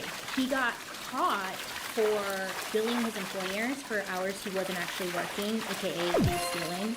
And then on August 8th, he ends up buying a second handgun from the same store. And in California, there's a 30-day waiting period. You have to wait after buying a gun before you can buy another one, which is like a little fun fact, I guess. Didn't know that. I don't know what it's supposed to do. But anyways, so he had to wait 30 days. He got that second gun. And then on September 8th, there's another receipt for another handgun he bought. And then on October 11th, he bought a fourth handgun. He literally waited each month, you know? I don't know what he needs 4 handguns for. He only has 2 hands. Now, it was odd because, you know, this Bruce guy, he's always afraid about money and spending money and all that stuff, but he always had money for handguns, that's for sure. He's like, I don't have money for kids. I don't have money for my other kids, but I don't money for them. So, October of that year, 2008, a friend of Bruce's, his name is Steve. Steve lived in Iowa, and he told Bruce, like, hey, you should come out. You should come out, visit for my birthday. Let's celebrate, let's get together. You just need to get away. Get away. And Bruce is like, you know what, that sounds like a good idea. So he goes out to Iowa and visits Steve, where he ends up just opening up about everything that's going on. He told him that he'd been spending most of his time, quote, thinking about everything, which is like very vague, but that was him opening up. And then Bruce admitted that he was embarrassed about how the divorce proceedings went in court. Also, the fact that when he was fired, it was like publicly discussed, and he was just super embarrassed about everything. And then what made it even worse for him was that his mother, Bruce's mother, she wanted nothing to do with him. I guess they weren't even talking anymore. I guess his mom came to the divorce proceedings, and she actually chose to sit on Sylvia's side to support her and not her own son. And this obviously upset Bruce, like, why are you supporting her and not me and son? I guess Bruce's mother, she supported Sylvia's side. It's not clear as to why, but I think we can all assume, right? This Bruce guy, he doesn't really seem to be that great. So I could see maybe why she didn't want to side with him. I guess Brucey boy over here was really blaming everything that was happening to him on Sylvia. Sorry, guys. He was blaming everything on Sylvia. He's like, why is this happening to me? It's all Sylvia's fault. Some people just can't take accountability. They always gotta blame somebody else. I don't know, Bruce. Maybe you shouldn't have been stealing this shit. Maybe you should have been a better father. Maybe you shouldn't have lied. But yeah, it's Sylvia's fault. So his whole life felt like his whole life was falling apart, and Sylvia was to blame. So that's pretty much Bruce. So the police did some digging, and that's what they ended up finding on Bruce. That was just 2008. I mean, what a shitty year for him. So what does any of Bruce's life have to do with the Ortegas, right? Well, police were wondering the same thing, and they're doing some digging on this guy, and they're like, okay, obviously, things went great for him, right? At first, it seemed like there really wasn't a connection at all. Just Nothing. To them, it seemed like this guy was just having a really bad time, to say that. But there was no connection between him and the Ortegas. That is, until they looked into his now ex-wife, Sylvia. You see, while police were digging around all of this stuff up, you know, they found out that Sylvia's maiden name was Ortega. Yeah, Ortega. And Sylvia Fatter Ortega was fishy. among one of those who was killed on the Christmas Eve massacre situation. Sylvia and Bruce, their divorce had been finalized on December 18th, which was like barely a week before the massacre. Yeah. And then on top of all this, as part of the settlement of his and Sylvia's divorce, Bruce was ordered to pay $10,000 out of pocket as part of like the agreement. And on top of that, she also got to keep her engagement ring. Which I know. I don't know how you feel about that, but it seemed like that really irked Bruce, who needed the money. He's like, you want $10,000 and you're keeping the ring? Fuck. An assumption, right? So then this man, Bruce, who has no money, allegedly, he ends up going back to that gun store on November 13th and he buys another gun. So now he has 5 guns. Yeah. I don't know what he's doing. No one knows what he's doing. Well, I don't know. With Sylvia's marriage to Bruce officially tying everything together in terms of like a motive, police were desperate to interview anyone who had survived the fire and the shooting to see if they could identify who the Santa was, because they believed it's Bruce and they're hoping they can get an ID. The only trouble was that the few who did escape, they were either children who ran out the back before this attacker had even gotten to them, so they didn't even see who it was. And the only adults in the room who made it out and may be able to ID this person were the parents of the 8-year-old girl who opened the front door. And they were in the hospital with their daughter, so police weren't able to get an ID. They had to wait. Come back tomorrow. Okay, so the police go back to where, you know, they found Bruce's body. Bruce was found at his brother's house, and it was, it was Bruce's brother who actually found him and called 911 when he came home and saw Bruce, and there was like a pile of blood. There were 2 guns that they saw inside of the car. Bruce had been killed up close, and given everything that they dug up about Bruce, they were able to match the guns to Bruce, like he was the one who owned them. So the theory of there being multiple shooters went out the window because they were Bruce's guns. They even found another gun strapped to his leg, so he had 3 guns on him. All right, okay. So outside of Bruce's brother's house, a block away, a neighbor called in a very suspicious-looking vehicle that was parked outside, and they believe that this car didn't belong to any of the neighbors because they watched the area. They know the cars. And when police came by and ran the plates on the car, well, guess what? It matched the description of the car that the neighbors saw at the Ortegas that was leaving with no lights on. Not only that, but when they scan the plates, it comes back telling the police that the car wasn't anyone at all. So it was actually a rental. And they found out that it was rented earlier that week to Bruce. What the fuck are you doing? What a dick. Police, they go to look inside of the vehicle, right, for evidence. So they open it up, and what do they find? A Santa suit. I know. But then get this, because this is wild. They open up the car, and then they're looking through it, and they see the Santa suit. But when they lifted the Santa suit up, like the entire suit, they're like, Santa suit. It caught on fire. The whole thing caught on fire. Just... I mean, you can look, there's pictures of it, okay? There's pictures of it, no joke. I guess it's believed that Bruce had rigged the car to explode if someone were to come looking for him. Which, I mean, he put in some serious thought and work into this. Very strange. I don't know. But the car blew up, there's pictures of it. Whoa. That's a lot.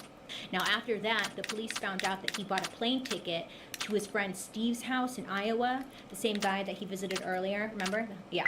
He bought the ticket. He bought a ticket to go see Steve so that police would suspect that he went to Iowa, okay?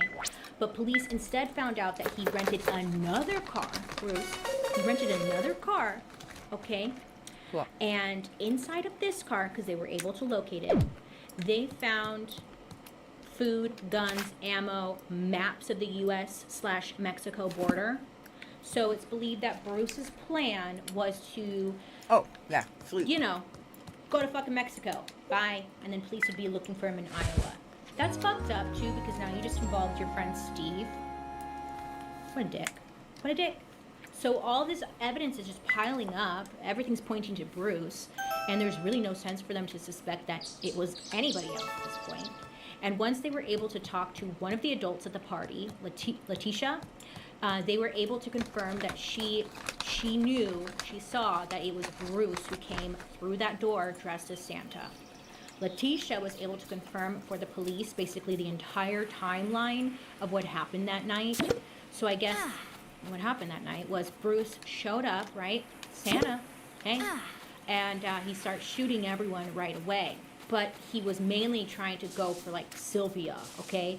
And then after he thought he killed everyone in the house, he took out his makeshift flamethrower. Whoa, am I having a stroke? After he thought he killed everyone in the house, he took out his makeshift flamethrower thing and started spraying fire all over the place. Dude, what do you think? He wasn't gonna get caught? Okay, makes sense, right? Makes sense. But why did Bruce go to his brother's house and kill himself instead of go to Mexico? I mean, again, based off all the evidence they found, his plan was to go to Mexico. He even bought the plane ticket to make it look like he went to Steve's instead. So, like, what changed? It's believed. It's believed. Theories. Bruce's flamethrower was filled with some kind of racing fuel. I guess it's like extremely sensitive to heat, and in an enclosed space, rather than just like normal gasoline or lighter fluid, it's just extremely sensitive. That's what this means. So I'm very handsy today, I'm sorry. At one point, during his torching of the Ortega's home, the flames, they got loose and Bruce ended up setting himself on fire in the Santa suit. Oh yeah, so the theory is that the Ortegas probably had like an open flame somewhere in the house. Maybe someone was cooking something, maybe there were candles lit, something along those lines, but there had to be a flame somewhere. I mean, they don't know because, the house burned down. But the suspicion is that Bruce wasn't aware that there was this open flame in the house when he started spreading the racing fuel around. And boom shakalaka, the house caught fire before Bruce was even ready, and as a result his ass caught on fire too. So when medical examiners got a hold of Bruce's remains and started taking all of his clothes off, that's when they saw not only did he have a gunshot wound through the back of his head, but he had been burned, severely burned all over his body. And not just normal burn, which is still bad, normal burn bad. This guy was baked, torched, broiled. So again, this is all theories here because they don't know, but given the nature of how badly burned he was, the coroners believe that he was probably in so much pain, okay? He's probably in excruciating pain that he decided just to kill himself. The bullet's exit wounds, it matched an angle that would have made sense for Bruce to have been holding it himself, aka he killed himself. Again, rumors, but I mean, you could believe that, right? At his brother's house? That's fucked up. This Bruce guy is just all sorts of fucked up. He's fucked up on a different kind of level. TikTok. And that's kind of it, really. I mean, there wasn't a trial or anything because Bruce was dead. And police did eventually piece together that Bruce had actually intended on killing more people that night before going to Mexico. Yeah. Apparently, he had a list of a couple of names that he was marking off. Aside from Sylvia, he also was going to kill his ex-wife's attorney and also his own mother. Yeah. Oh, yeah. Yeah. He was going to kill his own mom. He was, huh? Yeah, he was. But I guess he got burned so badly, it just kind of good, but still bad, but whatever. And not only that, his mom was actually invited to go to the Ortega's house that night, and she was supposed to be there, but she ended up staying home because she was feeling sick. Poor thing. Hope she's okay.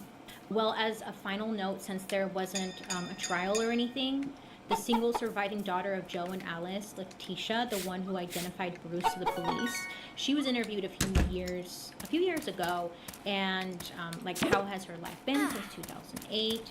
And I mean, of course, she misses her family deeply. But one thing she's been doing with her daughter is reaching out to other families who have been affected by gun violence. Her daughter, Katrina, the daughter that answered the door, she wrote letters to different families over the years to try and comfort them as someone who had gone through the same thing. I'm sure it's a very unique experience that is hard to understand unless you've been in it. Oh, goy. And then in 2018, she helped organize a walkout at her Pasadena high school. She actually made a video where she encouraged her classmates to participate in this walkout. And she said, quote, "I've lived through it, and I'm still living my life as best as I can. It's not stopping me. It's not interfering in me. I want that change. I don't want other families to go through what me and my family went through." Calling for some kind of gun control. That's what the walkout. But that, my friends, is a really awful story about this Bruce and him ruining fucking Christmas for a whole family. Disgusting fucking troll. The end. I hope the family is doing well. I hope they're okay. I don't really have any thoughts. It's just like so gross. I mean, it's one thing to do it because you dress up as Santa on Christmas Eve. Like, how fucked up. He is so fucked up. He's a different level of fucked up, this guy. He is different. Ugh. Just ruining. Okay, well, I would love to hear your guys' thoughts down below. Sorry for ruining your holiday. Let me know who you want me to talk about next time I'm here. I'll be back on January 10th. Don't worry. I need breaks too for Christmas. It's hard talking about true crime and dark history all the time without feeling sad. So I need breaks too. Thank you. I know you understand. I'll be right back. BRB. Chill. Thank you for hanging out with me. I hope you have a wonderful holiday. And I hope you're safe. Don't drink and drive. Have a good new year. Let's try and make 2022 great. I fucking roll. That's how I feel at every moment, because it's just like, what is going on? Does anybody know what's going on at this point? No. Okay. Enough. I love and appreciate you so very much, and I hope to be seeing you very soon. Okay? All right. Let me know who you want me to talk about in the new year, because I need to start building up. Okay. We're done with Bailey. Who's this? New Charlotte? From a young age, I told myself I wouldn't be caught dead in a toxic or abusive relationship. And yet there I was, and I had no one that I felt comfortable enough to talk to about the things I was experiencing. I was honestly embarrassed. Throughout my time with her, she taught me how to not only stand up for myself and my opinions.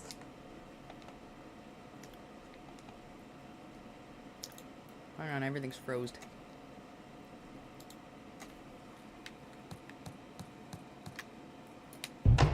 There we go.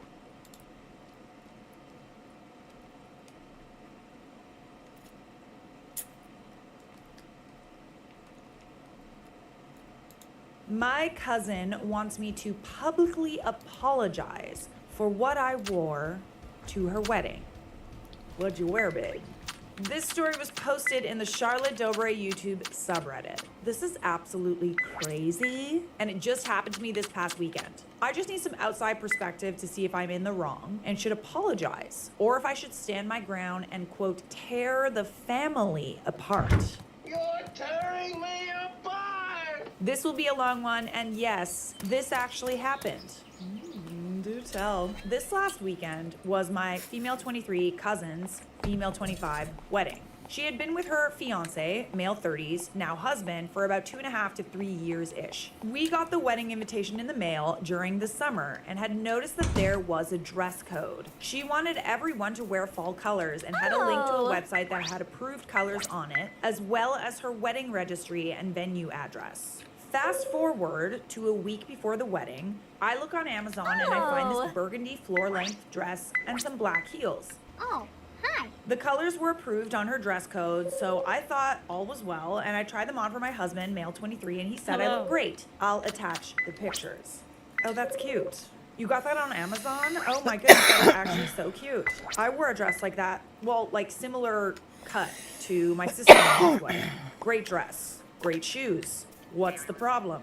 So, this past weekend was the wedding. We go and watch as they exchange vows and clap as they walk down the aisle, and then we all meet back at the reception. I thought all was well, and once we got to the dining hall, I noticed it's like a buffet style for people to get their food and drinks. I noticed the line is way too long for me, so I send my husband to give our 2 kids to my parents so him and I could go congratulate my cousin and her new husband.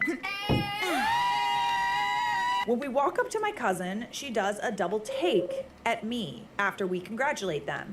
She asks if she could speak to me privately. Oh, pretty strange place to have a little discuss with someone. I mean, don't you have other things to worry about at your own wedding? On the flip side of things, you really shouldn't be worrying about this at your wedding. Like, if she was wearing white, that's one thing. But even the bride, like, isn't really supposed to be the one that says something, you know? Like, you can, but, like, leave that to, like, the bridal party, you know? I'm sorry. I can't handle this. Not like a little serious discuss. Once the door shuts, it's like all the fake smiles and warmth disappeared, and she starts berating me about how I wore red to her wedding to try and signify that I wanted to sleep with her husband. Wait, what? But that's burgundy. This is burgundy. It would be one thing if you were like her husband's ex or something, but like you're there with your husband. Burgundy is very much a fall color, and you said it was a color that she approved. Oh no. That's ridiculous. To preface, I have been with my husband for 9 years. We've been together since we were 15 years old, and we are about to be 24. We have 2 kids together, a boy 5 years old and a girl 6 months. I've also never met her husband. Dear God. We lived 2 hours away from them, and the last time I saw her in person, my son was a year old, and she didn't even have a boyfriend at that point in time. She went on to say that I was a slut. You slut. And I should be ashamed of myself for wearing something so revealing. And that my husband was probably so embarrassed by me. Oh my goodness. What a B-word. What is her problem? I missed the part where that's my problem. She's probably mad that you looked like better than her. Oh, people are so predictable. So at this point, I was getting very mad. I had worn a color that she approved on her list, and in my opinion, I looked great and modest, and so did my husband. I'm 5 foot even. I'm currently breastfeeding my daughter, so my breasts are a little over a double D. And since I work out regularly, my waist is slim, and I have a decent sized bottom. My hair goes down to my butt, and it's brown with blonde and purple highlights. Okay, so you did look better than her. You sound sassy! Goddamn.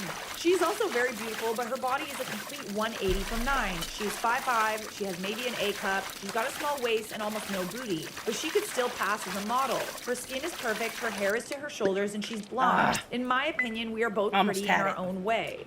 Aw, that's sweet. Yeah, I mean, you're both pretty in your own way, but it's like, I could see her being insecure about how vivacious and athletic you look. Don't be jelly. Like, this is 100% about you looking too good. Like, 100%. I told her that couldn't be far from the case. I had never met her husband and was very happy in my own relationship. I had been with my husband for a very long time, and I loved my little family. She was not having it, though, and kept yelling at me, saying I was nothing. And she was embarrassed that I came to her wedding in such a distasteful dress, and that she was going to tell her daddy on me for ruining her big day by trying to look better than her. There it is. There it is. You're silly and you make me laugh. This is so stupid. I would be so thrilled if someone showed up to my wedding looking like $1 million. And like, quite frankly, you know, there were a couple people who were like worried. You know, they DM'd me and they were just like, oh, like, can I wear this? Like, it has white in it. Can I wear this? Like, this ring, like, it's bigger than yours. And I'm like, honey, ain't nobody gonna outshine me on my wedding day. Just saying. And that goes without saying for other brides as well. No one is going to outshine you on your wedding day. It's not an outshining thing. Like, if they wear something like a white dress, that's them trying to outshine you. No one is going to outshine you on your wedding day unless you let them. At this point, I'd started to cry. Oh, bestie. She made me feel gross about my body and embarrassed because I was just standing there and she refused to listen to me. I know she was getting loud too because it didn't take long for my husband and mom to find us. My mom had my daughter in her hands and said that she was looking for me because my baby was getting hungry and fussy. Once she looked at me, she immediately knew something was off because I rarely ever cry. Yeah, no, your cousin like fully bullied you. You gonna cry?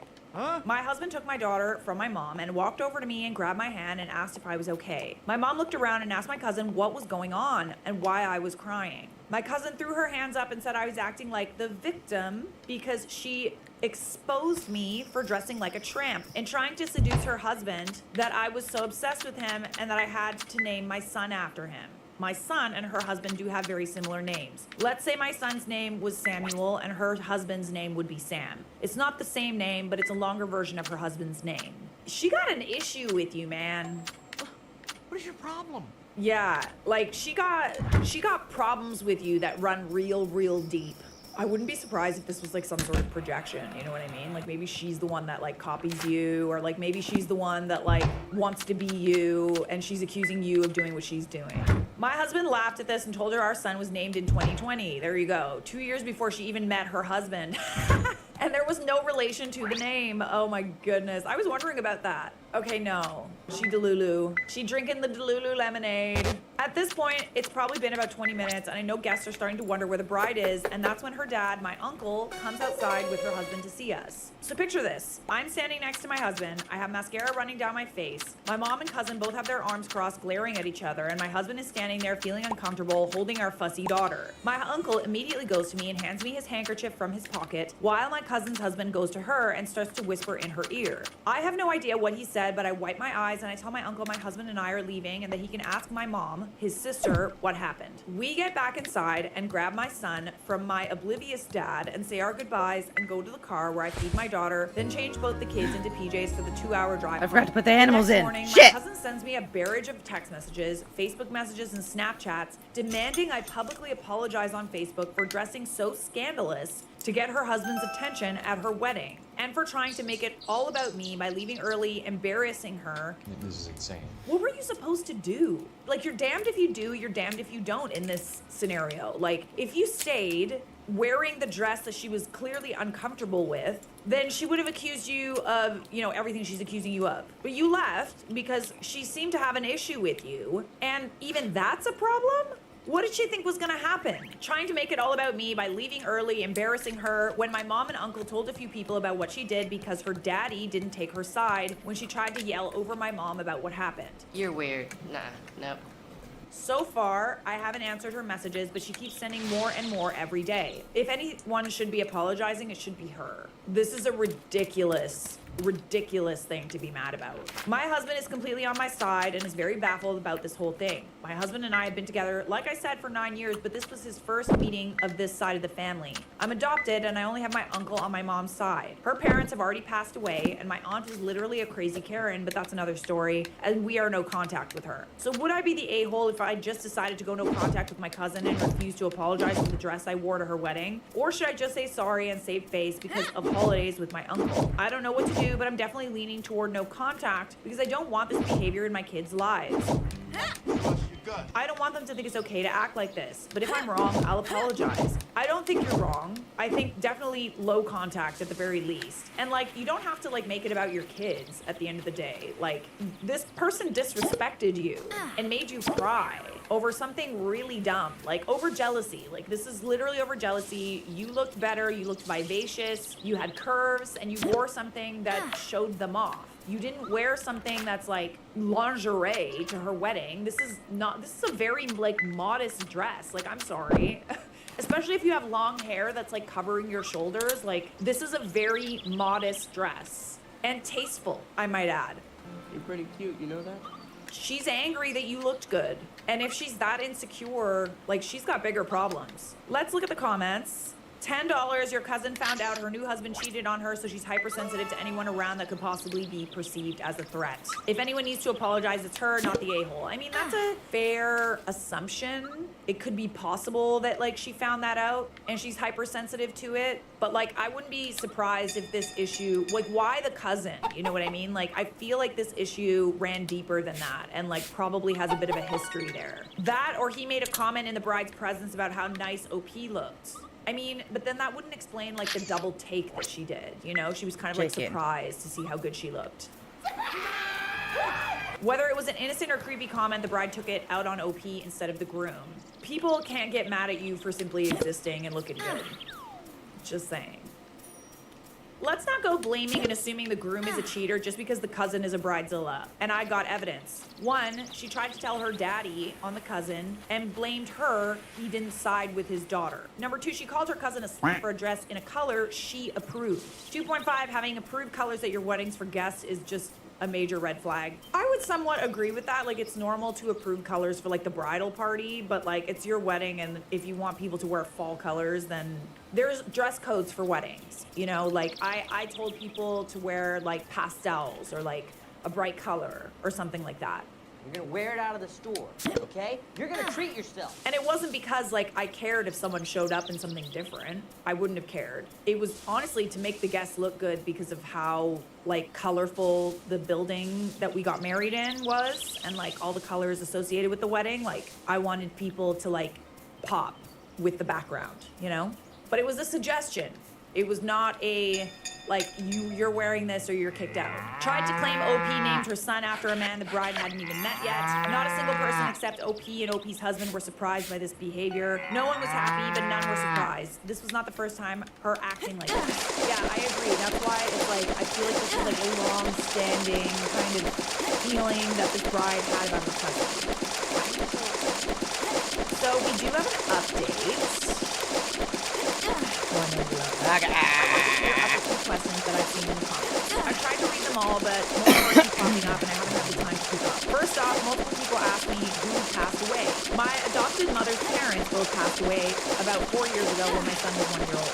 Second, my son is 5 years old, my daughter's 6 months. Third, the aunt that my family no contact with is not my uncle's wife. She is his and my mom's adopted sister. She did some crazy things at the funeral and tried to contest the will to get a bigger share of the accents. You're tacky and I eat.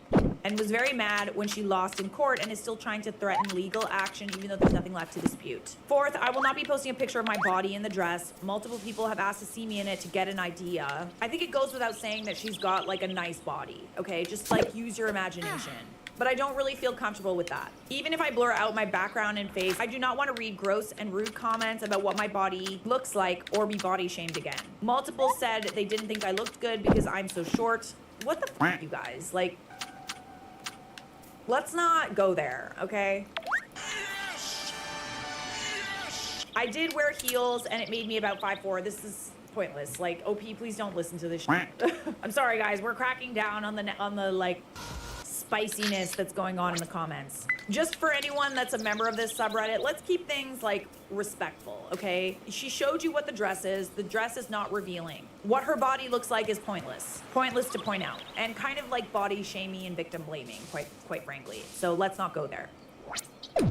Fifth, I don't know why people are so concerned about my hair color. I only added that in for the vision with the dress. All the people that are just kind of picking her apart and stuff like that, stop that. In fact, I'm gonna lock this post right now. Your privileges have been taken away.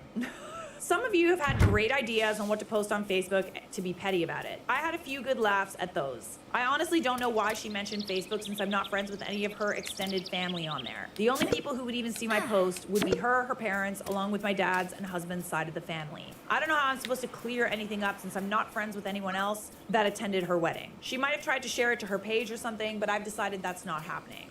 No way, Jose. On to the update. It's been almost a week since the wedding and 2 days since my post. Not much has happened, but I do have some screenshots from her messages. I've not replied back to my cousin. I did in the beginning, but just stopped replying and currently blocked her. This whole thing was very strange. I feel bad for my mom because she's stuck in the middle of this. I've told her that I won't be attending any more family functions if my cousin's going to be there, and that I was very sorry but didn't want my kids to be around her. My mom understood but is still upset that my holidays will now be spent with my dad's side of the family or my husband's. They rarely get to see her brother since he lives so far away, and holidays were the only time she got to really see him.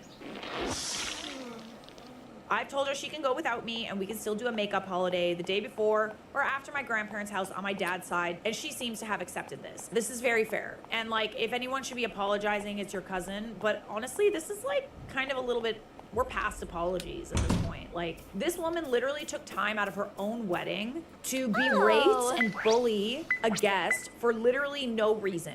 I don't think I'd be able to look this person in the eye for like the rest of my life, especially after using the S word. Stupid, stupid, stupid, stupid, stupid.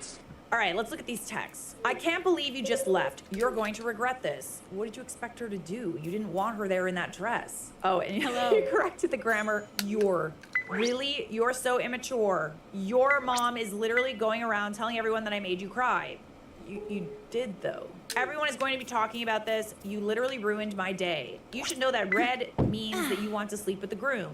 I mean, only if there's like intention behind that. Like if his ex showed up, or like, you know, someone that was single. It's not like a one size fits all rule. And like, furthermore, wasn't burgundy a color that you approved, bestie? Come on now, dog. Burgundy was on your approved colors for your dress list. I didn't wear red. Blank also wore burgundy if you saw. His tie and handkerchief was that color. It doesn't mean anything when a man wears the color. It also doesn't mean anything if that was on your approved list of colors. Like, and you expected people to not show up in that. She literally did right by you and wore a dress that was in your instructions. What's the issue?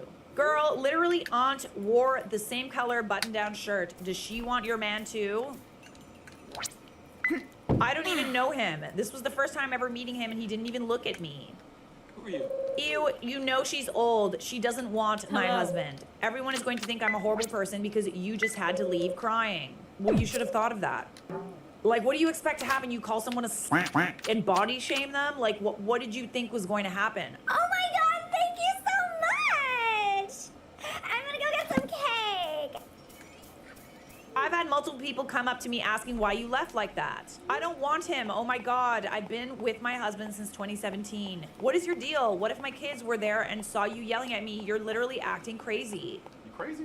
I'm not crazy. You're the psycho who dressed so sleuthy to my freaking wedding. You're so embarrassing. My husband would never be with you. You need to apologize to us. And do it on Facebook too, because you humiliated both of us with your stunt. I won't be inviting you to anything else until you apologize. Oh no. Do you hear me? Answer my calls. Angry emojis. What is this person smoking? Like, I would stay far, far away from this crazy person.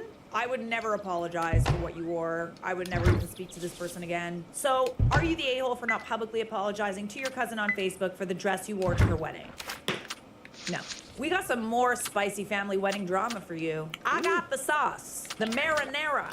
I had cereal at my wedding to spite my mother-in-law. What kind of cereal? Frosted Flakes? Blue? I like Cheerios. Ridge Toast Crunch?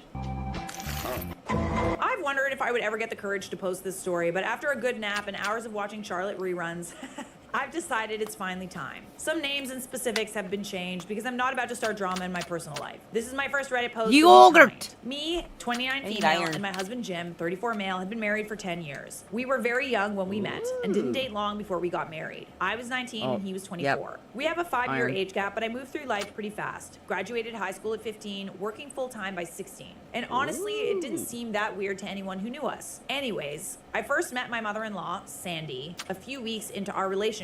Honestly, she seemed disinterested in me or our relationship. Looking back, I'm pretty sure that's because she didn't think our relationship would turn into something serious or long-term. Serious? I would come over and Jim and I would have dinner or hang out watching TV. But Sandy mostly made herself scarce or would have small chats with us about whatever. I don't remember ever thinking she would be a problem. But then came the engagement. The engagement was very beautiful and well thought out. I was extremely surprised and both my parents attended. I asked why his parents didn't come. He let me know he invited them, but they were busy. Immediately after proposing, we called his parents to let them know, and they sounded like he had told them he bought a new pair of shoes or something. This is so boring. What did they do? Oh, that's great, sweetie. What color? It was strange to say the least, but I didn't dwell on it too much. I was just ecstatic to be getting married. About a week or two later, everything completely changed. Once Sandy saw the ring on my finger and had a realization that we would actually get married, I think something inside her broke. Her disinterest in us turned into a complete fixation on sabotaging our relationship. She became my opposition in every way. I wanted a simple centerpiece bouquet of baby's breath and white roses. She demanded silk flowers. My husband suggested Italian food. She wanted Mexican. We picked a venue on a hill that overlooked the city. She insisted we get married in a garden. Anything and everything we made a decision on, she would argue. She also hated whenever I would show affection to Jim. She would be sure to choose the seat next to him or walk with her hand on his arm. And it felt like she was competing for attention. So you think I'm pretty? Well, look at me. Look at me! Look at me! My husband was always at my defense and always trying to reason with Sandy. Honestly, I think this was a side of her even he wasn't familiar with. It got exhausting. At one point, I kid you not, Sandy actually called my mother and told her I was too young and therefore do not get a say in this wedding. She's not a child bride. If my mother taught me anything, it was to be resilient and resourceful and maybe a little petty. My parents had my back. Prior to my wedding dress appointment, Sandy had made a big point to let everyone know she would be providing the wedding dress as a wedding present. So she's like picking it or she's paying for it. Even walking in, she let me know she had an envelope of cash with her and that I could pick anything I wanted in the store and not to worry about it. No, that's just her way of trying to control you. I have it under control. We pulled a few pieces off the racks, including one I had bookmarked on my phone months prior. It was an off-white fitted Oleg Cassini dress with a high-low hem and a large train down the back. It was a satin finish with small straps to hold it up. It was very Audrey Hepburn inspired. Ooh, love Audrey. I literally have a painting of Audrey Hepburn right here. You want to see? I wasn't kidding. She looks at me while I film. Great choice, bestie. I loved absolutely everything about this dress, except for the high-low hem. My mother-in-law, however, seemed to hate everything about this dress and began to berate every single thing I liked. The satin looks cheap. You look too short. And my favorite insult, Jim would hate that dress. I wouldn't trust anything this woman says. I bet you anything that you looked so good in this dress. Because she was the one picking the dress, I felt compelled to get the one she liked, even though everyone in my party could tell I didn't care for it. It was a fitted tulle mermaid dress with a sweetheart neckline, just like every other wedding dress that year. Oh, girl, this is the thing. Like, when you let people pay for stuff with your wedding, you're kind of in a position where you have to say yes to a lot of things. Once the dress she liked was chosen, she handed me the envelope and left the store before anyone else even rose from their seats. When I got up to the register to pay, the envelope had less than $200 cash. That's funny. That is funny. It didn't even cover the cost of my headpiece. Okay, then get the dress you want. Don't you do it! Don't! She had seen every price tag along with us and knew how much wedding dresses cost. Yeah, wow. I was a little surprised that she was willing to pay for it, considering how much she apparently doesn't like you. I hate you. You always ruin everything. The fact that she gave you $200 cash is like laughable. Girl, come on. That's how much she thinks you're worth. She had picked the ones for me to try that were far above that price tag. My group rallied for me and ultimately scrounged up enough money on credit cards to pay for the dress. This is when I decided I was done being nice. I just don't understand why you still picked the dress she wanted. If she wasn't paying for it, then what does it matter? Several months later, when the dress came into the shop, I went to pick it up. I took just my mom. I asked if the dress could be returned, and they told me since it hadn't left the shop or been altered, I could exchange it for another dress of equal or higher value. Game on. My mom and I went back to the Oleg Cassini dress I'd fallen in love with, and guess what? They had it in a full-length form. I tried it on and instantly knew I could not leave without it. I exchanged the dresses. Not only that, but because the Oleg Cassini dress was so much cheaper than my original dress, I also was able to get a full corset bra, full alterations, and upgrade my veil to a longer hand-beaded one. Hell yes. We did not tell my mother-in-law anything about it. There were other instances that happened after that, but I always stood my ground. Once my dad and I were talking in a group consisting of my in-laws about how guests needed something to eat prior to the dinner. But after the ceremony, a cocktail hour, and my dad made the joke that sometimes you just really want a bowl of cereal or something. I said that we should have a cereal bar like they have for a continental breakfast at a hotel. Sandy said, "You will not have a cereal bar." Absolutely not. I forbid it. Guess who had a cereal bar? We did. Yeah, honestly, at this point, it's literally like, you forbid it. Forbid what? Who made you the boss? Clap if you care.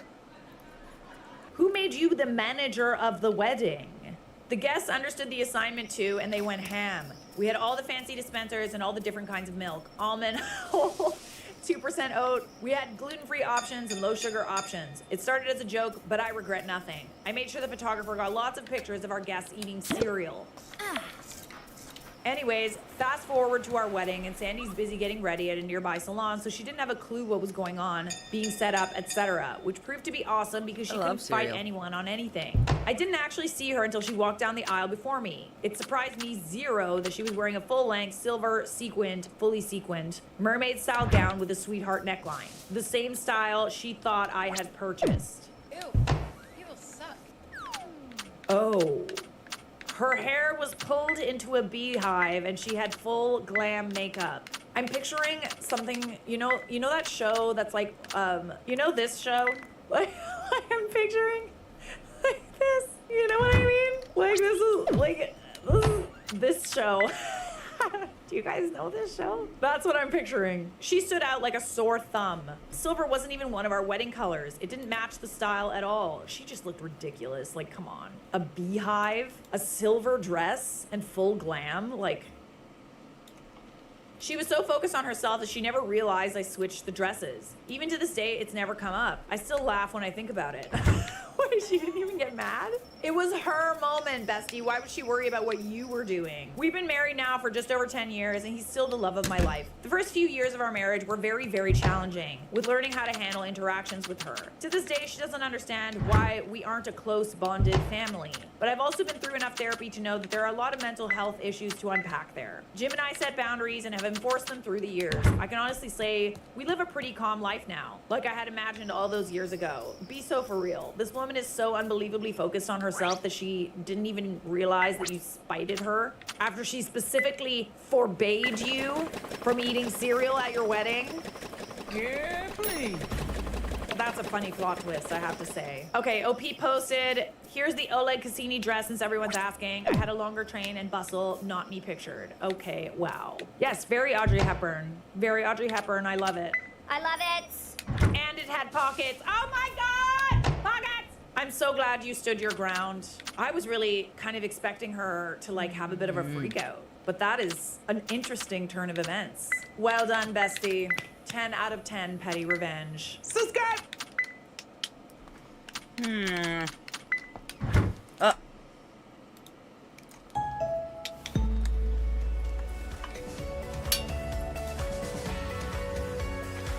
Listen, for years and years, I've always heard a crazy rumor about one of my favorite movies of all time, The Wizard of Oz.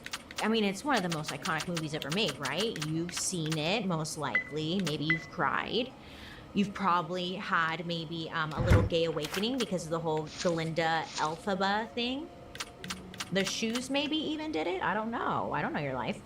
Now, some people online were saying that in the original release of the movie, just as Dorothy is about to skip down the yellow brick road, there's a scene where you can see someone in the background that looks to be hanging from a tree, dead.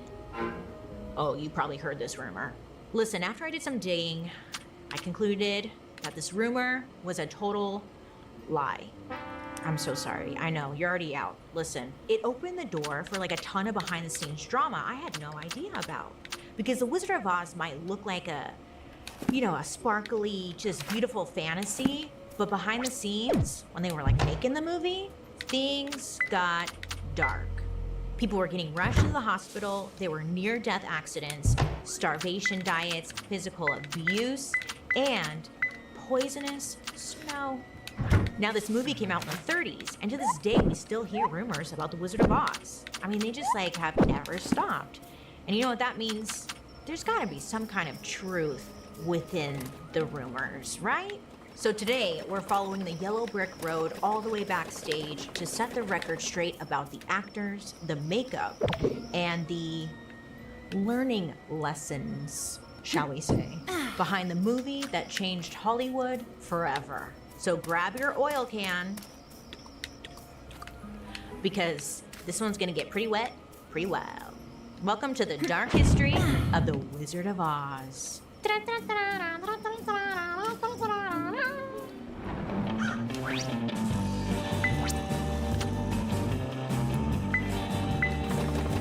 Yes.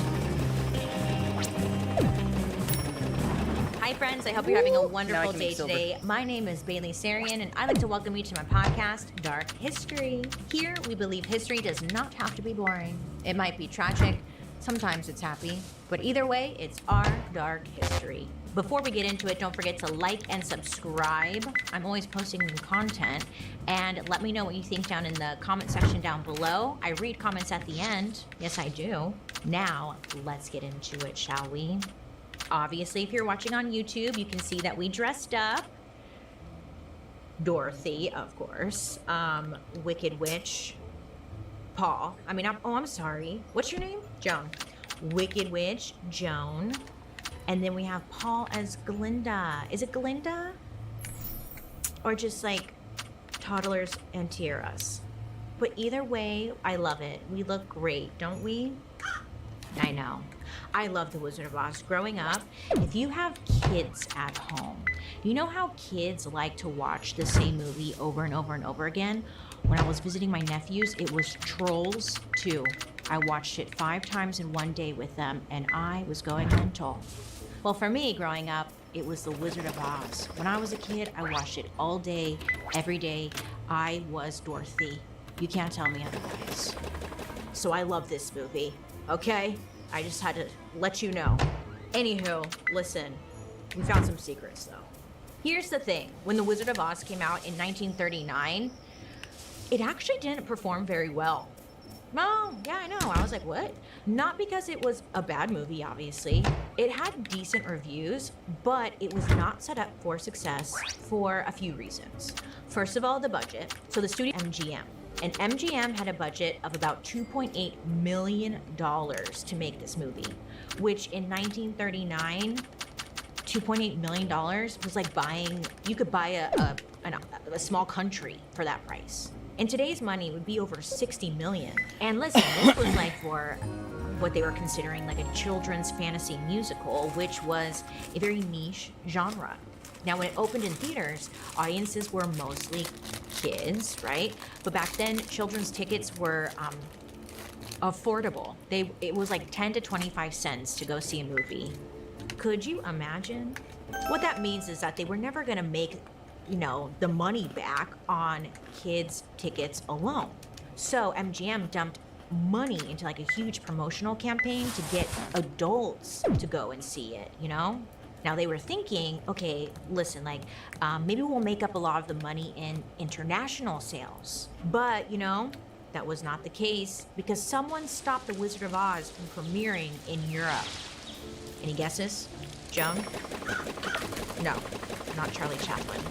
Similar mustache, though. It was Hitler. Yeah, I know, he ruins everything, man. So talk about bad timing. Germany invaded Poland in September of 1939, and literally days after the movie's US premiere, World War II started up. So, yeah, Europe was on fire. Movie theaters across the continent either shut down or stopped showing American movies completely. Obviously, they were focused on something else. So the movie didn't turn a real profit until it was re-released in 1949, 10 years later. This worked out, okay? Because now people were ready and people became obsessed. Then, starting in 1959, The Wizard of Oz aired on television once a year. Now, this was like a new concept, and studios were nervous about TV when it first came to be a thing because it was brand new, and they were thinking that, TV's probably going to kill the movie business. So, MGM, given props for this, kind of like thinking ahead of the game here, they licensed The Wizard of Oz to CBS, and they were like, let's just try this out and see how it does. Like, could a movie work on TV? So the first airing on television happened on November 3rd, 1959. And once again, it was a hit. Some sources claim that 45 million people tuned in just to watch it. So That's a lot of people. And CBS was like, let's do that again, run it back. And they made it a yearly tradition. For millions of people, this made The Wizard of Oz like their favorite movie. Now, when The Wizard of Oz was on TV, this was like a special occasion. Families planned their whole evening around the show coming onto TV. Kids, got to stay up late, you popped popcorn, you gathered around in the living room, in front of TV, and you would watch The Wizard of Oz and enter the little magical world of Oz. I mean, it wasn't just a movie, it was the movie. Now, listen, great, we love the movie, but The Wizard of Oz was also like pretty revolutionary from a movie perspective. First of all, I've got 2 words for you. Or it might be 1 word. Technicolor. Whoa, what's that? I don't know. Okay, well, Technicolor was the first major color film process in Hollywood. Now, before that, most movies were black and white. A few were in color, but nothing was like Technicolor, because Technicolor used 3 separate film strips, red, green, and blue, and then they combined them into 1 full color image. Essentially, this gave movies like a hyper-saturated, dreamy, almost painted look. Like Dorothy's Ruby Slippers, the Yellow Brick Road, the poppies, everything looked vivid and surreal because it was. Technicolor wasn't realistic, it was highly saturated and vibrant. I mean, this is like the first time people are seeing something like this. It was incredible. So not only did Technicolor make The Wizard of Oz legendary, but also the drama, the theories, the chaos, all of that. Listen, you've probably heard a lot of like different rumors about what went down on set, but the truth is actually much crazier than any of the rumors. So let's be real, shopping is not as easy or fun as it sounds. I want to look put together, but every time I go to the store, I end up leaving with nothing. I get overwhelmed. I'm like, I don't know. And then I get home and I spend hours online scrolling, zooming in on product photos, trying just to find an outfit. And then when I order the outfit, I'm reminded that I'm not a 5'9" model, and that's why the dress doesn't look good on me like it did online. So then I end up returning it. It shouldn't be that hard, huh? Honestly, when I found Stitch Fix, everything changed. Stitch Fix is an online personal styling service. It's shopping, but smarter and actually fun. You start by taking a quick style quiz where you share your size, budget, and the vibe you're going for. Then a real human stylist, not some like algorithm, curates pieces just for you. After that, clothes that fit your body, your style, and your budget are delivered right to your door. Plus, you get to try everything on at home. So like no awkward dressing rooms, no bad lighting, no secret cameras behind the mirrors. You know what I'm talking about. Then you can keep what you love and send back what you don't. Shipping and return are always free, and the best part, there's no subscription required. So you can just order a box whenever you need like a little refresh. Plus, your first try-on is free. Before Stitch Fix, I didn't like shopping. But now, my stylist sends me pieces that actually feel like me. Yeah, I mean, everything fits, everything works. I don't have to like waste hours scrolling or guessing or returning, Save time, and best of all, you just kind of enjoy like shopping again. Get started today at stitchfix.com/darkhistory to get $20 off your first order, and they'll waive your styling fee. That's stitchfix.com/darkhistory. So part of the lore around The Wizard of Oz was that it had memorable everything. The music, the costumes, the set. Incredible. The quotes. Auntie Anne! Auntie Anne! Love that part. Every time I'm in front of a door and it's locked, I'm always like, Auntie Anne! Auntie Anne! I quote The Wizard of Oz a lot in my life. But, there seemed to be like a cursed production. Now let's start with my favorite subject, the makeup.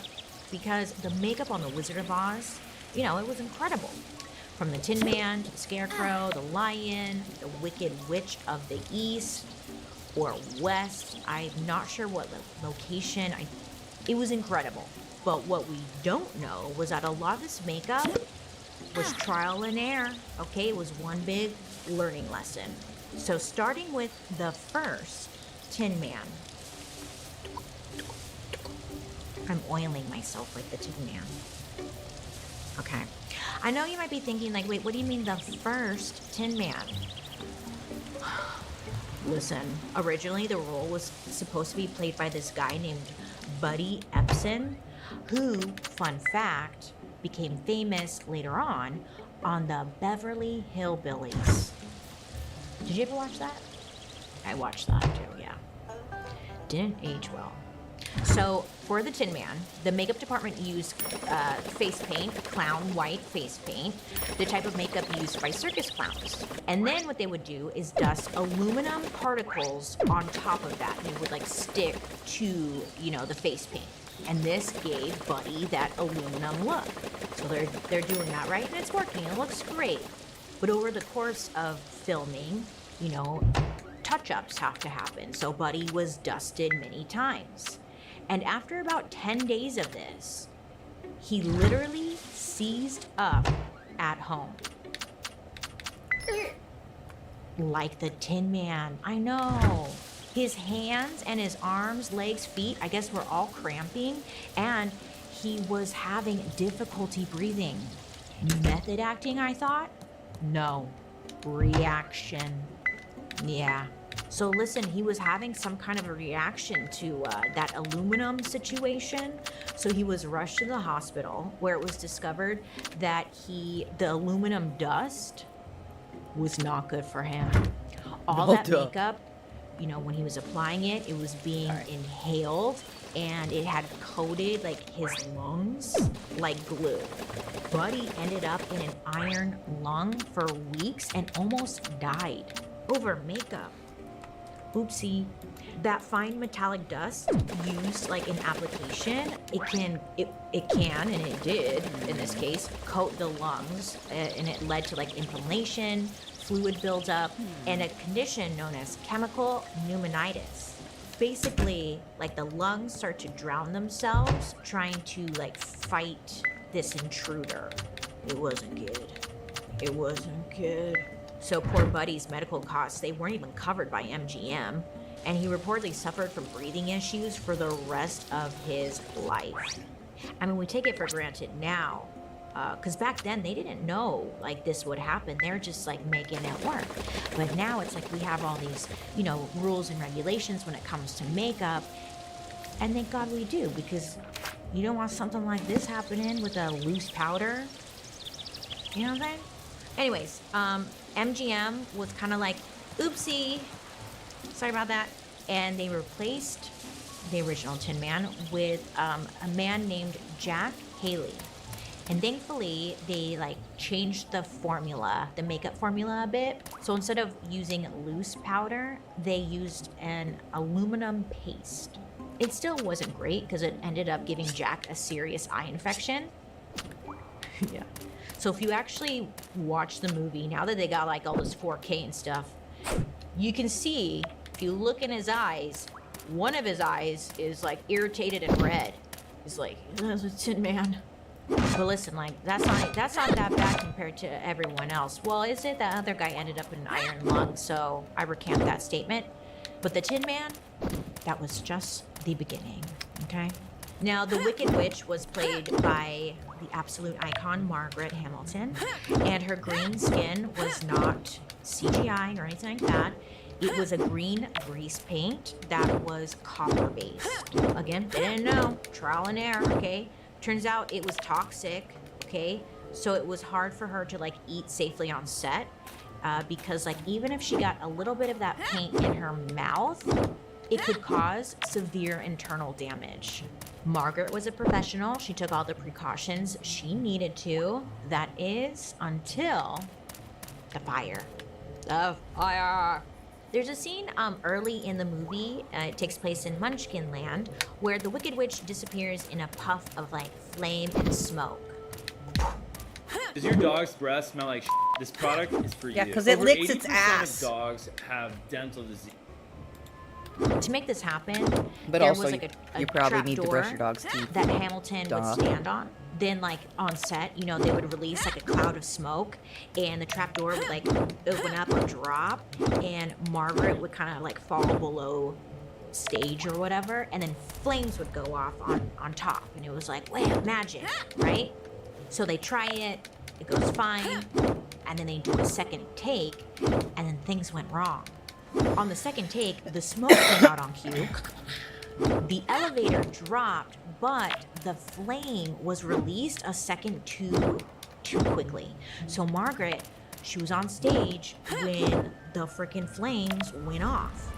When those sparks hit Margaret, her broom, her hat, and her face went up in flames. Okay? Now, obviously, Margaret is on set. She's frantic. Okay, she's on fire. Hi. So people are like trying to put blankets on her to get the flames out. But there was a problem. Even after the flames were put out, the heat from the copper in her green makeup continued to burn her skin off slowly and painfully. That's because this grease paint, the copper and all that, it locked in heat. So even though the flames were out, it was still heating up and like just locked in her skin. Margaret suffered severe second-degree burns to her face and a third-degree burn on her right hand. I mean, anything but the face. Come on. So after 6 weeks, Margaret returns to the movie set. Her hands, they were still bandaged, and her skin was still healing. So she ended up wearing like a green glove on her burned hand instead of makeup. Poor thing. Now her first day back was a scene where she's supposed to be like riding her broom in the air. It's the scene in the movie where she spells out with her broom, "Surrender, Dorothy." And she's like, okay, great, you know? That morning, a production assistant comes up to her and was like, hey, so do you want your regular costume or your fireproof costume? And Margaret was like, why would I want a fireproof costume? I'm just like riding a broom, right? Right? So he explains that, yeah, you're gonna ride a broom, but the broom's gonna have smoke come out of it. So just wanna let you know.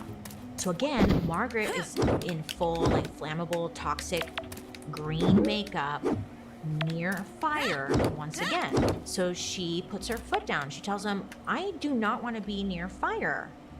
Did you not just see what happened? Like, what are you thinking?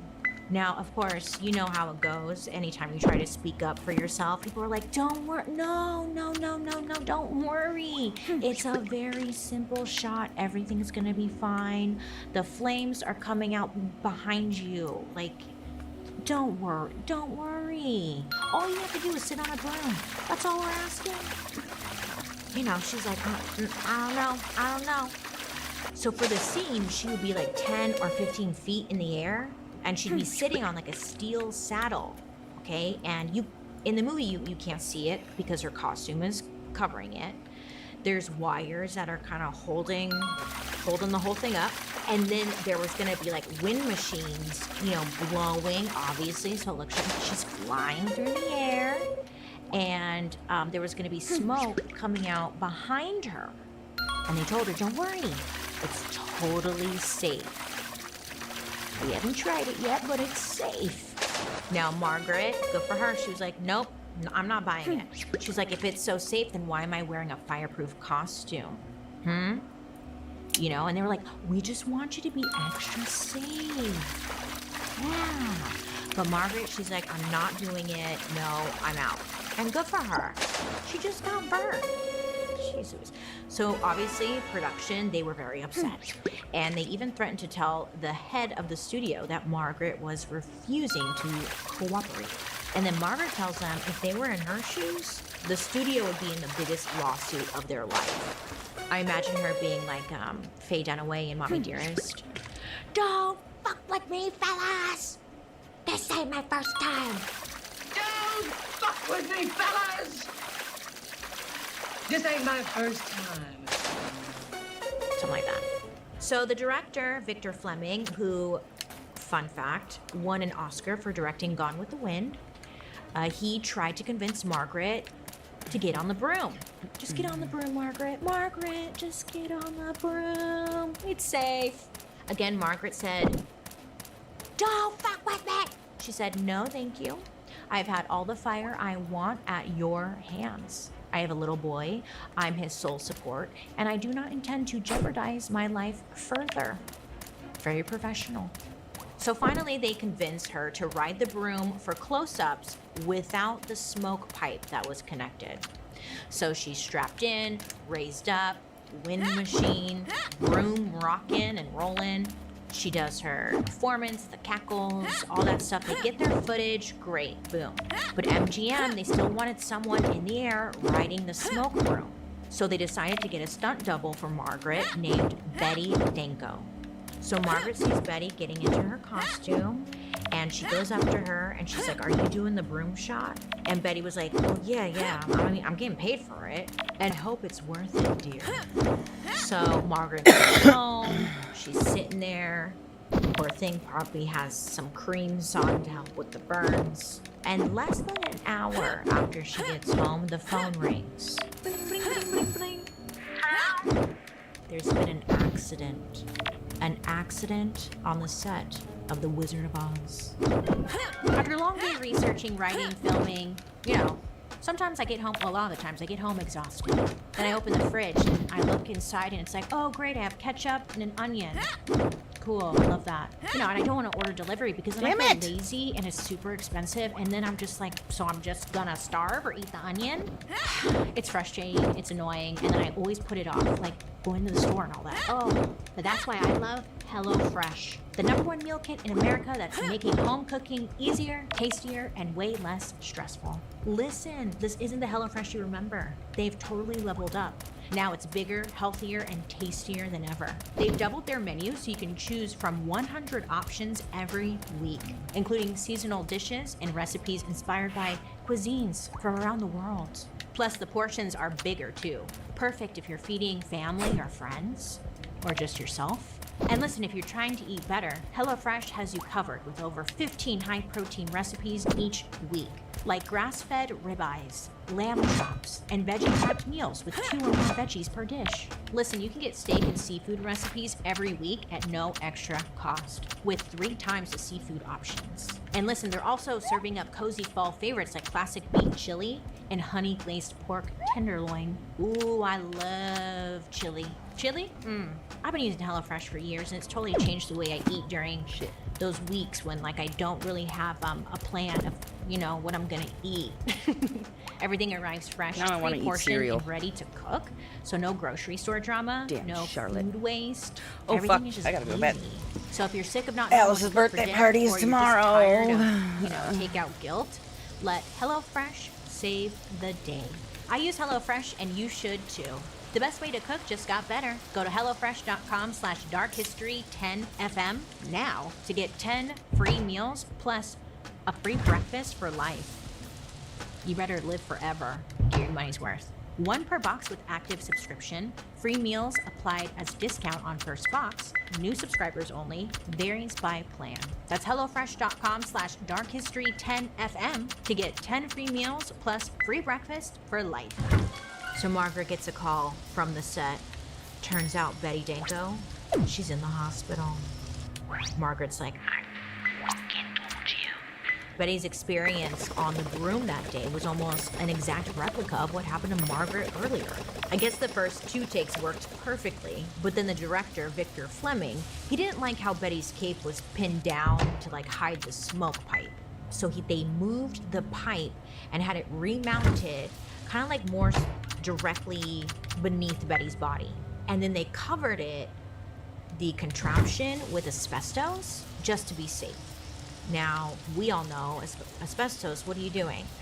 But they didn't know back then, okay? But asbestos provided insulation, meaning it was not flammable and it kept things cool, which is why they put it over the smoke pipe to keep anything from catching on fire. So they thought, But on the very next take, the pipe exploded under the saddle. Betty was thrown off the broom, and she not only was badly burned, she was injured. Victor, the director, was probably like, well, something's happening. What's that? You gotta break a few Some sort eggs of- to make an omelet, am I right? It's just orbitses. Good thing Orbitses. she's just a stunt double.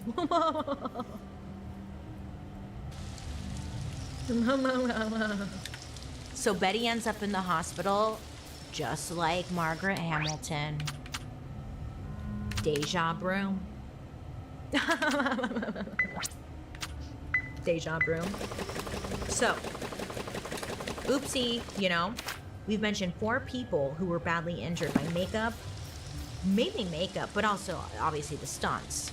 And you would hope that the studio would maybe at this point, you know, take some extra measures to make sure that moving forward, everything would be safe. But choices were made. So after the explosions, the fire, the hospitalizations, you'd think they might like calm things down on set, but of course not. So now we're entering the scene in the movie where everyone is in the magical poppy field and they get really sleepy and they, you know, pass out. It's so dreamy, beautiful, cinematic. When we started Warby Parker, we just sold glasses, and only online. But people like them. But, oopsie. So I guess back in the 1920s, people were using cotton to recreate fake snow on Christmas trees and, like, on movie sets. But then in 1928, firefighters made an announcement that putting cotton and stuff, like, on the trees made them extremely flammable. So Hollywood panicked and they're like, oh no, like, what are we gonna do?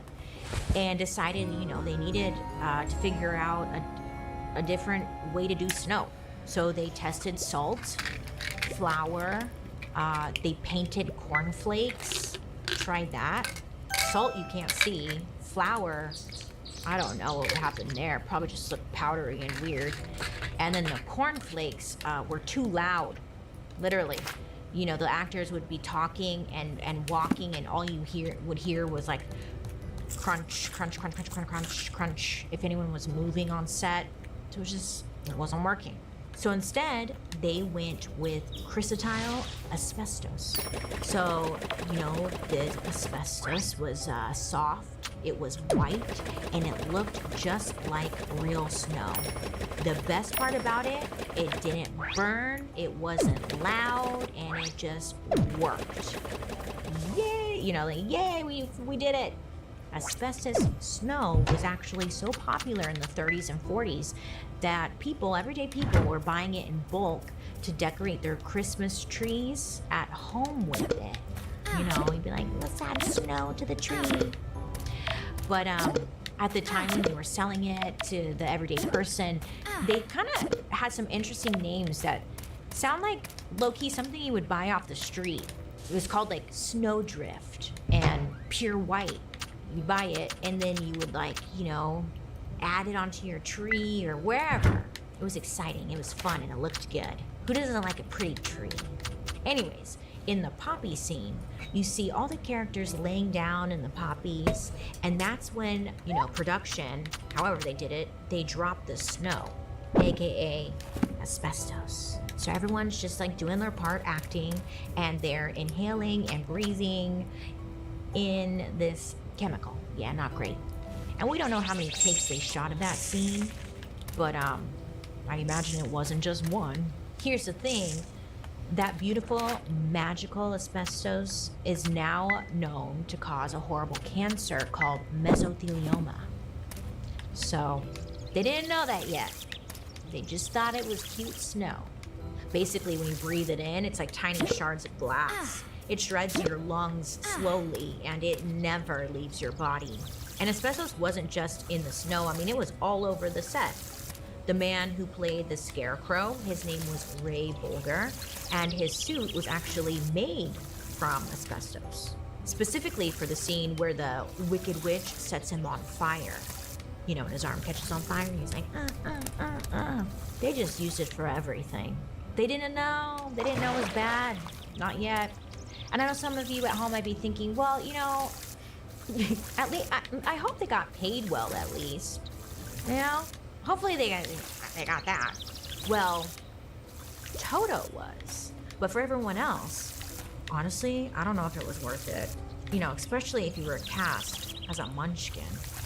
I don't know about you guys, but I was very curious about those who were cast as a Munchkin, and based off my quick research, I read about how the actors cast as Munchkins were The rumors were that they were wild, they were a horny group who liked to get drunk, throw crazy parties, have sexual relations in stairwells, and needed to be wrangled by the police with literal butterfly nets.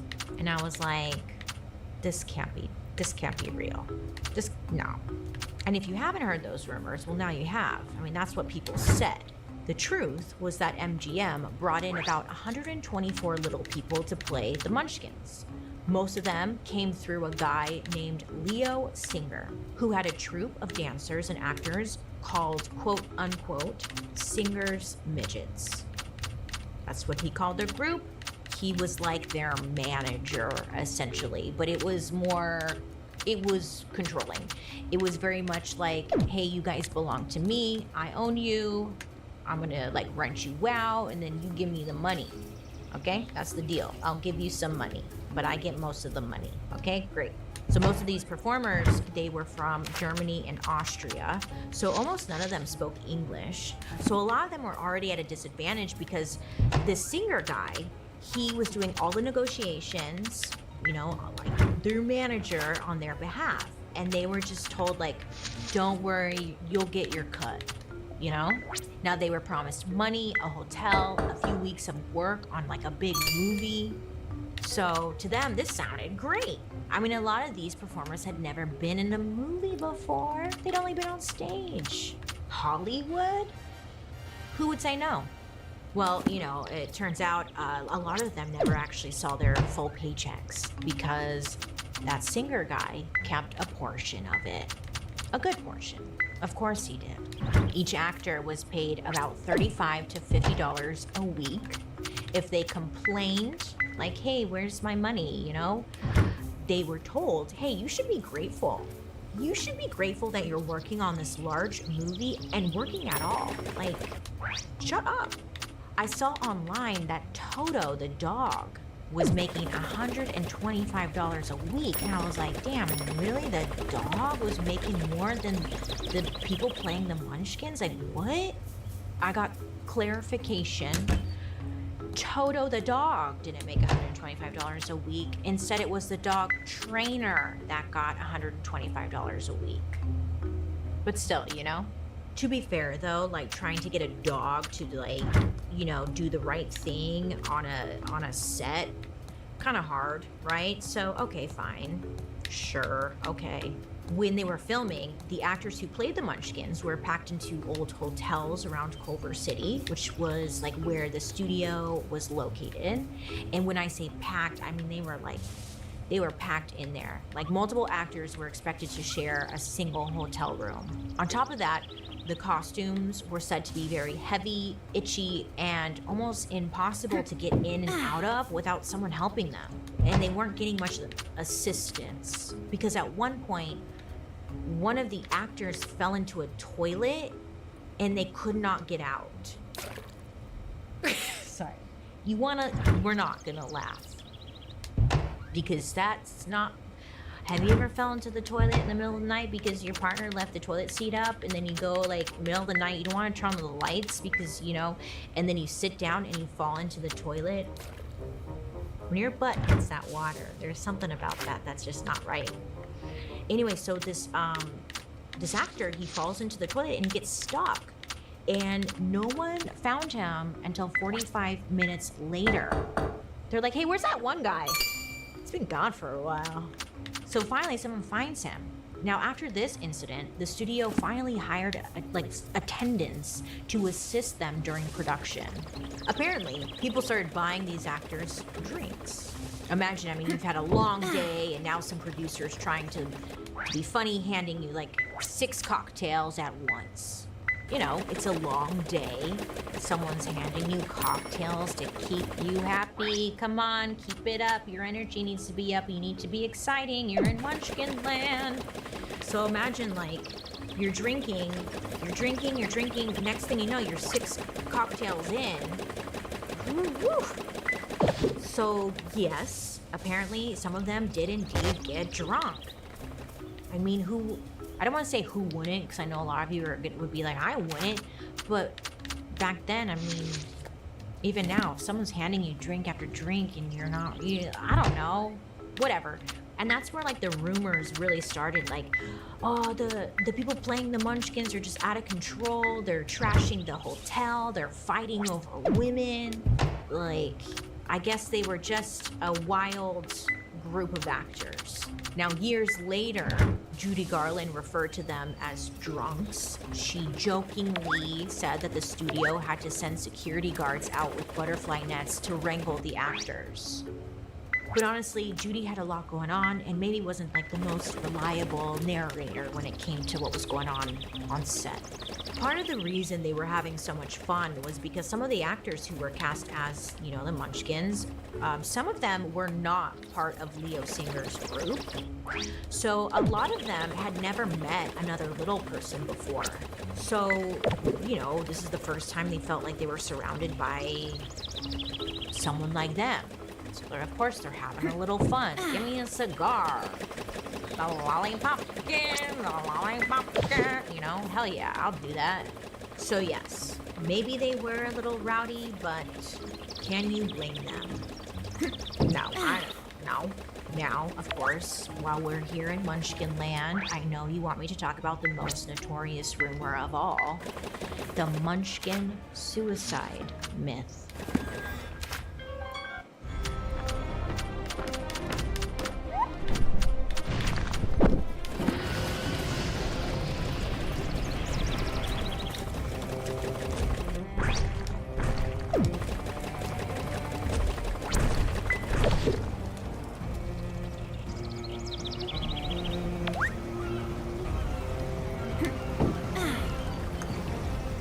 You know, after a long day, when you get home and you just like put on your PJs and you just want to crawl into bed and just watch trash TV, not be judged, be lazy, you know, that's my favorite hobby. But the other day I went to go do that and I was like, my pajamas are, you know, they're not great. They're falling apart. They got holes all over them. They're really old. I really wore them down. And listen, if you're feeling the same, thankfully Skims is here to save the night. Skims has completely redefined what comfortable feels like. Their sleep set is next level. It's so soft. The moment I touched the fabric, I thought, ooh, this is different. You know, it's cozy.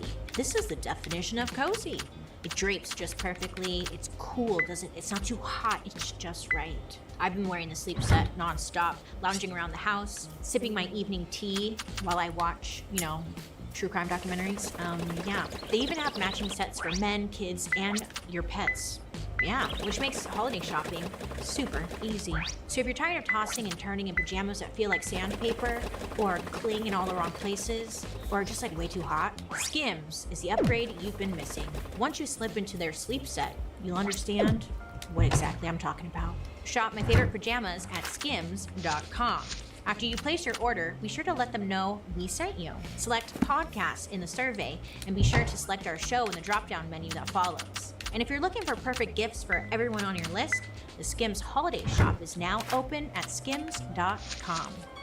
Listen, if you haven't heard this before, there is this like long-running urban legend where people say that during the we're off to see the wizard, you know that scene? It's right after Dorothy and the Scarecrow meet the Tin Man, and then they're skipping down the yellow brick road.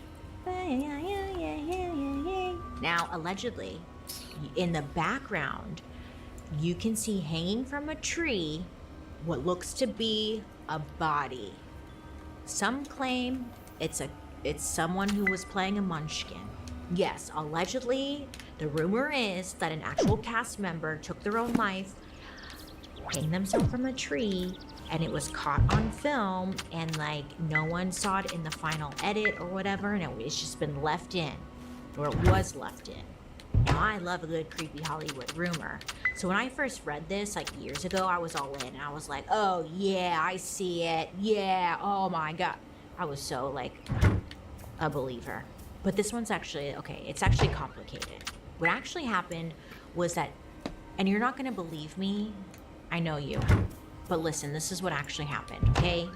We dug, we asked questions, and we got answers. And what actually happened was that MGM wanted the set to feel more alive and outdoorsy. So they brought in actual birds from the Los Angeles Zoo, and then they let them loose on set. So it kind of felt, again, more like whimsical and ooh. And if you pay attention, in some scenes, you can see like there's a peacock wandering around and other birds. Yep, you can see animals.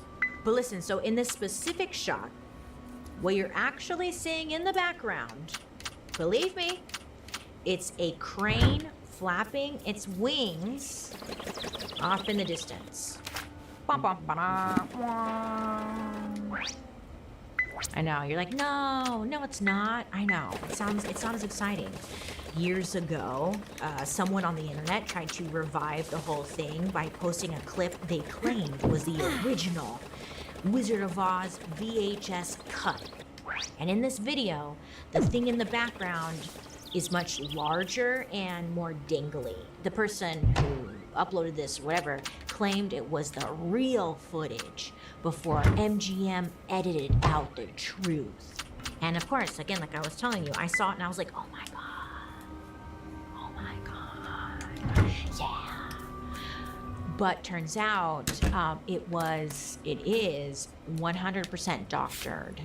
It's not real. It's a fan edit that was made to look very convincing, stir up a crazy rumor, and we all believed it. It blew up like crazy. Of course we believed it, because there are so many like creepy theories out there about all of your favorite childhood movies, right? Like the penises on the cover of The Little Mermaid, or in The Little Mermaid, the Pope with the boner. You know that scene?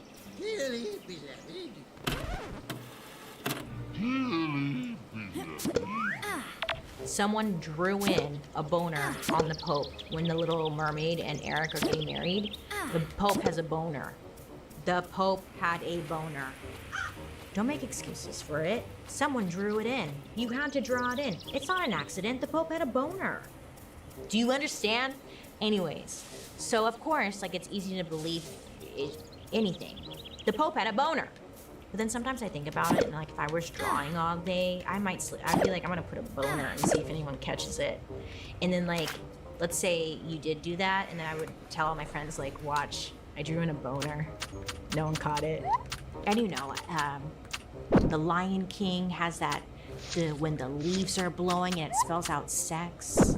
I know you know what I'm talking about. So of course, like, oh my God, a guy who killed himself on set, oh yeah, that's just another thing. Now, to this day, people swear they remember seeing, like, a person hanging in the background in the original version when they were kids. But apparently, it's a crane. I don't know why I'm still not convinced. Like, I know it's... Okay, whatever, Bailey. Let's say for a second it did happen. This situation did happen. The person was hanging from a tree. Realistically, when they were filming, they would have stopped, cut the person down, and shot the scene all over again. And you're thinking, but Bailey, it was hidden all the way back there. No one saw it. I think you underestimate how small movie sets can be. Have you ever been in the audience of The Price is Right? Oh, it will crush your dreams, because it looks like such a big show, and you get in there, and it's like a small, tiny set. So the movie is made to look like there's so much depth and it's this forest, but realistically it's a smaller set. Someone would have seen it. And then on top of that, the trees, they were props. And a lot of them, back in the day, back in the day with classic movies, they would hand paint the backdrops. So a lot of them are just painted in, but most of all, the trees, they were made of foam, wire, and paint. So even if you did try to hang yourself from the tree, it would fall apart. It wouldn't even be able to hold anything up. I know, I'm sorry. Debunked. Stamp of debunk of approval. I don't know. So the official explanation was that it's a bird. Yes.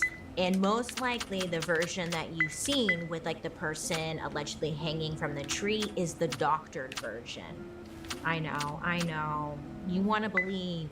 I'm so sorry. It's a bird. Now, of course, you know, the most notorious rumors that came from The Wizard of Oz centered around their star, Judy Garland, aka Dorothy. Ah, poor Judy. What do you get someone who already has everything? A kitchen robot. This is Suvi, and it's my favorite kind of gift. The one that makes everyday life easier. You know when you have an amazing idea for a business in the middle of the night and you're like, yeah, I'm gonna do that. That's such a good idea.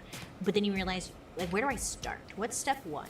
You know, these days, you have to have a strong online presence, especially when it comes to your business website. But DIYing a website can be intimidating. You know, Wait, it's not that easy what am I sometimes. doing? I don't I need know. to stop. I know. I remember like MySpace fuck's sakes. coding, but it doesn't help.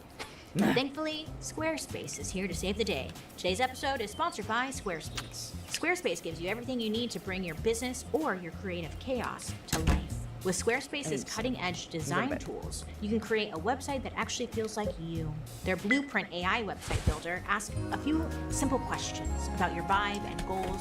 Then you get like a fully custom premium quality website in minutes. No MySpace coding, no stress. No like, I'll figure this out later, I'll do it later. Just drag, drop, and admire how good you look online. And for businesses offering Quick game. services, whether that's Alright, like goodbye. I gotta go to bed. consultation or I live keep forgetting. events, Alice's Squarespace birthday has party. everything you need to offer services. Thanks for and stopping by. get I appreciate paid. being here. You can